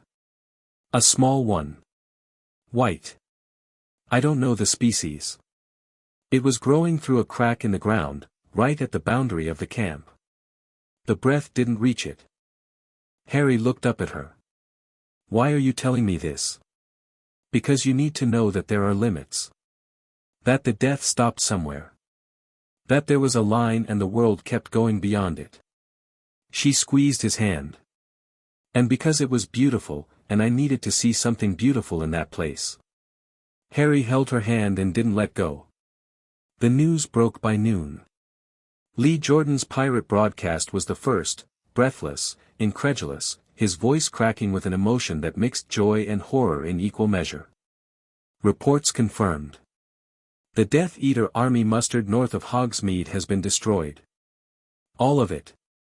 Every combatant. In a single night. The source of the attack is confirmed as Harry Potter, who is, there's no other way to say this, an Animagus. A Nundu Animagus. The most dangerous magical creature in the world. The reaction was seismic. Within hours, owls were pouring into Shell Cottage's post-ward, hundreds of them, then thousands, a river of parchment carrying messages from every corner of Wizarding Britain. Thank yous. Prayers. Desperate, weeping gratitude from parents whose children were at Hogwarts. Marriage proposals. Threats. Expressions of terror from people who didn't know whether to celebrate or hide. The Daily Prophet, still technically under ministry control, but the ministry was collapsing in real time as the power structure that had propped it up evaporated overnight, ran a special edition with a headline that took up the entire front page, "The Night of Breath." Beneath it, a photograph of the killing field at dawn, taken from a distance, showing the scale, the rows of tents, the terrible stillness. And then the second wave of reaction came. The backlash. The fear. A consortium of pure-blood families, not Death Eaters, but the neutral aristocracy, the ones who'd sat out the war and hedged their bets, released a joint statement calling for the immediate registration and containment of the Animagus known as Harry Potter under the Dangerous Creatures Act of 1792. No individual, regardless of their intentions or alignment, should possess the unchecked capability to destroy thousands of lives in a single night, the statement read. We call upon the interim ministry to take all necessary steps to ensure that this unprecedented threat to public safety is managed, monitored, and, if necessary, neutralized. Harry read the statement in the kitchen while Daphne stood behind him, her hand on his shoulder. "They're scared of you," she said. "They should be. Not like that. They're scared of what you represent. A single person with this much power, uncontrolled, unaccountable, it breaks the entire framework that pure-blood society is built on. They've spent centuries believing that power belongs to families, to institutions, to bloodlines. You've just demonstrated that one 17-year-old with the right magic can override all of it. I didn't do it for power. I know that. They don't. And even if they did, it wouldn't change the structural threat you pose to their worldview." She paused. This is going to get worse before it gets better. She was right. By evening, the International Confederation of Wizards had convened an emergency session. The French ministry had issued a statement of grave concern. The Americans, always dramatic, had raised their threat level to maximum and placed their entire aura force on alert. Kingsley fielded the political fallout with the tireless efficiency of a man who'd been born for crisis management. He assumed the role of emergency minister with a series of decisive actions that stabilized the crumbling governmental apparatus, appointing trusted order members to key positions, dissolving the Voldemort-aligned departments, reopening the sealed Fleur network, and issuing a blanket amnesty for all Muggleborns who'd been persecuted under the previous regime. The army is gone, Kingsley told the international community, in a carefully worded statement that Harry helped draft. The threat to Hogwarts is eliminated. The individual responsible acted in defense of the school and its students, the same defense that the international community was unwilling or unable to provide. That last line was Daphne's. It landed like a slap, and the ICW's response modulated from outrage to a grudging, defensive silence. But the political situation was a sideshow. A necessary one, but a sideshow nonetheless. Because Voldemort was still alive. Nagini was still alive. And the war wasn't over. Hogwarts learned the news gradually.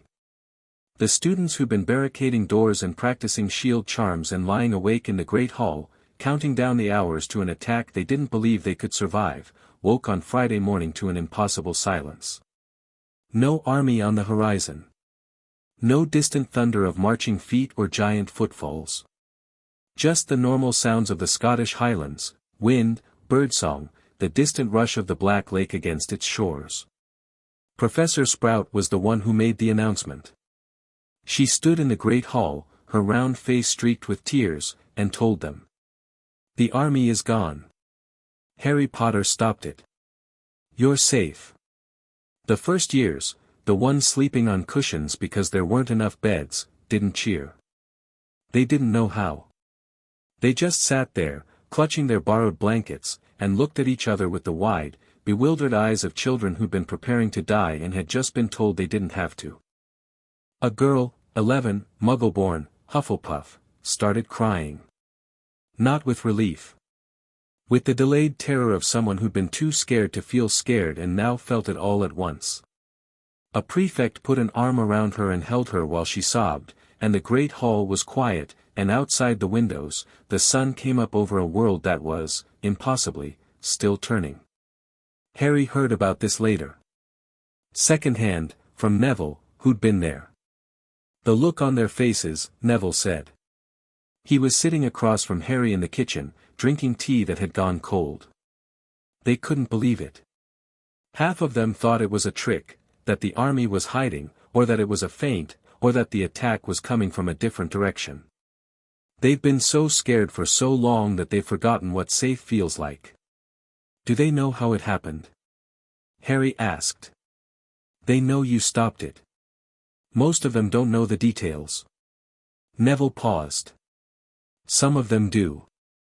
The older ones. They've heard the word Nundu. They've looked it up.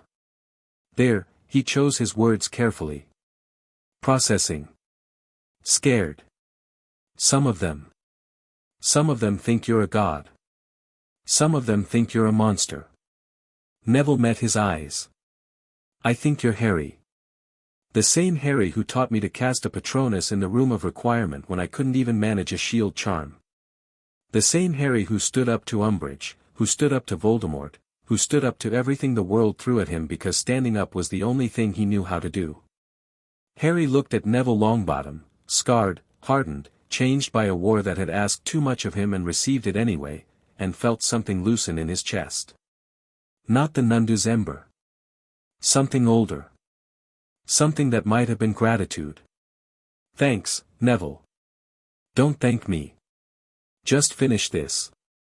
Kill the snake. Kill him. And then come to Hogwarts and let the first years see you. Not the Nundu. You. Because they need to know that the person who saved them is a person. Not a monster. Harry nodded. I will, he said. And meant it. The sun set on Friday with Voldemort still alive, the political landscape in upheaval, and Harry Potter sitting on the cliff behind Shell Cottage, watching the sea. Daphne sat beside him. She'd been there for an hour, quiet, reading, a comfortable presence that asked nothing and offered everything. Voldemort said something to me, Harry said. He hadn't told anyone else about the encounter, not the full version, not Voldemort's words. But he needed to tell someone, and Daphne was the one he trusted with the hard truths. When? At the camp. After. He was there, at the edge. He watched me walk through his army and he wasn't afraid. He was, Harry searched for the word. Interested. Daphne set down her book. What did he say? Harry told her. All of it. The comparison between them. The claim that they were alike. The word that had lodged in Harry's mind like a splinter and wouldn't come out. The cage. Daphne was quiet for a long time. He's trying to get inside your head, she said finally. That's what he does, he identifies the fear you already have and gives it a shape. You're afraid of becoming the weapon. He's telling you that you already are. What if he's right? He's not. She said it flatly, without hesitation. He's not right, and I'll tell you why. A cage implies something trapped inside. If the Nundu were a cage, you'd be locked inside it, controlled by it, defined by it, unable to function as anything else. But that's not what happened tonight. You transformed, you did what you had to do, and then you transformed back. You're sitting here right now, human, talking to me, feeling things that the Nundu doesn't feel, thinking thoughts that the Nundu can't think. I killed 2,300 people. Yes. You did. And you feel that.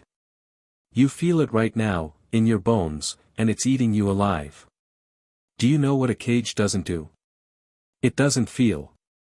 The fact that you're sitting here in agony over what you did is proof that you're not trapped. You're not the weapon. You're the person who carries the weapon and bears the weight of it. Harry looked at her. The sunset painted her face in shades of gold and rose, and her eyes were fierce and bright and absolutely certain. When did you become the brave one? He asked. A ghost of a smile. I was always the brave one. You lot just had louder branding. He almost laughed. Almost. The sound that came out was closer to a breath, a broken exhalation that carried the ghost of humor and the weight of grief. Daphne leaned into him. Shoulder against shoulder. Not a dramatic gesture. Just contact, warm, human, present. The cage isn't the Nundu, she said quietly. If there's a cage at all, it's the one Voldemort is trying to build around your mind. The belief that you're a monster. The idea that killing defines you. He wants you to carry that because it makes you vulnerable, because a person who believes they're a monster starts acting like one. And a monster is something Voldemort knows how to fight. But a person? A person who carries a monster inside them and chooses, every day, to remain a person. That's something Voldemort has never understood. Because Voldemort made the opposite choice. He had the same option, human or monster, and he chose monster, decades ago, and he's never looked back. She turned her head and met his eyes. You're not him, Harry. You never will be. And the fact that he has to stand in a field of his own dead soldiers and tell you that you're like him, the fact that he needs you to believe it, tells you everything about how scared he actually is. Harry held her gaze. The ember in his chest burned low and steady, and the human heart behind it beat with a rhythm that had nothing to do with predation and everything to do with this person, this moment, this choice to keep feeling when the alternative was so much easier. I need to finish it, he said. Nagini. Then him. I know. Soon. Before he does whatever he's planning. I know. She straightened. The composure was back, not cold, not distant, just ready. We'll plan it tomorrow. Tonight, you rest. I don't think I can sleep. Then don't sleep. Just rest. Let someone else carry the weight for a few hours. Harry looked at the sea. The last light was fading, and the stars were emerging, one by one, and the world kept turning. He let himself rest. And far away, in a dark room that smelled of snake and old magic, Lord Voldemort opened a book bound in something that wasn't leather and began to read about the last Nundu Animagus who had ever lived, and how, 1,000 years ago, the people he'd saved had found a way to destroy him. Not through force. Not through magic. Through the bond between his human soul and the beast it carried. Voldemort smiled. The cage was almost ready. Chapter 4, After the silence. The world didn't wait for Harry to be ready. 3 days after the longest night, Shell Cottage had become the unofficial headquarters of a revolution no one had planned for.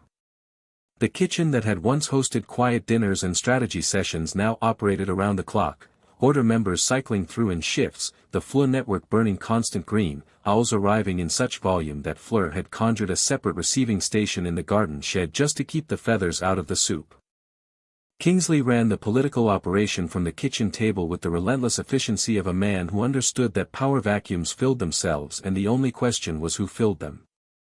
The Voldemort-aligned ministry had collapsed overnight. Without an army to enforce his will, the puppet government had disintegrated like wet paper, the appointed officials fleeing or surrendering in roughly equal measure.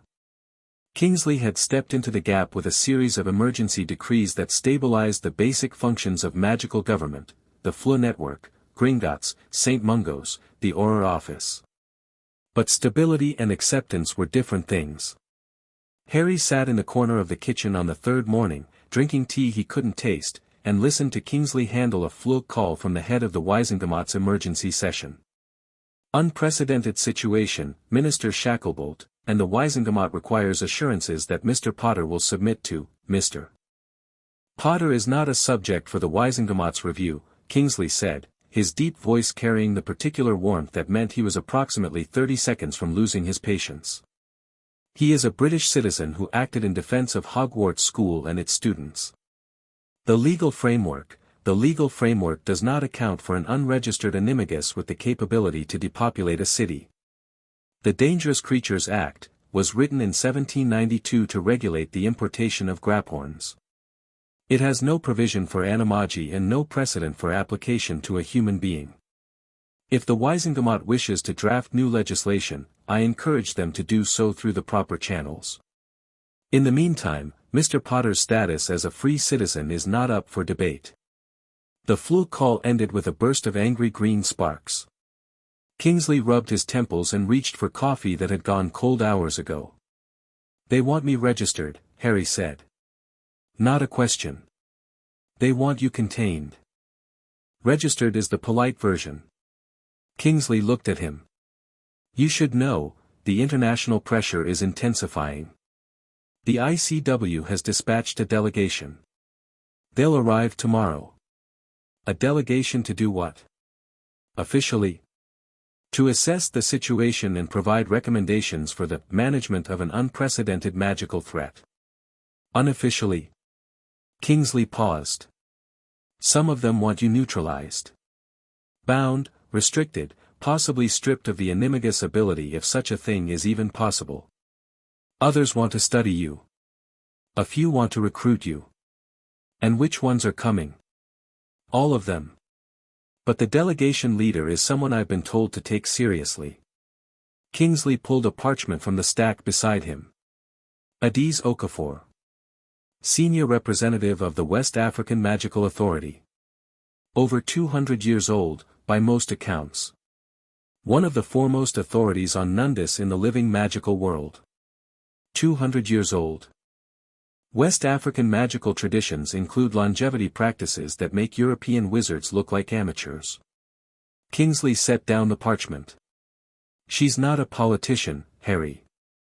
She's a scholar, historian, and, from what I've been told, a genuinely formidable witch. If anyone alive understands what you are, it's her. Is she a threat? She's a question. Whether she's a threat depends on the answer. The delegation arrived the next day. Harry watched them come through the expanded Fleur connection that Kingsley had installed in Shell Cottage's sitting room, 7 witches and wizards from 5 different countries, each one radiating the particular kind of institutional authority that came from representing organizations older than most nations.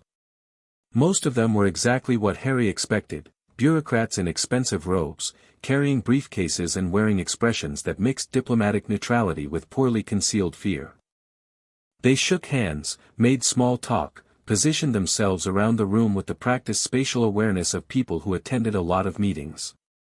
Adise Okafor was different. She was the last to arrive, and she came through the flow with the unhurried grace of someone who had been alive long enough to understand that urgency was usually an illusion. She was tall, nearly as tall as Kingsley, with dark skin that seemed to carry its own light, close-cropped silver hair, and eyes that were the deepest brown Harry had ever seen. She wore robes of indigo and gold, cut in a style he didn't recognize, and she carried no briefcase, no papers, no tools of bureaucracy. She carried a staff. Carved from dark wood, inlaid with silver and what looked like bone, it was the kind of object that radiated magic so old and deep that Harry's Nundu senses registered it as geological, a force of nature rather than an artifact. Okafor's eyes found Harry the moment she entered the room. She didn't look at Kingsley. Didn't acknowledge the other delegates. She crossed the sitting room, stopped 3 feet from Harry, and studied him with the focused intensity of someone reading a book in a language she hadn't encountered in a very long time. "So," she said. Her voice was accented, a musical quality that softened the consonants and stretched the vowels. "You are the one." Harry met her gaze. His Nundu senses processed her involuntarily, heart rate steady, body temperature slightly elevated, no fear markers, no deception indicators. Whatever she was feeling, it wasn't anxiety. It was something closer to recognition. "I'm Harry Potter," he said. "I know who you are, child. I have known who you are since the reports reached Lagos 3 days ago." She tilted her head, examining him from a slightly different angle. "What I did not know, what I came here to determine, is what you are. And now that I am standing before you, I find that the answer is more complicated than I expected. Most things about me are." The ghost of a smile crossed her face. "Yes. I imagine they are." She turned to Kingsley. "Minister Shacklebolt. I will speak with the boy alone." "That's not," one of the other delegates began. "Alone," Okafor repeated, without looking at the man who'd spoken. The word carried a weight that had nothing to do with volume and everything to do with the 2 centuries of authority behind it. The delegate subsided. Kingsley looked at Harry. Harry nodded. They walked outside, Okafor and Harry, along the cliff path, the same path Harry walked with Daphne, the same path he'd walked the night before the longest night. The sea wind was cold and constant, and Okafor didn't seem to notice it any more than Harry did. They walked in silence for 100 yards. 200. Okafor set the pace, slow, deliberate, the stride of someone who measured distance in decades rather than meters. "You are afraid," she said, when they'd reached the point where the path turned and Shell Cottage disappeared behind the cliff face. "Not an accusation. An observation." "Of what?" "Of yourself. Of what you did. Of what you might do."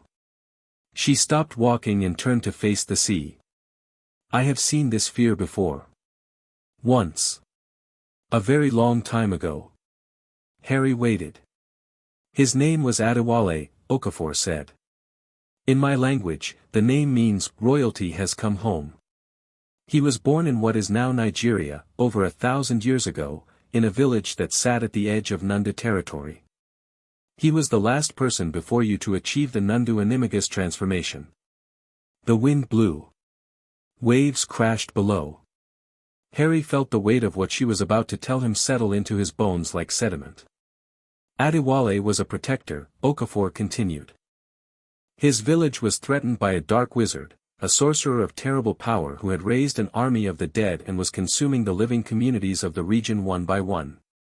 Adewale transformed. He walked through the sorcerer's army in the night, as you did, and he breathed, and the army ceased to exist." Harry's throat tightened.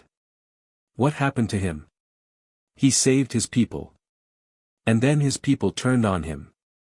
Okafor's voice was matter-of-fact, not cold, not detached, but carrying the calm of someone who had processed this story across centuries and found a place for it.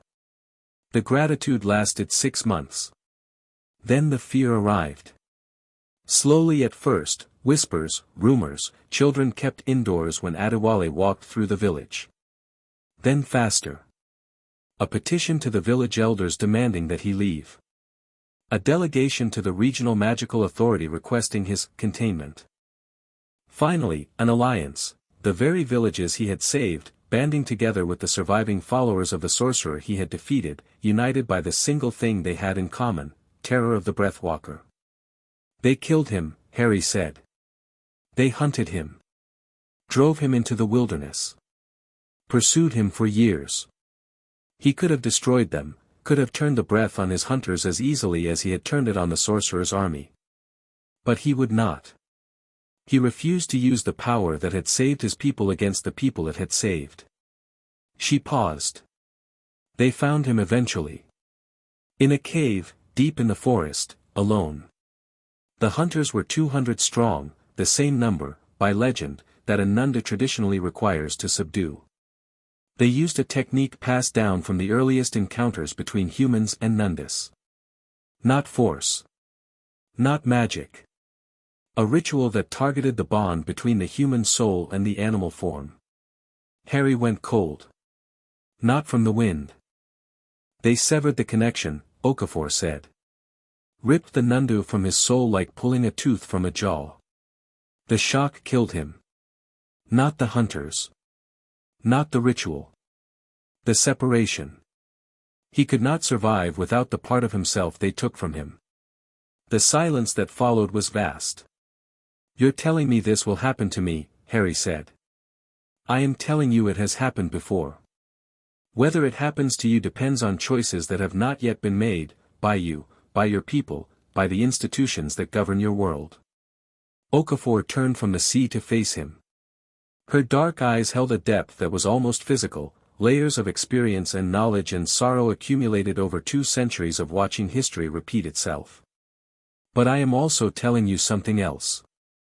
Something that Adewale did not know, and that I have spent my life learning. What? The ritual that killed him. The technique for severing the bond between human and Nundu.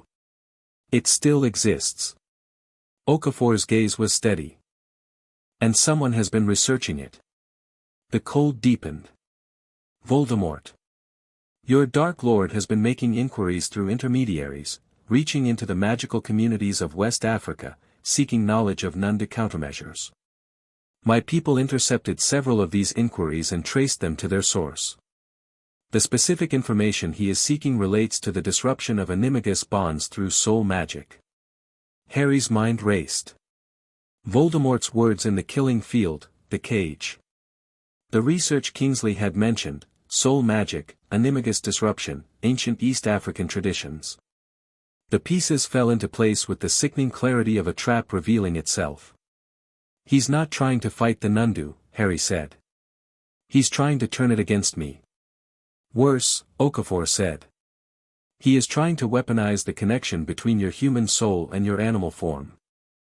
If the ritual Adewale's killers used was crude, a severing, a destruction, then what your Dark Lord appears to be developing is sophisticated. Not separation, but corruption. He wants to use the bond between you to corrupt the Nundu's nature, to turn the breath into something you cannot control, something that kills indiscriminately, something that would destroy friend and foe alike. He'd turn me into a plague. He would make you the weapon he claims you already are. And then he would sit back and watch you destroy everything you love. Okafor's voice was quiet but absolute. It is, I must admit, an elegant strategy. He cannot defeat the Nundu. So he corrupts the Nundu and lets the Nundu defeat you. Harry stood at the cliff's edge and felt the truth of it land. The soul fragment in his scar, the piece of Voldemort lodged in his skull, was the key. The back door. The vulnerability that made everything else possible. How do I stop it? He asked. You cannot stop what you do not face. The ritual requires proximity and preparation. He will need to be near you, within range of the soul connection, and he will need time. He cannot simply cast a spell and corrupt your transformation from a distance. He must draw you to him, engage you, hold you in place long enough for the ritual to take effect. He'll set a trap. He will. And you will walk into it, because he will give you no choice. That is what predators do, Mr. Potter, and make no mistake, Tom Riddle is a predator of the first order. He will find the bait you cannot refuse, and he will use it. Harry thought about Daphne. About Astoria. About Ron and Hermione and every person in Shell Cottage whose heartbeat he could identify from 3 rooms away. Then I need to spring the trap before he's ready, Harry said. Perhaps. Or perhaps you need to understand the trap well enough to survive it. Okafor studied him. The corruption ritual requires the soul bond as a conduit. If the bond were broken, if the fragment of his soul in your scar were destroyed, the ritual would have no channel. No way in. No vulnerability to exploit. I've been told the fragment can't be destroyed without killing me. You were told this by whom? Dumbledore. He believed, Dumbledore was a brilliant man who understood European magic deeply and other traditions not at all. Okafor's voice carried respect but not deference. The soul fragment in your scar is a parasite. It is foreign tissue grafted onto your magical core. In European magical theory, the only way to remove a parasite is to kill the host. But European magical theory is not the only magical theory. Harry stared at her. You're saying it can be removed. I am saying that your body has already been removing it. She met his gaze. The Nundu transformation is not just a change of shape. It is a fundamental restructuring of your magical biology, a rebuilding of your core around the Nundu's nature. And the Nundu's nature is, among other things, supremely resistant to foreign magical influence. Your hide negates spells.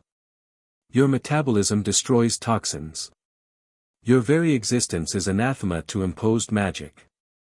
The realization hit Harry like a physical force. The Horcrux. The Nundu has been destroying it.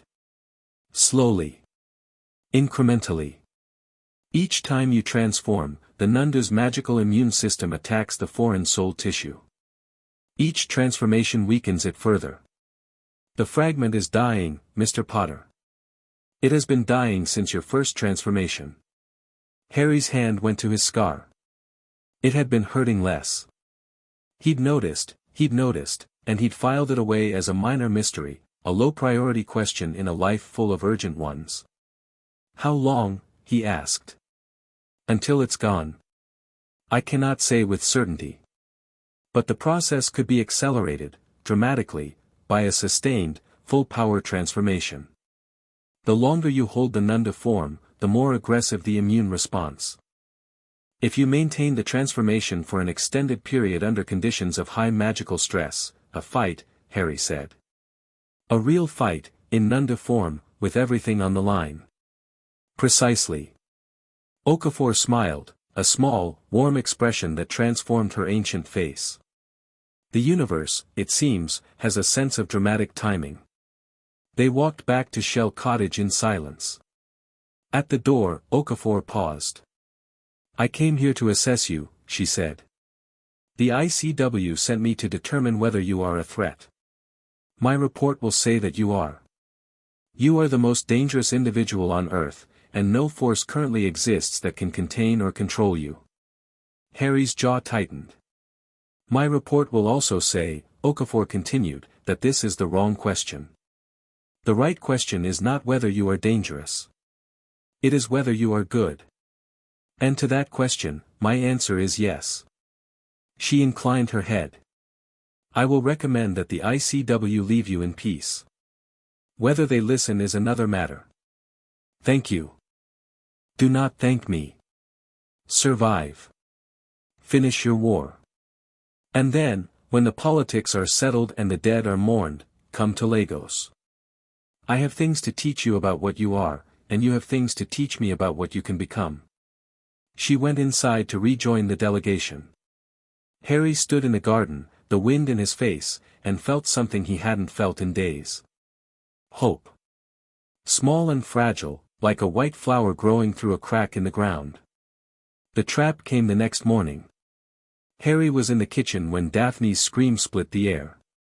Not a scream of fear, a scream of rage, pure and cutting, the sound of someone whose worst nightmare had just been confirmed. He was at the sitting room door in 2 seconds. Daphne was standing in the center of the room, holding a piece of parchment, and her face was something Harry had never seen. Not composed. Not controlled. Not wearing any mask at all. Raw. White-hot. Terrifying. He has Astoria. Her voice was flat. The flatness of a blade. He took her from the safe house. Tonks is down, alive but hurt, and Astoria is gone. The parchment was in her hand. Harry took it. The handwriting was elegant, old-fashioned cursive in green ink, the penmanship of a man who valued precision. Miss Greengrass, your sister is alive and will remain so until sunset tomorrow. After that, I make no guarantees. Bring Harry Potter to the village of Little Hangleton. The house on the hill. He will know it. Come alone. Or don't. It makes no difference. What comes next will happen regardless. Lord Voldemort. Harry read it twice. The second time, the words blurred, not because his eyes were failing but because the Nundu was surging, the ember in his chest erupting into something volcanic, and his vision was shifting, the human spectrum giving way to the Predator's thermal landscape of heat and threat and territory violated, pack member taken, respond, respond, respond. He forced it down. Clenched his jaw.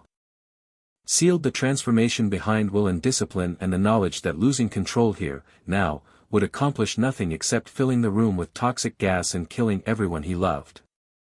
It's the trap, he said. His voice was steady. The effort it cost him to make it steady was enormous. Okafor warned me. He needs me close enough to use the soul connection. Close enough and long enough to corrupt the transformation. I don't care what it is. Daphne's voice was the voice of a woman who had lost her parents and would lose anything else the world demanded of her except this. Not this. He has my sister. I know. I'm going. I know that too. Harry looked at her. The Nundu's senses read her state with clinical precision, heart rate maximal, adrenal response flooding her system, muscular tension consistent with fight or flight. She was ready to burn the world down. He understood the feeling. But we're not going alone, and we're not going blind. He wants us panicked. He wants us running straight into whatever he's built. We're not going to give him that. Daphne stared at him. For a moment, the rage in her eyes was so intense that Harry thought she might curse him for the delay. Then something shifted, the Slytherin survival instinct engaging, the strategic mind asserting itself over the screaming heart. How long do we have? She asked. Sunset tomorrow. That gives us 30 hours. Then we have 30 hours to plan. And then I'm going to get my sister back, and I'm going to kill anyone who stands between me and her. No, Harry said quietly. You're going to get your sister back. I'm going to kill anyone who stands between you and her. That's my job. Their eyes met. Something passed between them, not the electricity of the cliff-top kiss, not the warmth of the late-night conversations, but something harder. The recognition of two people who'd found each other in the worst circumstances imaginable and were about to walk into something that might end them both. Together, Daphne said. Together. They planned it in 3 hours. The strike team was small by necessity and formidable by design. Harry, Daphne, Ron, Hermione, Neville. 5 people to assault a position held by the most dangerous dark wizard in history. Kingsley argued for a larger force. Harry overruled him. More bodies means more targets for Voldemort to threaten. More people for me to worry about when the breath comes out. 5 is enough. 5 is right. The breath, Hermione said carefully. You're planning to transform. I have to. Nagini will be there, she's the last Horcrux. I need the Nundu's physical capabilities to get to her. But I can't use the breath. He looked at Okafor, who had remained for exactly this reason. The corruption ritual. If I transform and Voldemort is close enough to activate it, the breath becomes uncontrollable, Okafor confirmed. It will not differentiate between friend and enemy. Everyone within range dies. So I fight without the breath. Physically. Claws, speed, strength. I take out whatever defenses he has, get to Nagini, destroy her. Then you face him as a wizard, Okafor said. Not the Nundu. Not the weapon. A wizard, with a wand, against another wizard. Can he beat Voldemort in a straight duel? Ron asked, and the question carried the weight of genuine uncertainty. He won't have to. Harry touched his scar. It ached, a low, constant throb that he'd been feeling since the longest night. But fainter than before. Weaker. The Horcrux in my scar is dying. Every transformation weakens it. If I sustain the Nundu form long enough under combat conditions, the magical immune response should finish it off. Once the fragment is gone, Voldemort can't use the soul connection. Can't corrupt the transformation. Can't do whatever he's been planning. And then? Hermione asked. Then I kill a snake, and we end a war. The plan was simple because complex plans fell apart under fire, and this fire was going to be hotter than anything they'd faced. Phase 1, Approach. Broom flight to Little Hangleton under cover of darkness. Land 2 miles out. Approach on foot. Phase 2, Breach. Harry, in Nundu form, leads the assault on whatever outer defenses Voldemort has established. Breath suppressed. Physical capabilities only. Ron, Hermione, and Neville handle supporting combat, enemy fighters, traps, secondary threats. Phase 3, Recovery. Daphne finds Astoria. This was non-negotiable. Daphne had made it clear, with the controlled fury that was her most dangerous mode, that she would be the one to reach her sister. Harry had agreed because arguing with Daphne Greengrass when she'd made up her mind was like arguing with a glacier. Phase 4, Endgame. Harry finds Nagini. Destroys her. The last external Horcrux dies. Then Harry faces Voldemort, with a wand, as a wizard, for the last time. What about the soul fragment? Ron asked. In your scar. You said the Nundu is destroying it, but what if it's not finished by the time you face him? Then I adapt. That's not a plan, mate. That's optimism. Since when is optimism a problem? Since we started fighting a Dark Lord who's had a week to build a trap specifically designed to kill you. Harry looked at his best friend. Ron's face was set, the expression of a man who'd accepted the odds and was trying to improve them by sheer force of pragmatism. Underneath the bravado, underneath the banter, Ron was terrified. Harry could hear it in his heartbeat, smell it in the chemical shift of his sweat. But Ron was here. Ron was always here. I'll come back, Harry said. You'd better. I'm not explaining to your Slytherin girlfriend how I let you die. She's not my mate. She kissed you on a cliff. She walked through a field of corpses because she wanted to understand what you'd done. She's currently in the other room sharpening her wand technique while looking like she's about to storm hell with a dinner knife. She's your girlfriend. Harry opened his mouth. Closed it. Yeah, he said.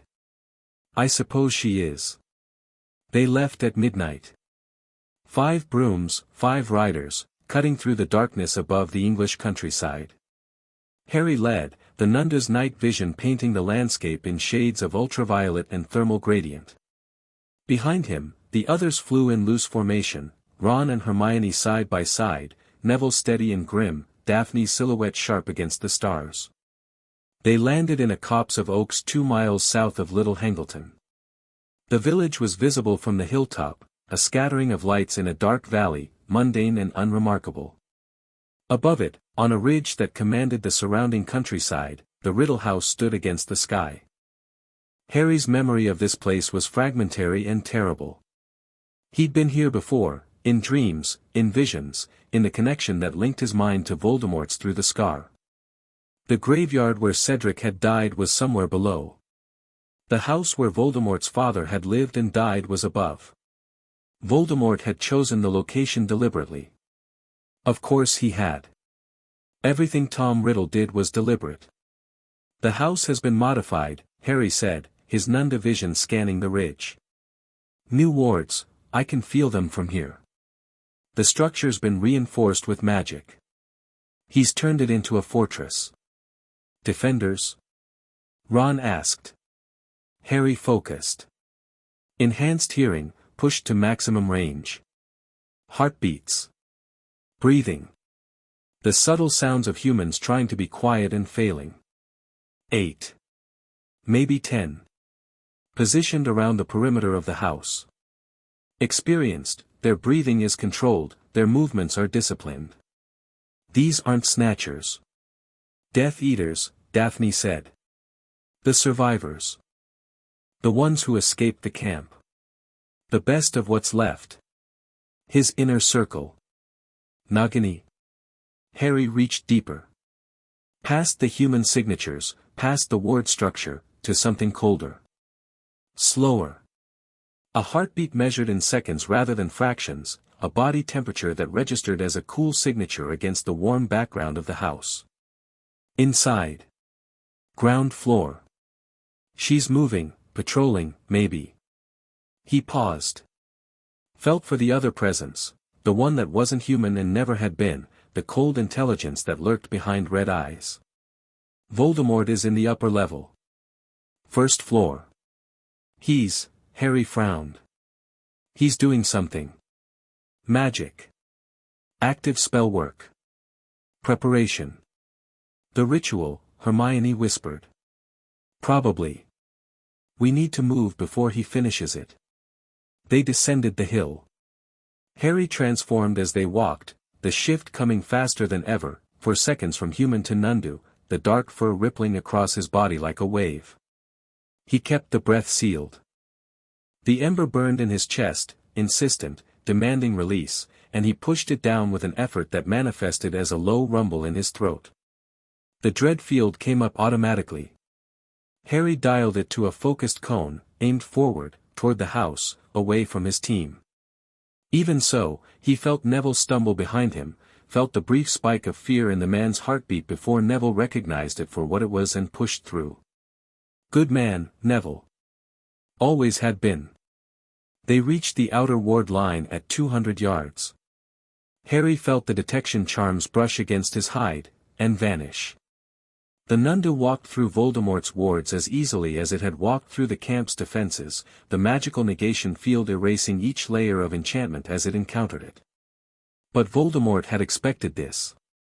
The second ward line, 50 yards out, was different. Not detection charms. Not protective enchantments. Something older, darker, rooted in magic that Harry's Nundu senses registered as wrong in a fundamental way.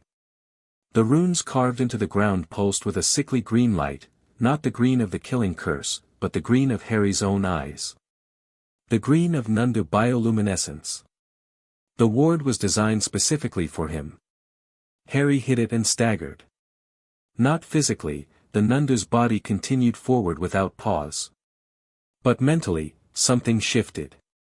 The soul fragment in his scar blazed with sudden, vicious pain, and he felt the ward reach through it, reach through the back door in his soul, and grab. The breath surged. Not gradually. Not as a slow building of pressure. A full, instantaneous eruption of toxic intent, the Nundu's death breath demanding immediate, total release. Harry's jaws clenched. His muscles locked. The pressure in his chest was agonizing, a balloon inflating inside his ribcage, pushing against his sealed jaws with a force that was part biological and part magical and entirely hostile. Voldemort's voice echoed in his mind. Not spoken aloud, transmitted through the scar, through the soul connection, through the very link that was supposed to be dying. There it is. The cage. Harry roared. Not with the breath, he held it with everything he had, his human will grappling with the corrupted instinct, his consciousness fighting for control of a body that was trying to betray him. The sound that came out was pure kinetic force, a shockwave of infrasound that shattered windows in the Riddle house and sent the nearest defender stumbling. Harry! Hermione's voice, sharp with alarm. She couldn't see what was happening inside him, but she could see the Nundu staggering, shaking its massive head, its movements losing the fluid precision of a controlled predator. The ward. Harry managed, the words coming out as a deep, distorted growl that barely resembled human speech. It's targeting the breath. I can't, I need to, he couldn't finish the sentence. The pressure was building.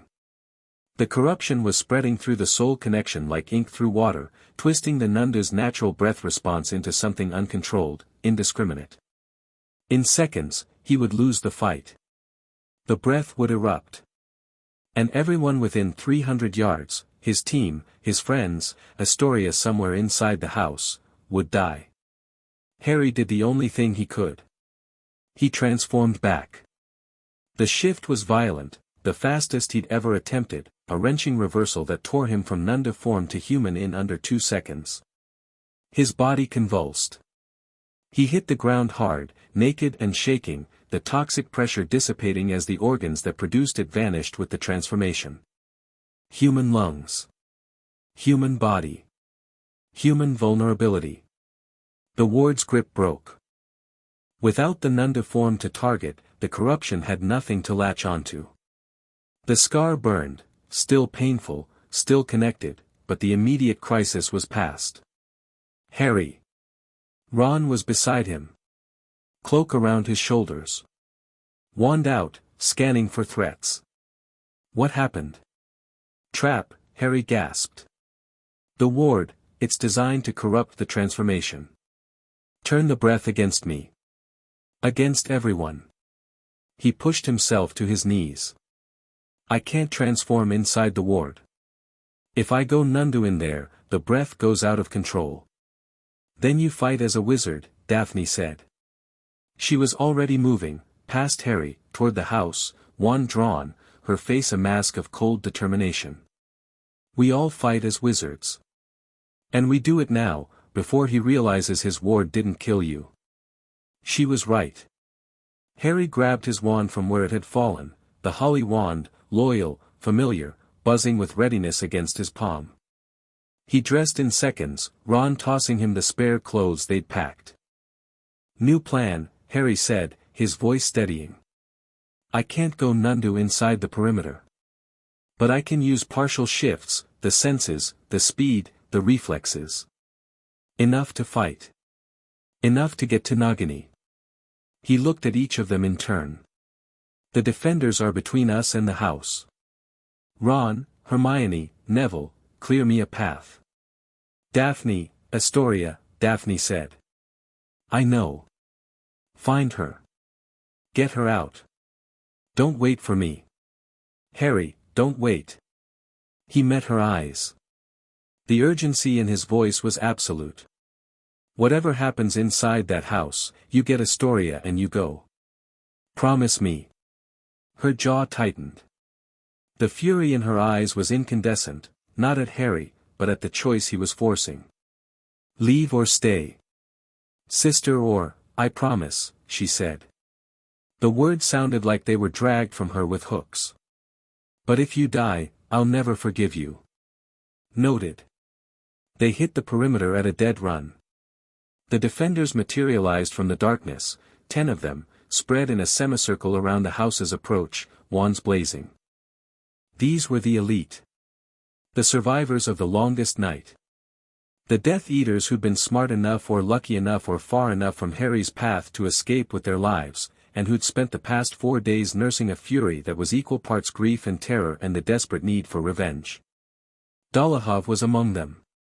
Harry recognized the curse that streaked toward his face, the same purple flame that had nearly killed Hermione in the Department of Mysteries. He dodged with speed that was still partially Nundu enhanced, the curse passing close enough to singe his hair, and fired a stunner that Dolohov deflected with contemptuous ease. They were good. Better than the Snatchers, better than the mercenaries, better than anyone Harry had fought in human form. Dolohov alone was a match for most Aurors, and the others, Rookwood, Mulciber, Travers, names from wanted lists and nightmares, fought with the coordinated precision of a team that had been drilling together for years. But Harry had Ron Weasley. Ron fought like Harry had never seen him fight, not with desperation, not with anger, but with a cold, tactical brilliance that came from somewhere deeper than either. He moved like a chess player, positioning himself to control space and angles, forcing Dolohov into reactions that limited his options, and when the opening came, a fraction of a second, a gap in Dolohov's defense created by a feint that Ron had set up 3 moves earlier, he took it. The stunner hit Dolohov in the center of the chest, and the Death Eater went down like a felled tree. Hermione was a force of nature. Not powerful in the way that Harry or Voldemort were powerful, raw magical force had never been her greatest strength. But she was precise. Her spellwork was surgical, each incantation chosen for maximum effect with minimum energy, her tactical awareness covering angles that the others couldn't see. She fought 2 Death Eaters simultaneously, Rookwood and a woman Harry didn't recognize, and she won, binding Rookwood with conjured chains while stunning the woman with a spell that curved around a shield charm like a guided missile. Neville was a wall. He planted himself in the path of 3 Death Eaters and didn't move. They threw everything at him, killing curses, cruciatus, dark magic that Harry didn't recognize, and Neville took it. Not by blocking. By dodging with a grace that should have been impossible for someone his size, by counterattacking with a ferocity that drove his opponents back step by step, by refusing to yield ground with the same stubborn, immovable determination that had defined him since the day Harry had met him. Neville disarmed Travers with a textbook Expelliarmus. Stunned Mulciber with a nonverbal spell that hit from an angle the man never saw coming. Faced the third, a massive wizard with a scarred face and a wand that crackled with dark energy, and beat him with a punch. A straight right to the jaw, no magic, no finesse, just Neville Longbottom's fist hitting a Death Eater's face with the full weight of 6 months of guerrilla warfare behind it. The man went down. Neville shook out his hand, grimaced, and looked at Harry with an expression that said go. Harry went. The front door of the Riddle House had been sealed with enchantments that his partial Nundu shift rendered irrelevant. He hit the door with strength that was still 3 times human normal, and the wood splintered around the locks and wards like they weren't there. Inside, the house was dark and wrong. Not just dark as in unlit, dark as in the absence of light, a deliberate magical void that sucked illumination from any source. Harry's lumos produced a flickering glow that barely reached the walls. But his Nundu-enhanced vision cut through it, painting the interior in thermal signatures and ultraviolet gradients. The house had been modified. Voldemort's magic had reshaped the interior, walls moved, rooms expanded, corridors twisted into geometries that shouldn't have been possible in a Muggle house. Runes covered every surface, pulsing with the same sickly green light as the outer ward. The soul corruption ritual. It was everywhere, woven into the structure itself, turning the entire building into a weapon aimed at Harry's transformation. He couldn't go Nundu. Not here. Not with these runes active. The corruption would seize the transformation and turn the breath into an uncontrollable plague.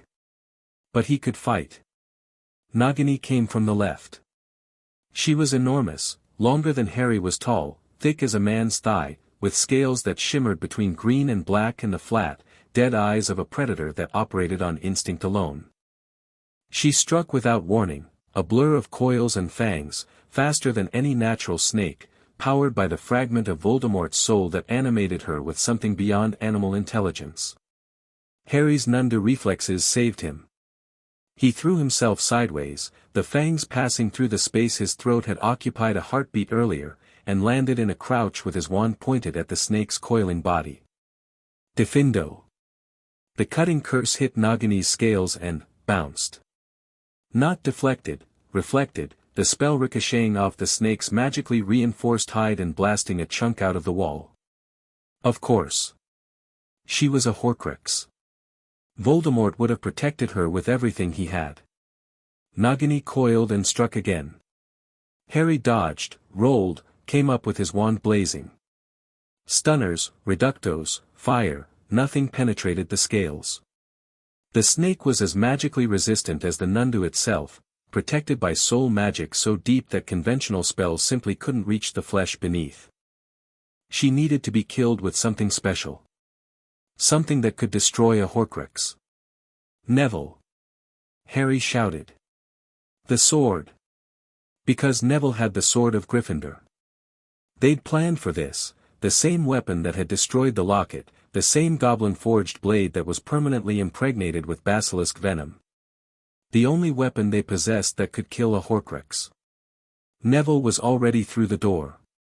He'd heard Harry's shout, finished his last opponent with a body bind, and sprinted for the house with the sword in his right hand, its ruby-encrusted hilt catching the faint light. Nagini sensed the threat. She turned from Harry, abandoning the attack, pivoting with terrifying speed toward the new arrival. Her body uncoiled across the floor like a living rope, closing the distance between herself and Neville with the focused intensity of a creature that understood, on some deep magical level, that the blade he carried was the one thing in the world that could end her. Neville didn't run. Neville hadn't run from anything since the night he'd stood up to Harry, Ron, and Hermione in first year, and he wasn't about to start now. He set his feet. Raised the sword. And when Nagini launched herself at him, 15 feet of enchanted serpent, jaws wide enough to swallow his head, fangs dripping venom that could kill in seconds, Neville Longbottom brought the sword of Gryffindor down in a single, perfect arc. The blade took the snake's head off at the neck. The Horcrux died screaming. A column of black smoke erupted from the severed neck, shrieking, writhing, forming into shapes that were part face and part nightmare and all malice, and then it dissipated, shredded by the blade's venom, and the body of the snake collapsed on the floor of the Riddle House and was still.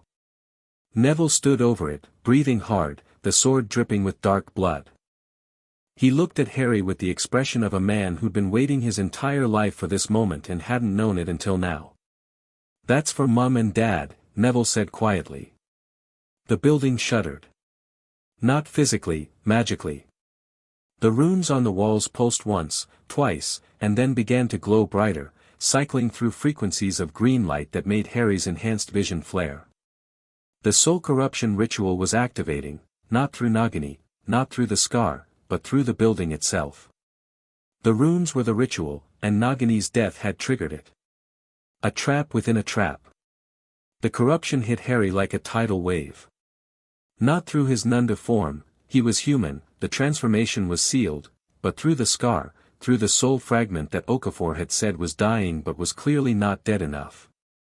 Pain erupted in his head, white-hot, blinding, and he felt the Nundu surge inside him, not his choice, not his will, the corruption forcing the transformation, demanding it, trying to rip the beast out of him in a state it could control. Harry screamed. Dropped to his knees. The wand fell from nerveless fingers.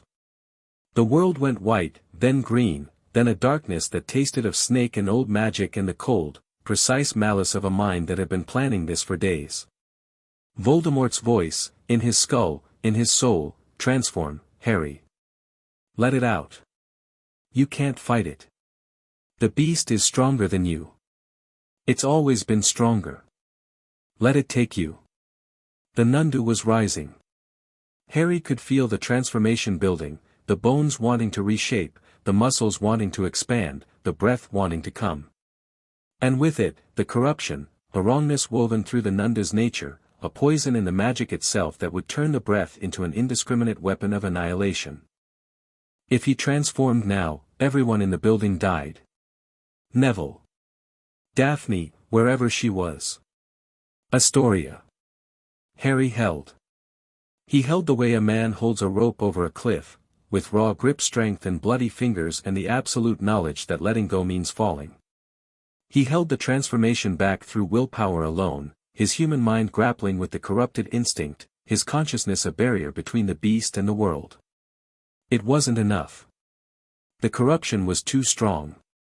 The soul fragment in his scar was the channel, and as long as it existed, Voldemort could pour his will through it, amplifying the corruption, overwhelming Harry's defenses. The fragment had to die. Now. Not gradually, not over time, not through the slow process of immune destruction. Now. Harry did something he'd never tried. Something that Okafor's words had suggested but hadn't explicitly described. Something that came not from training or theory but from the desperate, instinctive creativity of a 17-year-old who was out of options and out of time. He reached inside himself. Past the pain. Past the corruption. Past the Nundu's surging instincts and the soul fragment's screaming resistance. He reached for the core of the transformation, the place where his human magic and the Nundu's nature merged, the overlap zone where both existed simultaneously. And he aimed the Nundu's immune system like a weapon. Not at the world. Not at the enemy. At himself. At the fragment. At the piece of Tom Riddle that had been living in his skull for 16 years like a tumor, like a parasite, like a voice in the dark that whispered, "You're not good enough, you're not strong enough, you're just like me."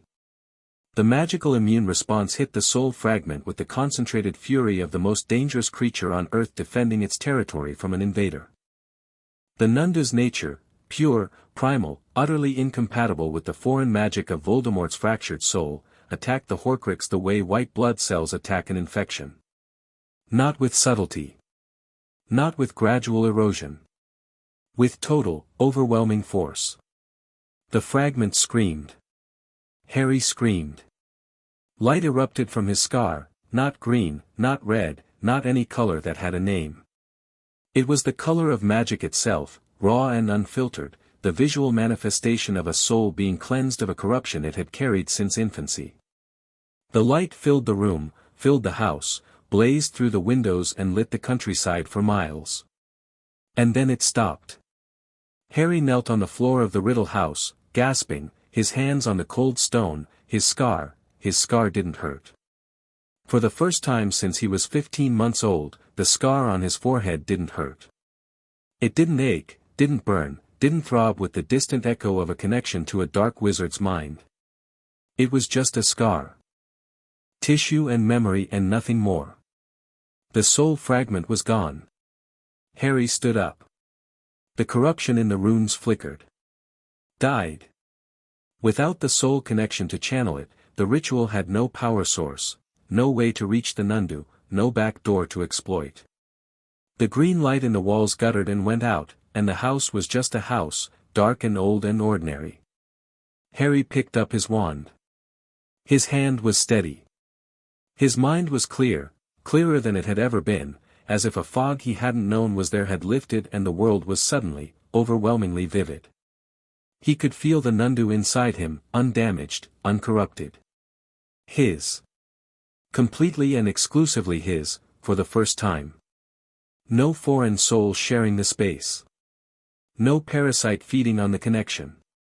Just Harry and the beast, unified, whole. Harry. Neville was beside him, sword still in hand, his face tight with concern. "Your scar, it's gone. The Horcrux. It's destroyed." Harry looked at Neville. Then at the stairs leading up to the first floor. "Go," Neville said. "I'll find the others." Harry climbed the stairs. The first floor of the Riddle house had been transformed into something that resembled a ritual chamber, the furniture removed, the floor inscribed with concentric circles of runes that had gone dark with the soul fragment's destruction. At the center of the room, standing beside a window that overlooked the killing ground below, was Voldemort. He looked diminished. Not physically, he was still tall, still pale, still radiating the cold authority that had made him the most feared wizard in the world. But there was something missing. A vitality, an assurance, a certainty that had been part of him for so long that its absence was visible. He'd felt it. The last Horcruxes, Nagini downstairs, the fragment in Harry's scar, dying within moments of each other. Two anchors severed. His immortality, his great achievement, his insurance against death, gone. For the first time in over 50 years, Tom Riddle was mortal. The ritual failed, Voldemort said. His voice was calm. Eerily calm. The calm of a man who had planned for every contingency and was now confronting the one he hadn't. Interesting. I had not considered that you might turn the Nundu's nature inward. A creative solution. Harry stood in the doorway, wand in hand.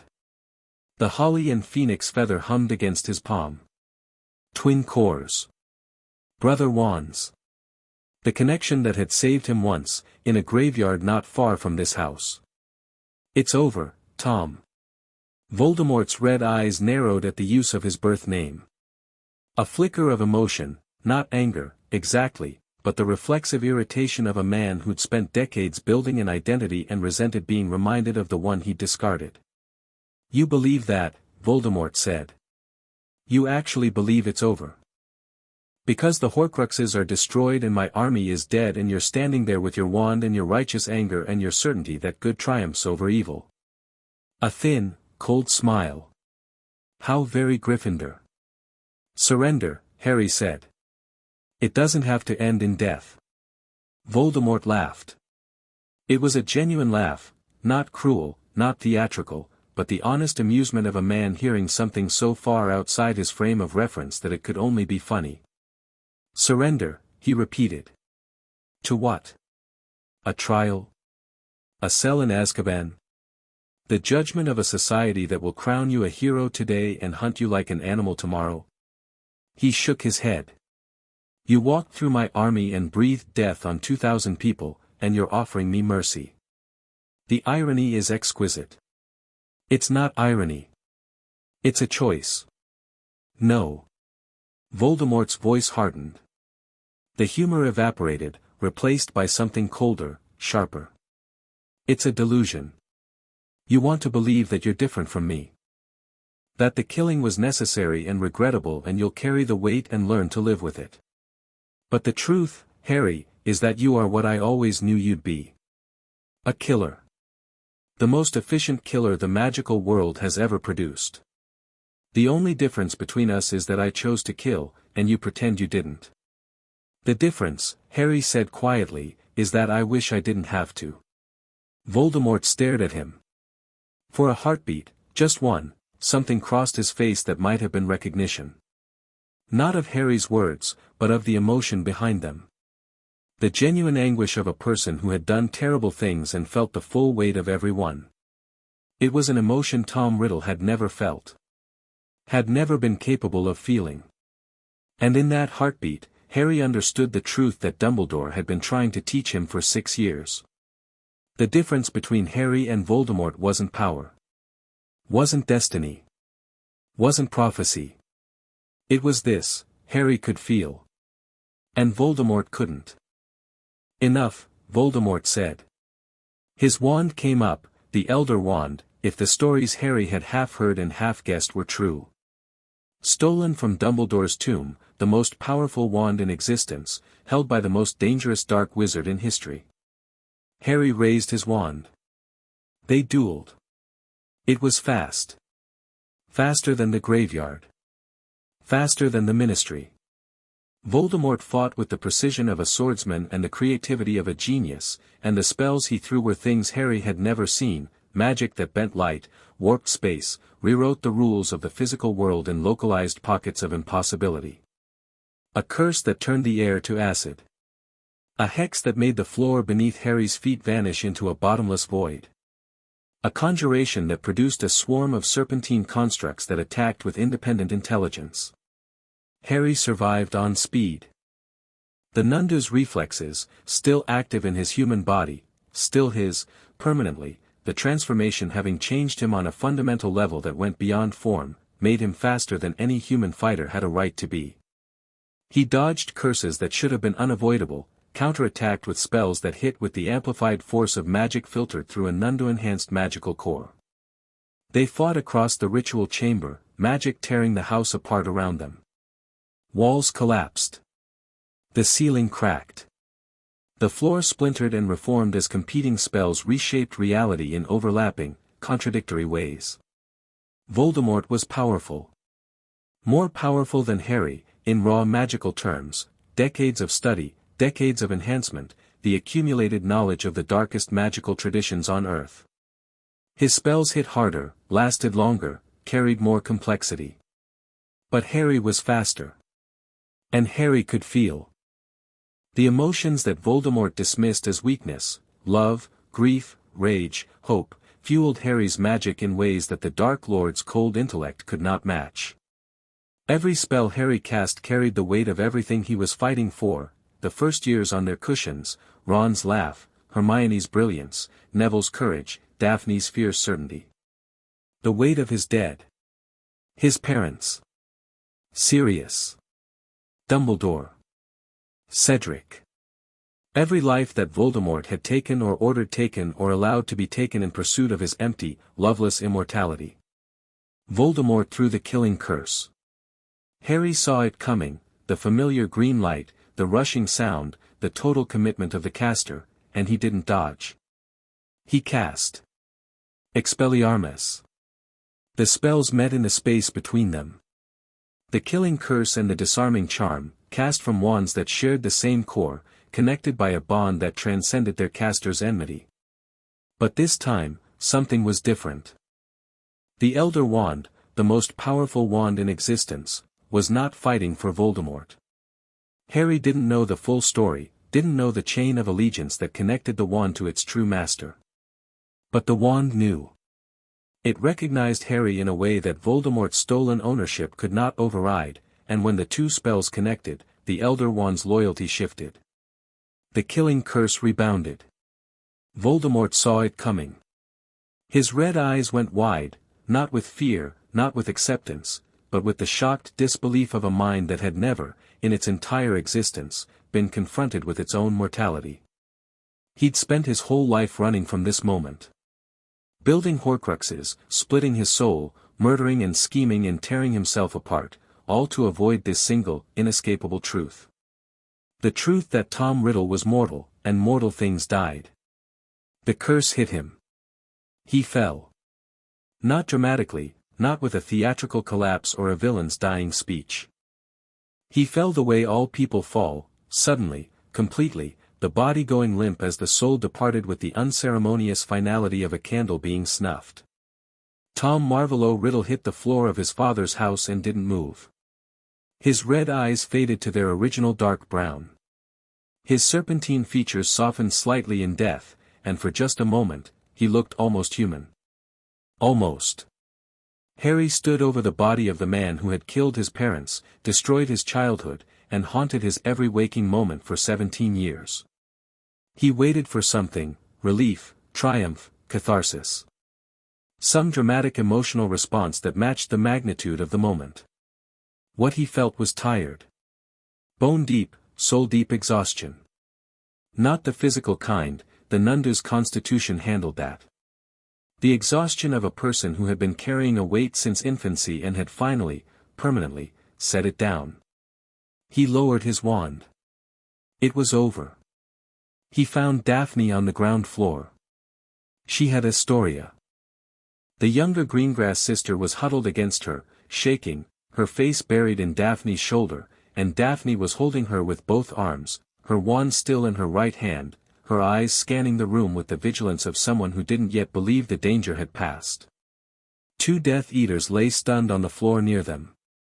Daphne's work. She'd fought her way to her sister through whatever resistance Voldemort had placed, and she'd won, and she hadn't waited for anyone's help to do it. She looked up when Harry entered the room. Her eyes swept over him, checking for injuries, reading his face, processing the information his expression carried. "Voldemort?" she asked. "Dead." The word hung in the air. Simple. Absolute. Daphne closed her eyes. Just for a moment. When she opened them, they were bright but steady.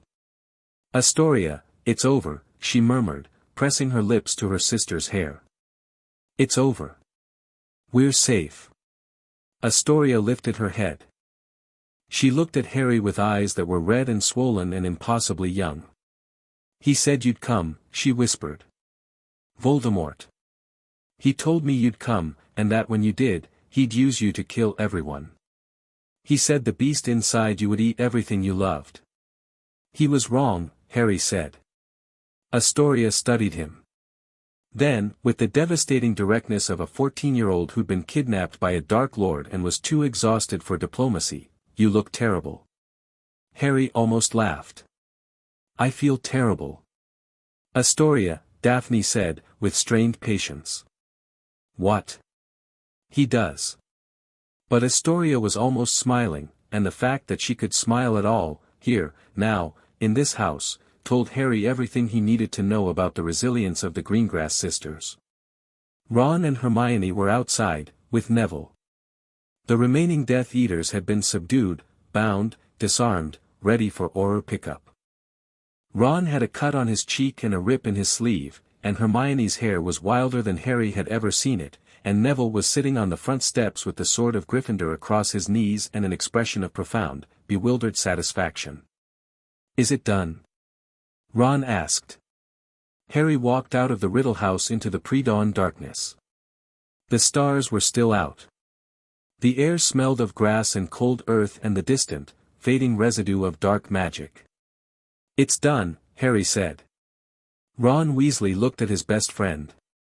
Then he walked forward and hugged him, hard, wordless, the kind of hug that contained everything: 6 years of friendship, months of war, the terror of this night, and the sheer, staggering relief of survival. Harry hugged him back.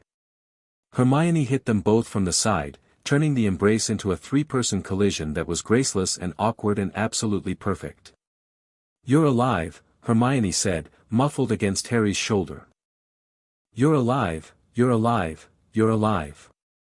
Yeah, Harry said. I'm alive.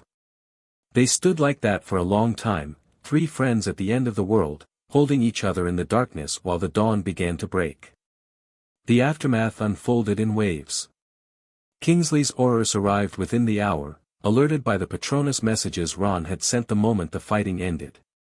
They secured the Riddle House, collected the surviving Death Eaters, and confirmed what Harry had already told them. Voldemort was dead. The news spread through the wizarding world like wildfire. Lee Jordan's broadcast went live at dawn, and this time his voice didn't carry the complicated mixture of joy and horror that had marked the Night of Breath. This time it was pure. Pure relief. Pure elation. Pure, unfiltered, incandescent joy. He's gone. You know who is dead. Harry Potter finished it. It's over. It's over. The celebration started before the sun was fully up. In Diagon Alley, in Hogsmeade, in homes and pubs and safe houses across the country, witches and wizards who'd been living in fear for years came out into the light and wept and laughed and held each other. At Hogwarts, the Great Hall erupted. Students who'd been sleeping on cushions, who'd been practicing shield charms, who'd been quietly terrifying themselves with the knowledge that an army was coming, they heard the news and they screamed. Not with fear. With the uncontainable, explosive joy of children who'd been told they were going to live. The first-year Hufflepuff, the one who'd cried when Professor Sprout told them the army was gone, laughed so hard she fell off her cushion. Harry didn't see any of this. He was at Shell Cottage, sleeping. He slept for 18 hours straight. The longest sleep of his life, the deepest, the most dreamless. No Voldemort in his head. No visions, no pain, no scarache pulling him toward nightmares. Just sleep, clean, dark, total. When he woke, Daphne was sitting in the chair beside his bed, reading. "What time is it?" he asked, his voice rough with disuse. "Tuesday," she said, without looking up. "You've been asleep for 18 hours. Hermione wanted to check on you every 2 hours. I told her if she opened that door I'd hex her. She respected that." Harry blinked. Sat up. The world felt different. Not wrong. Just different. Lighter. As if a layer of static that had been interfering with his perception for his entire life had been removed, and everything was suddenly clearer, brighter, more sharply defined. The scar didn't hurt. It still didn't hurt. He pressed his fingers to his forehead and felt nothing, no pain, no heat, no connection. Just skin. "How's Astoria?" he asked. "Asleep. She's been sleeping almost as long as you. Poppy Pomfrey came from Hogwarts to check on her, minor physical injuries, significant emotional trauma, but she's strong. Daphne set down her book. Her composure was back, the mask rebuilt, the armor in place. But her eyes were softer than Harry had ever seen them. She asked about you. 3 times. Tell her I'm fine. I already told her. She said, and I quote, tell him I told you so about the small and stupid thing. Harry blinked. Then he remembered, Astoria's advice, a lifetime ago, in a kitchen that smelled like Fleur's cooking. Bring her back something. Something small and stupid. He looked at Daphne. She was watching him with the expression he'd come to recognize as her version of vulnerability, the composure intact but transparent, the emotions visible beneath the glass. I didn't bring you anything, he said. I'm sorry. I was, killing a Dark Lord. Yes, I'm aware. Consider yourself pardoned. But her voice was gentle in a way that undermined the sarcasm. I'll find something. Tomorrow. You'd better. She stood. Straightened her jumper. The masks were going back up. Harry reached out and caught her hand before they could fully close. She looked down at their joined hands. Looked at him. Thank you, he said. For being here. For everything. I told you I'd be here when you got back. You did. I keep my promises. I know. He squeezed her hand. Daphne. Yes. Stay. She looked at him for a long moment. The composure wavered, not cracking, not breaking, but becoming translucent enough that he could see everything underneath. The exhaustion. The grief. The fierce, stubborn hope that refused to die no matter how many times the world tried to kill it. She sat back down. Picked up her book. Didn't let go of his hand. I was always going to stay, she said. The political resolution took weeks. Kingsley maneuvered through the bureaucratic chaos with the skill of a man who'd been preparing for this role his entire career. The Wisengamot was reconstituted, purged of Voldemort's appointees, and filled with people who'd earned their seats through the resistance rather than through blood status. The Dangerous Creatures Act was reviewed by a legal committee that included, at Kingsley's insistence, 2 Muggle-born barristers who'd been hiding in safe houses for months and were incandescently angry about everything. The committee's conclusion, the act was inapplicable to animagi, period. A person's magical ability to transform into a creature did not make them a creature. Harry Potter was a wizard. A citizen. A person. The pure-blood consortium that had demanded his containment quietly dissolved when it became clear that the new ministry was not interested in persecuting the man who'd ended the war. Adise Okafor delivered her report to the ICW in person. Harry wasn't present, but Kingsley told him about it afterward, Okafor standing before the assembled representatives of the international magical community and telling them, in the measured tones of someone who had been alive for 2 centuries and had no patience for political theater, you do not cage the hurricane. You do not leash the tide. You are grateful that it passed you by, and you learn to live in a world where it exists. Harry Potter is not a weapon. He is not a threat. He is a young man who carries a terrible gift and has used it with more restraint and moral awareness than any of you would have managed in his place. She paused. Looked around the chamber. I recommend that the ICW officially recognizes Harry Potter as a sovereign magical individual, subject to no containment, no registration, and no restriction beyond those that apply to every witch and wizard. If any member nation disagrees, I invite them to make their case. Preferably to his face. No member nation disagreed. The weeks turned into months. Summer came, warm and long, and the world began the slow, painful work of rebuilding. Harry went to Hogwarts. Not to fight, not to transform, not to be the chosen one or the Nundu or the weapon or the monster. He went because Neville had told him to, and Neville was right. He walked through the Great Hall on a Saturday morning, wearing jeans and a jumper, looking exactly like what he was, a 17-year-old who'd been through too much and was trying to find his way back to something resembling normal. The first years stared.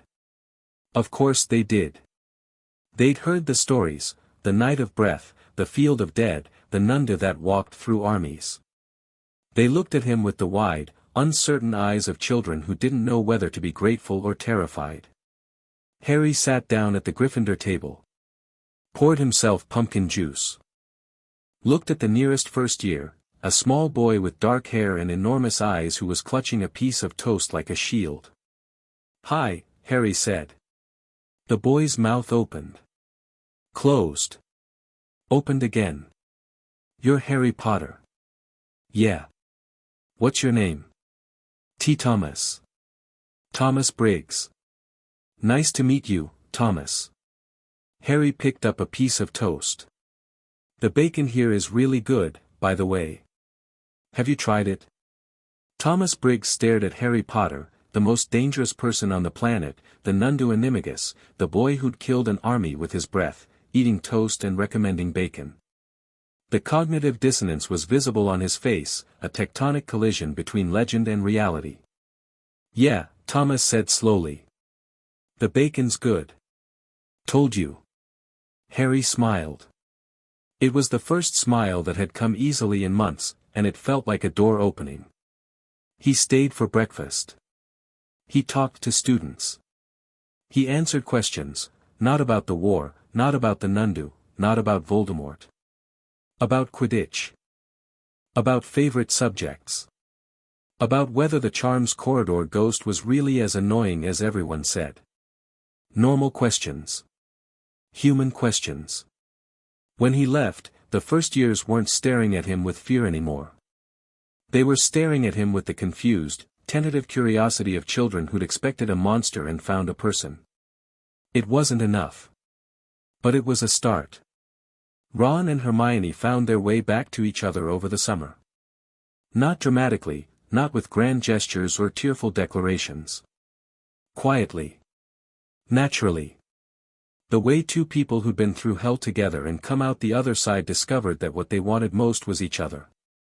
Harry watched it happen with a warmth that the Nundu's ember couldn't match. His best friends, alive and together, building something that the war hadn't managed to destroy. Ron went back to help George with the shop. He had a talent for it that surprised everyone except Harry, a talent for making people laugh, for finding the absurd angle on terrible situations, for reminding people that joy was not a luxury but a necessity. Hermione threw herself into ministry reform with the ferocity of a woman who'd seen the worst that magical government could produce and was determined to rebuild it from the ground up. She drafted 12 pieces of legislation in 2 months. 7 passed. The other 5 were in committee. She was 27% of the reason the magical world was recovering as fast as it was. Daphne rebuilt. Not the Greengrass estate, that was gone, stripped by the Death Eaters, the house burned. She didn't want it back. She wanted something new. She and Harry found a cottage. Small, stone-built, on a stretch of coastline in Cornwall, not shell cottage, but close enough that the sea was audible from the garden and the wind carried salt and the smell of heather. Daphne chose it because it had a library. Harry chose it because it had a cliff. They didn't define what they were. Didn't need to. They were two people who'd found each other in a war and refused to let go afterward, and the shape of their relationship emerged organically: arguments about books, quiet mornings with tea, long walks on the cliff path, the comfortable silence of two people who didn't need to fill every moment with noise. Astoria came to stay on weekends. She was recovering, slowly, with setbacks, under the care of a mind healer that Daphne had hired with the remnants of the Greengrass family's savings. She was quieter than she'd been before the war, more watchful, more careful, but the core of her was intact. The humor. The directness. The tendency to say exactly what she was thinking with no regard for whether anyone was ready to hear it. "You two are disgustingly domestic," Astoria observed one Sunday, watching Harry and Daphne argue about the proper steeping time for Earl Grey. "It's nauseating and I love it." "We are not domestic," Daphne said crisply. "We are cohabiting for practical and strategic reasons." "She means she likes him," Astoria told Harry. "I know," Harry said. "I will hex both of you," Daphne said. She didn't hex either of them. She made tea. The proper way, loose leaf, 4 minutes, no milk. Harry drank it and didn't complain. The months passed. Harry read the book Hermione had given him, on the ethics of magical warfare, and found it dense, challenging, and exactly what he needed. He read it twice. Hermione quizzed him on it. He passed. He attended the memorial ceremonies, the ones for the victims of the war, the ones for the Fallen Order members, the ones for the students who died at Hogwarts in the years when things were darkest. He didn't speak at most of them. He just stood, and remembered, and carried the weight. He also attended a ceremony he hadn't expected, a memorial for the dead of the longest night. Not organized by the ministry. Organized by families. Families of Death Eaters, of mercenaries, of people who'd been on the wrong side of the war for complicated reasons or no reasons at all. He went alone. Stood at the back. Listened to people grieve for the dead he had made. It was the hardest thing he'd ever done, harder than the transformation, harder than the night itself, harder than facing Voldemort. Daphne found out. She didn't say anything for 2 days. Then, on the third evening, sitting on the cliff behind their cottage, you went to their memorial. Yeah. Why? Because they're dead because of me. And someone should be there who remembers that. She was quiet for a long time. Then she took his hand. You're a good person, Harry Potter. I killed 2,300 people. And you went to their memorial. Those two things coexist. They have to. She leaned into him, shoulder to shoulder. That's what being human means. Holding contradictions and not breaking. Is that from a book? No. That's from watching you for 6 months and figuring it out. She paused. Well. My father said something similar once. About holding contradictions. He sounds like he was a good man. He was a complicated man. The best people usually are. They sat on the cliff and watched the sea, and the sun went down, and the world kept turning. On a clear October morning, 1 year after the longest night, Harry stood on the Scottish island where he'd trained. The Rock. The place where he'd first learned to control the beast inside him. Daphne was there, sitting on a flat stone near the ruined lighthouse, a book in her lap. Astoria was nearby, conjuring butterflies with a wand she'd gotten for her 15th birthday, silver blue butterflies that shimmered in the sunlight and dissolved into sparks when they flew too far. Harry walked to the cliff's edge. Looked out at the sea. He transformed. Not for battle. Not from fear. Not because an army was coming or a Dark Lord was scheming or the world needed saving. He transformed because the Nundu was part of him, the most extraordinary, the most terrifying, the most in part of him, and he refused to let the world's fear or his own guilt define his relationship with it. The Nundu stood on the cliff, 12 feet at the shoulder, dark as midnight, eyes blazing green. The sea wind ruffled its fur. The sun warmed its hide. The breath was sealed, controlled, contained, held in check by a will that had been tested against the worst the world could offer and had not broken. The Nundu lay down. It was absurd. Magnificent and absurd. This colossal, terrifying predator, the most dangerous creature on earth, lying in the grass like a house cat, its massive head on its paws, its eyes half closed, basking in the October sun. At peace. Harry held the form for an hour. Let the Nundu exist without purpose, without agenda, without the weight of destiny or duty. Just existing. Just being. He transformed back. Dressed in the clothes he'd left folded on a rock. Daphne was watching from her stone. She'd set down her book. One of Astoria's conjured butterflies had landed on her shoulder, its silver blue wings catching the light. Feel better? She asked. Harry looked at her. At Astoria, laughing at her butterflies. At the sea, vast and patient and indifferent to the small, precious dramas of human life. He smiled. A real smile. The kind that came from somewhere deep and left warmth behind. Yeah, he said. I do. The butterfly on Daphne's shoulder dissolved into sparks. Astoria conjured another one. The sea crashed against the rocks below, and the wind carried salt, and somewhere in the distance, a bird sang. And Harry Potter, wizard, Animagus, the boy who lived, the man who breathed, went home. The end. Thank you for watching this video. Please be sure to subscribe to our channel and like this video.